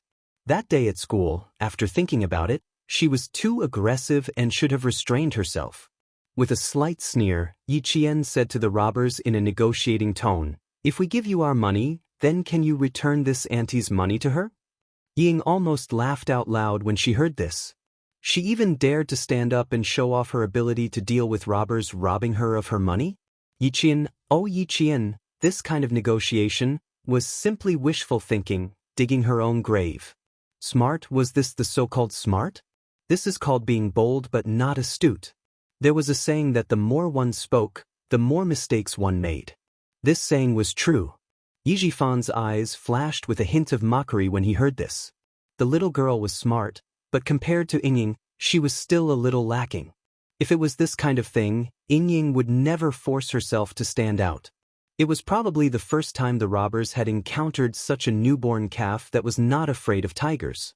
After being stunned for a while, 1 or 2 of them laughed out loud. After laughing, they said ruthlessly, "Little girl, are you bargaining with us? Hurry up and scram, or else, we won't be polite anymore." Someone stood out and gave many people hope. However, when they saw who it was, their hope was instantly extinguished like a shooting star. When Yi Qian helped the crying middle-aged woman to sit down, a man who seemed to be a businessman walked out from the middle. "Don't make things difficult for a student. Take the money yourselves." As he spoke, a few people took out the money and placed it on the bed. They all wanted Yi Qian to quickly return to his own bed. If there was evil, there would be good. At least these people dared to stand up and speak. This made Yi Qian's dark eyes light up with a slight smile. In a voice as soft as a mosquito, he said to the middle-aged woman, "Auntie, when the boat reaches the bridge, it will cross that bridge. Don't think too much." It was impossible for him and Principal Chen to intimidate this group of robbers with just their strength alone. They had to unite everyone in the bus. Only then would the boat reach the bridge and cross that bridge when the boat reaches the bridge. Chapter 258. It was said that a group of dragons had no leader, and that applied to humans as well. As long as there was a leader, things would be much easier. First, it would be her student, followed by Principal Chen, and then the righteous young man. Presumably, the passengers who had helped her earlier would also step forward. This way, things would not be difficult. Furthermore, to catch the bandits, one must first catch the ringleader. But she still had to ensure the safety of everyone on the bus. Xia Jinyuan had once told her to never give the other party a chance to retaliate. The best way was to lead these people to the back and separate them from the passengers, so that they would not have a chance to take hostages to retaliate. Money was bait to the robbers. The more enticing the bait was, the higher the chance of them taking the bait. Yi Qian opened his bag and took out a few thousand yuan. My uncle said that if you go to the back and talk to him, he will give you more money. He took out a few thousand yuan in one go. The first round of bait had already aroused the robber's desire. Now that the second round of bait had been put out, it was time to see if he could lure out the real boss who had not made a move until now. Principal Chen stepped forward and coughed softly. He said unhurriedly, "Come over here and talk. Don't scare the others. Besides, even if you rob everyone on the bus, you may not have as much money as I have. Who's the boss? Please come out and talk for a while. Money is not a problem, but if you hurt people, it will not be pleasing. Come, girl, come back first. Leave the rest to the adults." He waved his hand and gestured for Yi Qian to come to his side first. The leader of the robbers did not expect his job to be so exciting. When he heard this, he moved his arms and did not ask anyone to stop Yi Qian. He chuckled and stood up. The passengers who were sleeping in the same compartment as him seemed to realize something. Their expressions changed, and they all fled to the side like frightened rabbits. They did not even dare to return to their own beds. He shrugged his shoulders and walked over with a smile. "Money is good, but boss, I have to see how much money you have. You want to send me off with a few thousand yuan? It won't be that easy." Greed took the upper hand, and the whole car belonged to him. The gang leader laughed wildly. "Money? I have, but not much. I can give you 30 to 50,000 yuan. If you are afraid that I will do something, why don't you call everyone here and leave 2 guards at the front and back of the car? Wouldn't that be better?" Compared to these fellows who only used iron pipes as weapons, Principal Chen, who had been on the battlefield and had secretly killed countless enemies with a sniper rifle, had an imposing aura that directly suppressed everyone present. When the gang leader heard this, the fat on his face trembled. He sneered and said, "Me? Scared? Everyone here is my people. If she dares to be dishonest with me, I'll play her to death." He pointed at Yi Qian and said, "Such a lively student. I'm sure it'll be fun to play with him." Yi Qian's emotions were stirred by her words. His dark eyes were instantly filled with hostility. Play with her? It seemed like someone had said it before. What was the final outcome? She used a pair of scissors to viciously stab his heart. Her eyes narrowed slightly. She looked at the gang leader who was walking over. Her left hand was already quietly grasping her right wrist. If he dared to move, she dared to move too. Chapter 259. She didn't hide her hostility from Principal Chen, who used to be a sniper. Seeing this, he gently patted Yi Qian's shoulder and motioned for her to go to the back of the carriage. Let the passengers at the back come to the front. This child, sometimes it felt like she had a lot on her mind. Just like just now, one sentence from him made her want to kill him. She had to continue polishing him. He and Uncle Jen would only feel more at ease on the battlefield if she could control her emotions and desires.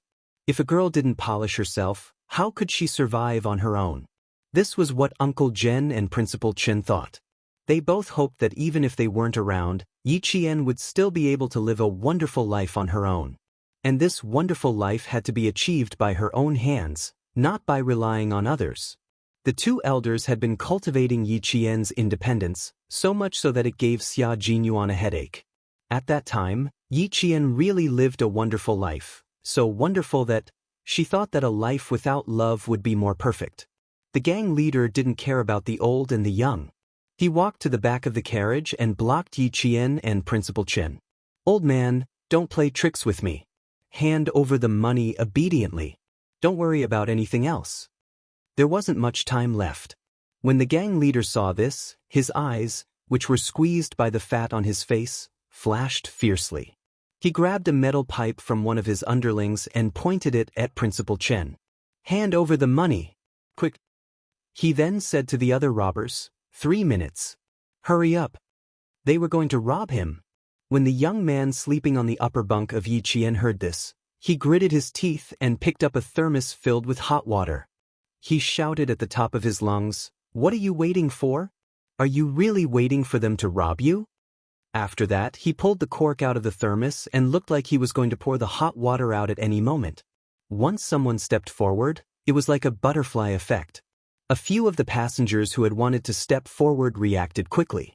They picked up the water bottles on the ground, and some even took out fruit knives as weapons to resist. When one person stepped forward, a second one followed. There was no lack of men in the carriage, especially those who had not been robbed of their money. They did not hesitate to step forward. The train was already slowing down. The robber, who was observing the surroundings, shouted loudly, "Boss, the train is slowing down. We haven't fucking arrived yet." The rest of the passengers had yet to realize what was going on, and even the gang leader had yet to understand what was going on. In front of them, someone gently knocked on the glass of the carriage door, and a piece of paper with words was stuck on the glass. When the robber who was guarding the front saw this, his expression changed greatly. He turned around and ran back. "Big brother, there's a situation. Let's go." The robber who had been standing behind Yi Qian and guarding the carriage door rushed out in a panic. "Boss, let's go. The car is going to stop. The car is going to stop." At this moment, the police of Yu and city were already waiting with guns on both sides of the railway. As soon as the train stopped, they would immediately surround carriage 9. Everyone in the carriage knew that the police were in front of them. When they confronted the robbers, they were no longer as afraid. In just a minute, the entire carriage was in a standoff. The robbers were no longer the dominant party. When the gang leader realized that he had been fooled, his narrowed eyes revealed an ominous glint. He said fiercely, "Fuck, they really played me. They even called the police." Chapter 260. There were still 15 minutes before the train would stop at the station, so the sudden deceleration naturally attracted the attention of the robbers. In addition, as Principal Chen had said, there was someone working with them, so the robbers knew that the police had arrived. After the gang leader shouted, "Call the fucking police," he fiercely picked up the metal pipe in his hand and swung it directly at Principal Chen's head. "Motherfucker," purposely stalling for time. "You're courting death." The robbers were all arrogant people. Seeing this, they all picked up the metal pipes in their hands and swarmed forward. They all wanted to beat up the old man and the young girl who dared to trick them before they left. The silver wire in her hand was waiting for Yi Qian to throw it out. One end of the silver wire was like a snake as it tied tightly to the metal pipe in the gang leader's hand. With another tug, the metal pipe flew out of the gang leader's hand and landed in Yi Qian's hand in the blink of an eye. "Principal Chen, this is for you. See if it's convenient for you." Everyone was squeezed to the back, and the front was a mess. How could Yi Jifan have the chance to care about her? The king was already in front of him, so he naturally had to capture her. Her move really scared the gang leader. He stared at his hand that was still holding the metal pipe, then looked at Yi Qian. The muscles on his face twitched. It was obvious that he was extremely angry. No wonder you dared to ruin my plans after eating a bear's heart. You actually have some skills. Brothers, whoever kills this old man and the young girl today will have all the money stolen from just now. Although the gang leader was angry, he was still quite smart. He knew that killing people was against the law, so he didn't do it himself. Instead, he instigated his subordinates to do it. Under the stimulation of money, these daydreaming robbers who were only in their 20s suddenly became excited. They raised the metal pipes in their hands and swung them at Yi Qian and Principal Chen. The passengers in the back were tense. When they saw the robbers swinging the iron pipe at the old man and the young man, who were obviously trying to save the passengers, the young man in the upper bunk of Yi Qian shouted, "You bastards will burn to death." As he roared, he poured the entire pot of hot water on the robbers. He started it, and all the male passengers who had hot water bottles in their hands did the same. They all splashed the hot water on the robbers. It was late at night, and the robbers were all wearing thin clothes. When the scalding hot water splashed over, their screams were even louder and more miserable than the screams of the passengers. They were all screaming because they were scalded. Women and men moved to the back. Quick! Joining the melee, the brave male passengers protected the old and young, and the women ran to the back. There were also timid men who ran after them. When they reached the corridor connecting the number 9 and number 10 cars, They found that the door was locked by a hexagonal lock. One by one, they slammed on the door. More than 10 people rushed over. The robbers who were originally guarding the door were so scared that they immediately threw away their metal pipes. They had no choice but to pretend to be passengers and squeeze in the middle. It was 3 in the morning, and the sleeping passengers in the number 10 car didn't move at all. Even when the passengers in the number 9 car banged on the door, they didn't wake up. The door to the number 9 car wasn't the only one that was locked. The door from the number 10 car to the number 9 car was also locked. Naturally, someone did it on purpose to not disturb the passengers in the number 10 car. It was unknown which passenger was agile, but after climbing onto the luggage rack, he pushed all the luggage onto the aisle. In the face of danger, a person's strength was limitless, and so was their wisdom. Using this method could be considered a way to prevent robbers from harming the old and young. Chapter 261. Some people threw their luggage, while others began to throw the sheets and blankets on their beds. This way, the robbers with metal pipes had no choice but to retreat. My bag, my bag. Hubby, our bag. In the chaos, a woman's scream was always the most penetrating, comparable to the sound of a war drum. But no one cared, and it seemed like no one heard her. Even if they did, who cared about bags at this time? Beating the robbers away and letting the police take them away was the most important thing. Yi Ying, who was closest to the middle-aged woman, had been stepped on countless times and elbowed her in the chest countless times. She couldn't help but yell back, "You're still worrying about your bag? Is there something wrong with your brain?" A thin blanket suddenly covered her head. She, who was plunged into darkness, subconsciously tried to pull the blanket away. Suddenly, something hit the blanket heavily and repeatedly. A robber climbed onto the luggage rack and started beating people up. Yi Ying, who guessed it, didn't dare to pull the blanket away. She didn't know who had kindly covered her with the blanket, but she grabbed it tightly with both hands and kept squeezing her whole body back. The middle-aged woman who had called out, "My bag," was also under the blanket. When she realized that there was someone on the luggage rack, she instinctively reached out to grab the blanket to protect herself. Who knew that Yi Ying, who was struggling to breathe, would grit her teeth when she realized that she wasn't as strong as the middle-aged woman. She grabbed the blanket with one hand and used the other to push the unsteady middle-aged woman forward. The middle-aged woman, who wasn't on guard against her back, fell forward under Yi Ying's force. When the robber who climbed onto the luggage rack saw this, he raised his metal pipe and swung it fiercely. The middle-aged woman screamed, and Yi Ying's heart skipped a beat. Yi Qian and Principal Chen fought against the robbers and tried their best to protect the passengers. Yi Ying, on the other hand, was thinking of ways to save her own life and let others suffer. "Boss, let's go. It'll be too late if we don't leave now. The train is about to stop." The train was slowing down. After the robber who was guarding the train opened the door, he shouted at his companions who were fighting in the chaos, "The door is open, let's go." More than 10 robbers faced more than 20 male tourists. The sound of metal pipes, loud roars, and the sound of metal clashing against metal drowned out the sounds of the robbers opening the door.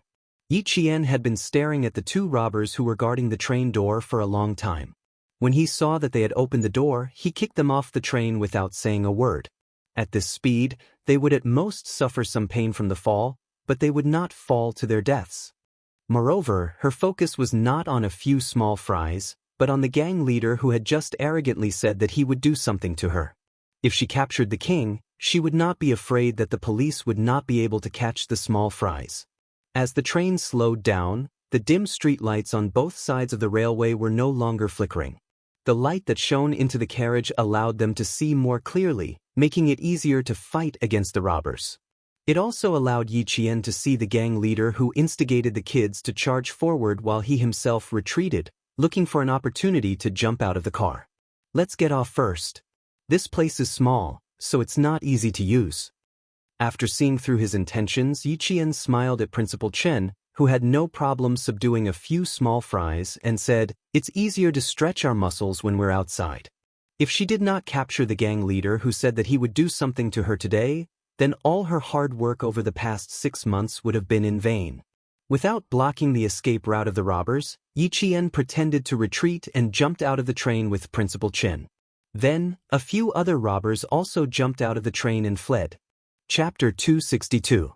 The robbers who had jumped out of the train shouted as they chased after the train, "Quick, jump out of the train!" A few of the robbers who were on top of the luggage racks threw away the metal pipes in their hands and threw them over the heads of the passengers who were huddled together. They cursed, "Fuck you." Then they jumped out of the train and left. Seeing that their accomplices had left one by one, the remaining robbers naturally couldn't stay on the train. They all rushed to the front and jumped out of the train. Outside, it was already raining cats and dogs.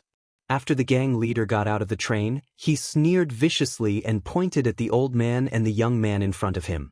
"Brothers, what I said on the train just now still counts. Who told their heads to explode?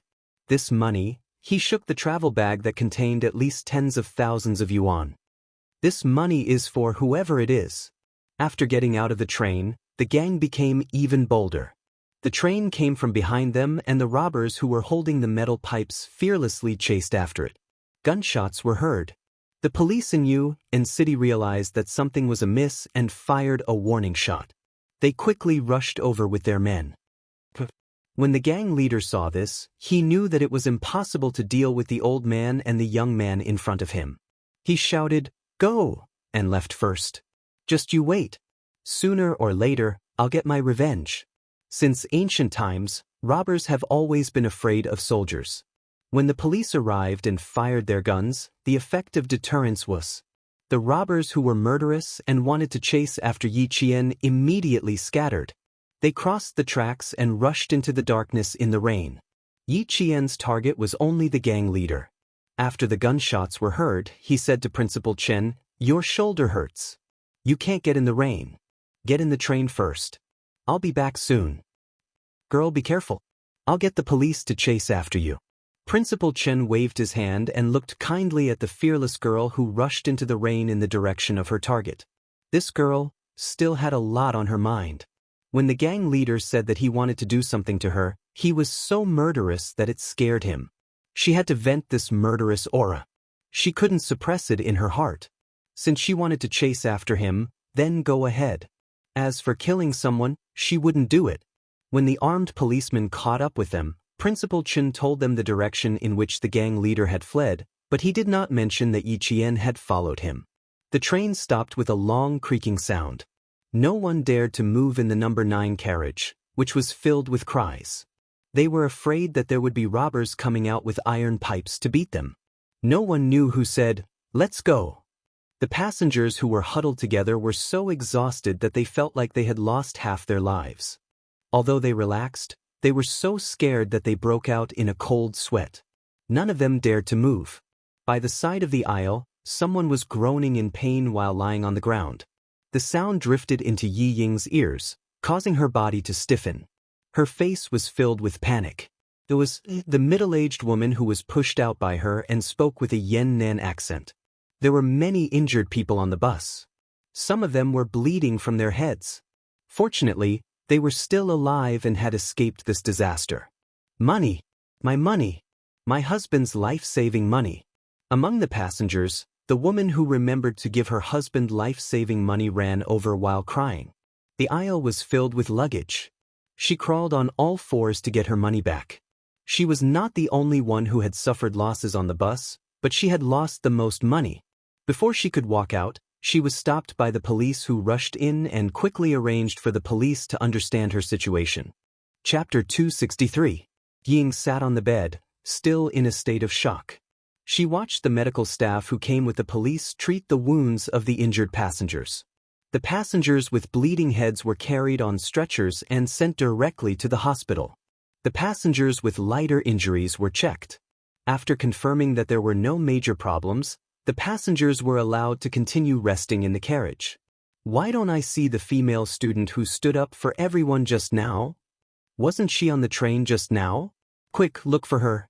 When the frightened passengers heard that the old man and the young girl who saved everyone were not on the train, some of them surrounded the police to explain the situation.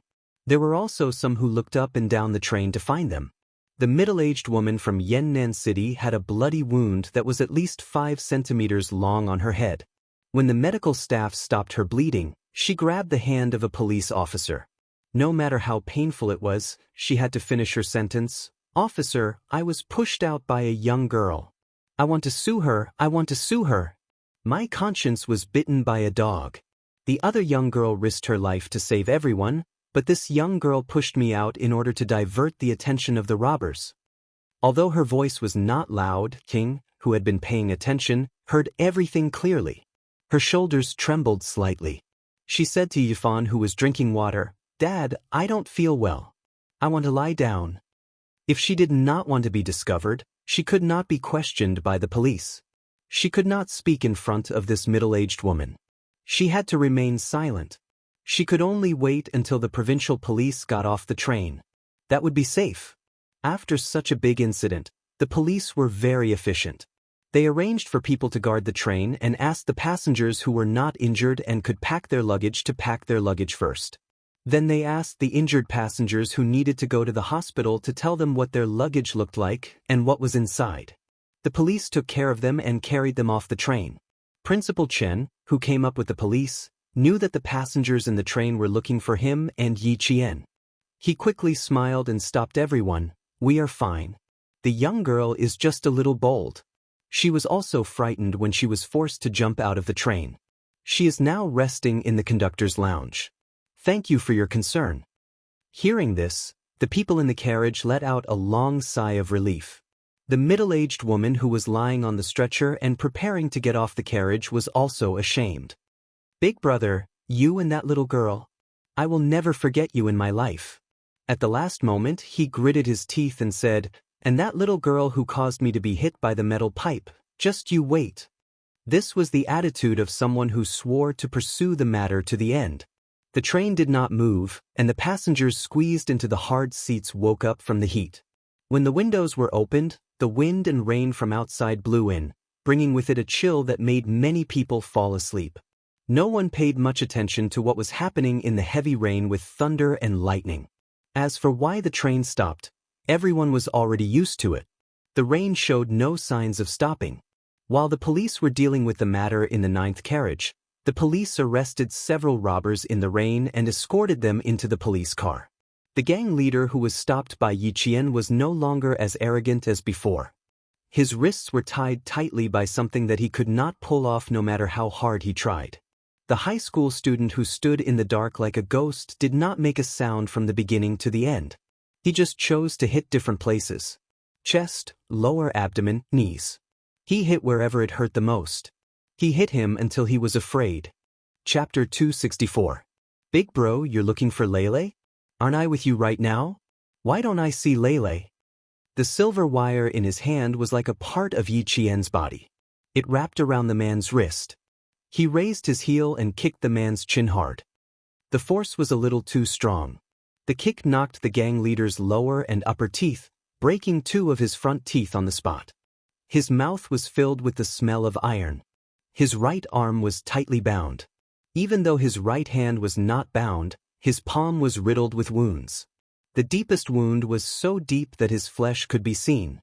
He had tried to grab the silver wire, but he didn't know that he had used the wrong method. The silver wire had cut into his palm and left a wound. He couldn't help but scream in pain. Yi Qian couldn't hide his viciousness. When he thought about how he died in his previous life, his viciousness was still faintly cold. Her short hair was already wet, and rainwater flowed down her forehead. Her dark eyes that had been washed by the rain looked especially cold and indifferent in the rainy night. "Why wouldn't I be happy to play with you? Didn't you say you wanted to play on the train?" Her voice was so cold that it was as if it had seeped through a cold lake. Every word was like a blade that cut through the gang leader's ears. Fear rose in his heart at this moment. Yi Jian's hands were tied together, and as Yi Jian leaped behind him, the long silver thread was already wrapped around his neck. "Save me! Save me!" The silver wire continued to tighten, but his hands were also entangled by it. The more it tightened, the more his hands were pressed against his neck. He didn't dare to use any strength. If he used his hands, the silver wire would dig into his flesh and wrap around his wrist bones. His feet had only taken half a step forward when the back of his knee was ruthlessly kicked. The kick caused him to stagger and fall to the ground on one knee. The gravel below him was so painful that he felt as if his kneecap had been shattered. I'm having fun now. Why are you still shouting for help? Isn't this what you wanted to see? It's just a swap of roles. You're the one being played by me. Isn't the process the same? In that life, if she had the skills she had today, she wouldn't have been humiliated by a villain. Why would he pay with his life in the end? Since she was reborn, she would never allow anyone to humiliate her again. Absolutely not. Her voice brushed past the gang leader's ear. It was cold and as sharp as a blade. The gang leader was so scared that he peed his pants and begged for mercy. I'm not playing anymore. I'm not playing anymore. I didn't see him tie. I'm sorry. His neck was strangled, his hands were tied, and the pain in his knees was unbearable.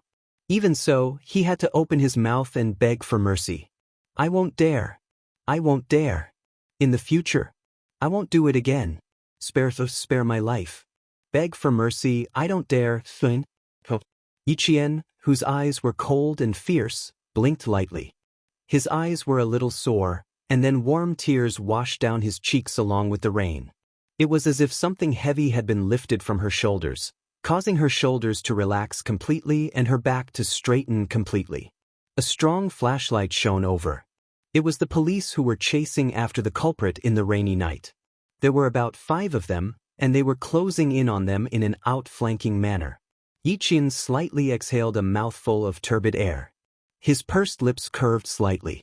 As the vicious aura around him quietly dissipated, the resentment and hatred in his eyes also disappeared with a smile. Chapter 265. The police's voice, strong footsteps.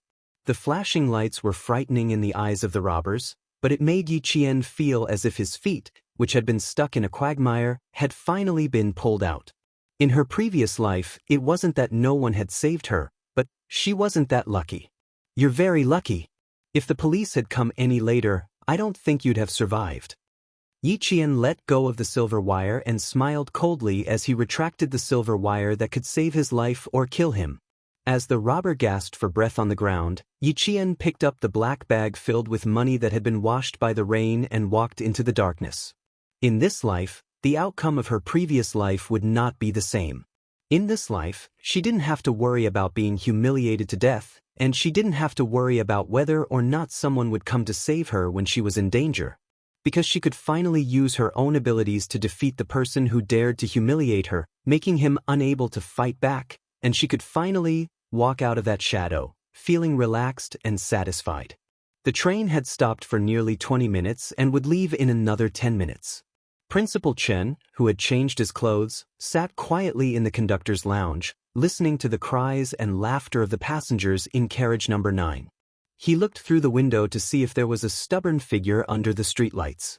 In the carriage, Yi Zhifan gently patted Yi Ying's back as he answered the police's question. It was too chaotic.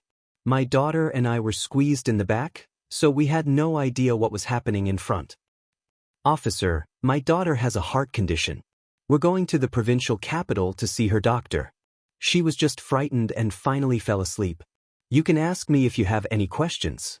She's just a student. She was scared out of her wits and only knew how to cry. How could she know anything else? He also took out the medical record. It was the City People's Hospital's diagnosis. Yi Ying's name and symptoms were clearly written on it. The police flipped through the medical record and returned it, then asked if he wanted the medical staff to examine it. Yi Zhifan declined, saying that it was inconvenient for him to sleep. After the police left, Yi Zhifan frowned and said coldly, Ying, you always do stupid things at inappropriate times. You think it's flawless, but it's actually full of loopholes. Ying, who was lying on her side and pretending to be asleep, clenched her fists tightly under her thin back. She did not answer and only kept her eyes open. The fear in her eyes slowly disappeared after the police left. I'll go check on Yi Qian. She hasn't shown up yet. Yi Zhifan knew that his daughter was definitely listening, but she had always been arrogant and thought too highly of herself. Just based on this, she was inferior to Yi Qian. Just as the woman from Yannan City had said, even he had to admire Yi Qian's bold behavior. In that case, what gave her the confidence to be so daring? Not bad at all? Support from the army? Principal Chen's arrangement? He needed to personally verify and inquire about it. When he walked to the conductor's lounge, he saw that the curtain was drawn, blocking the glass so that he couldn't see inside. He placed his hand on the door lock and pressed it lightly. It was locked and couldn't be opened. He knocked on the door. "Open the door, Miss Jian. Let Uncle see how you are." There was no response from inside, but Principal Chen peeked out from the corner of the corridor. She just took a packet of calming powder from the medical staff and drank it. She's probably asleep now.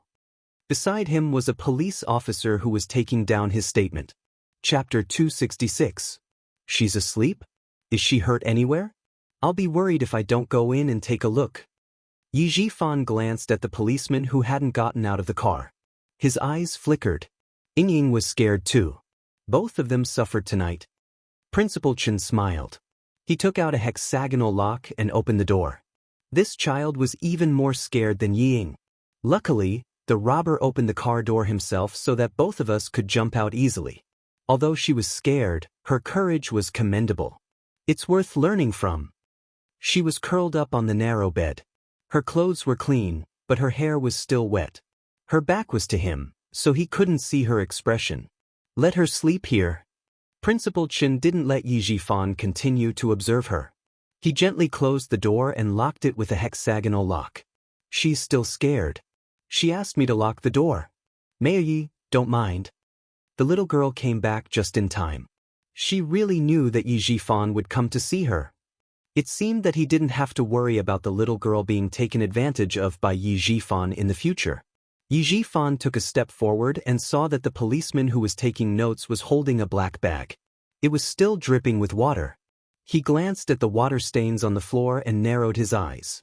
There's some life-saving money in this bag.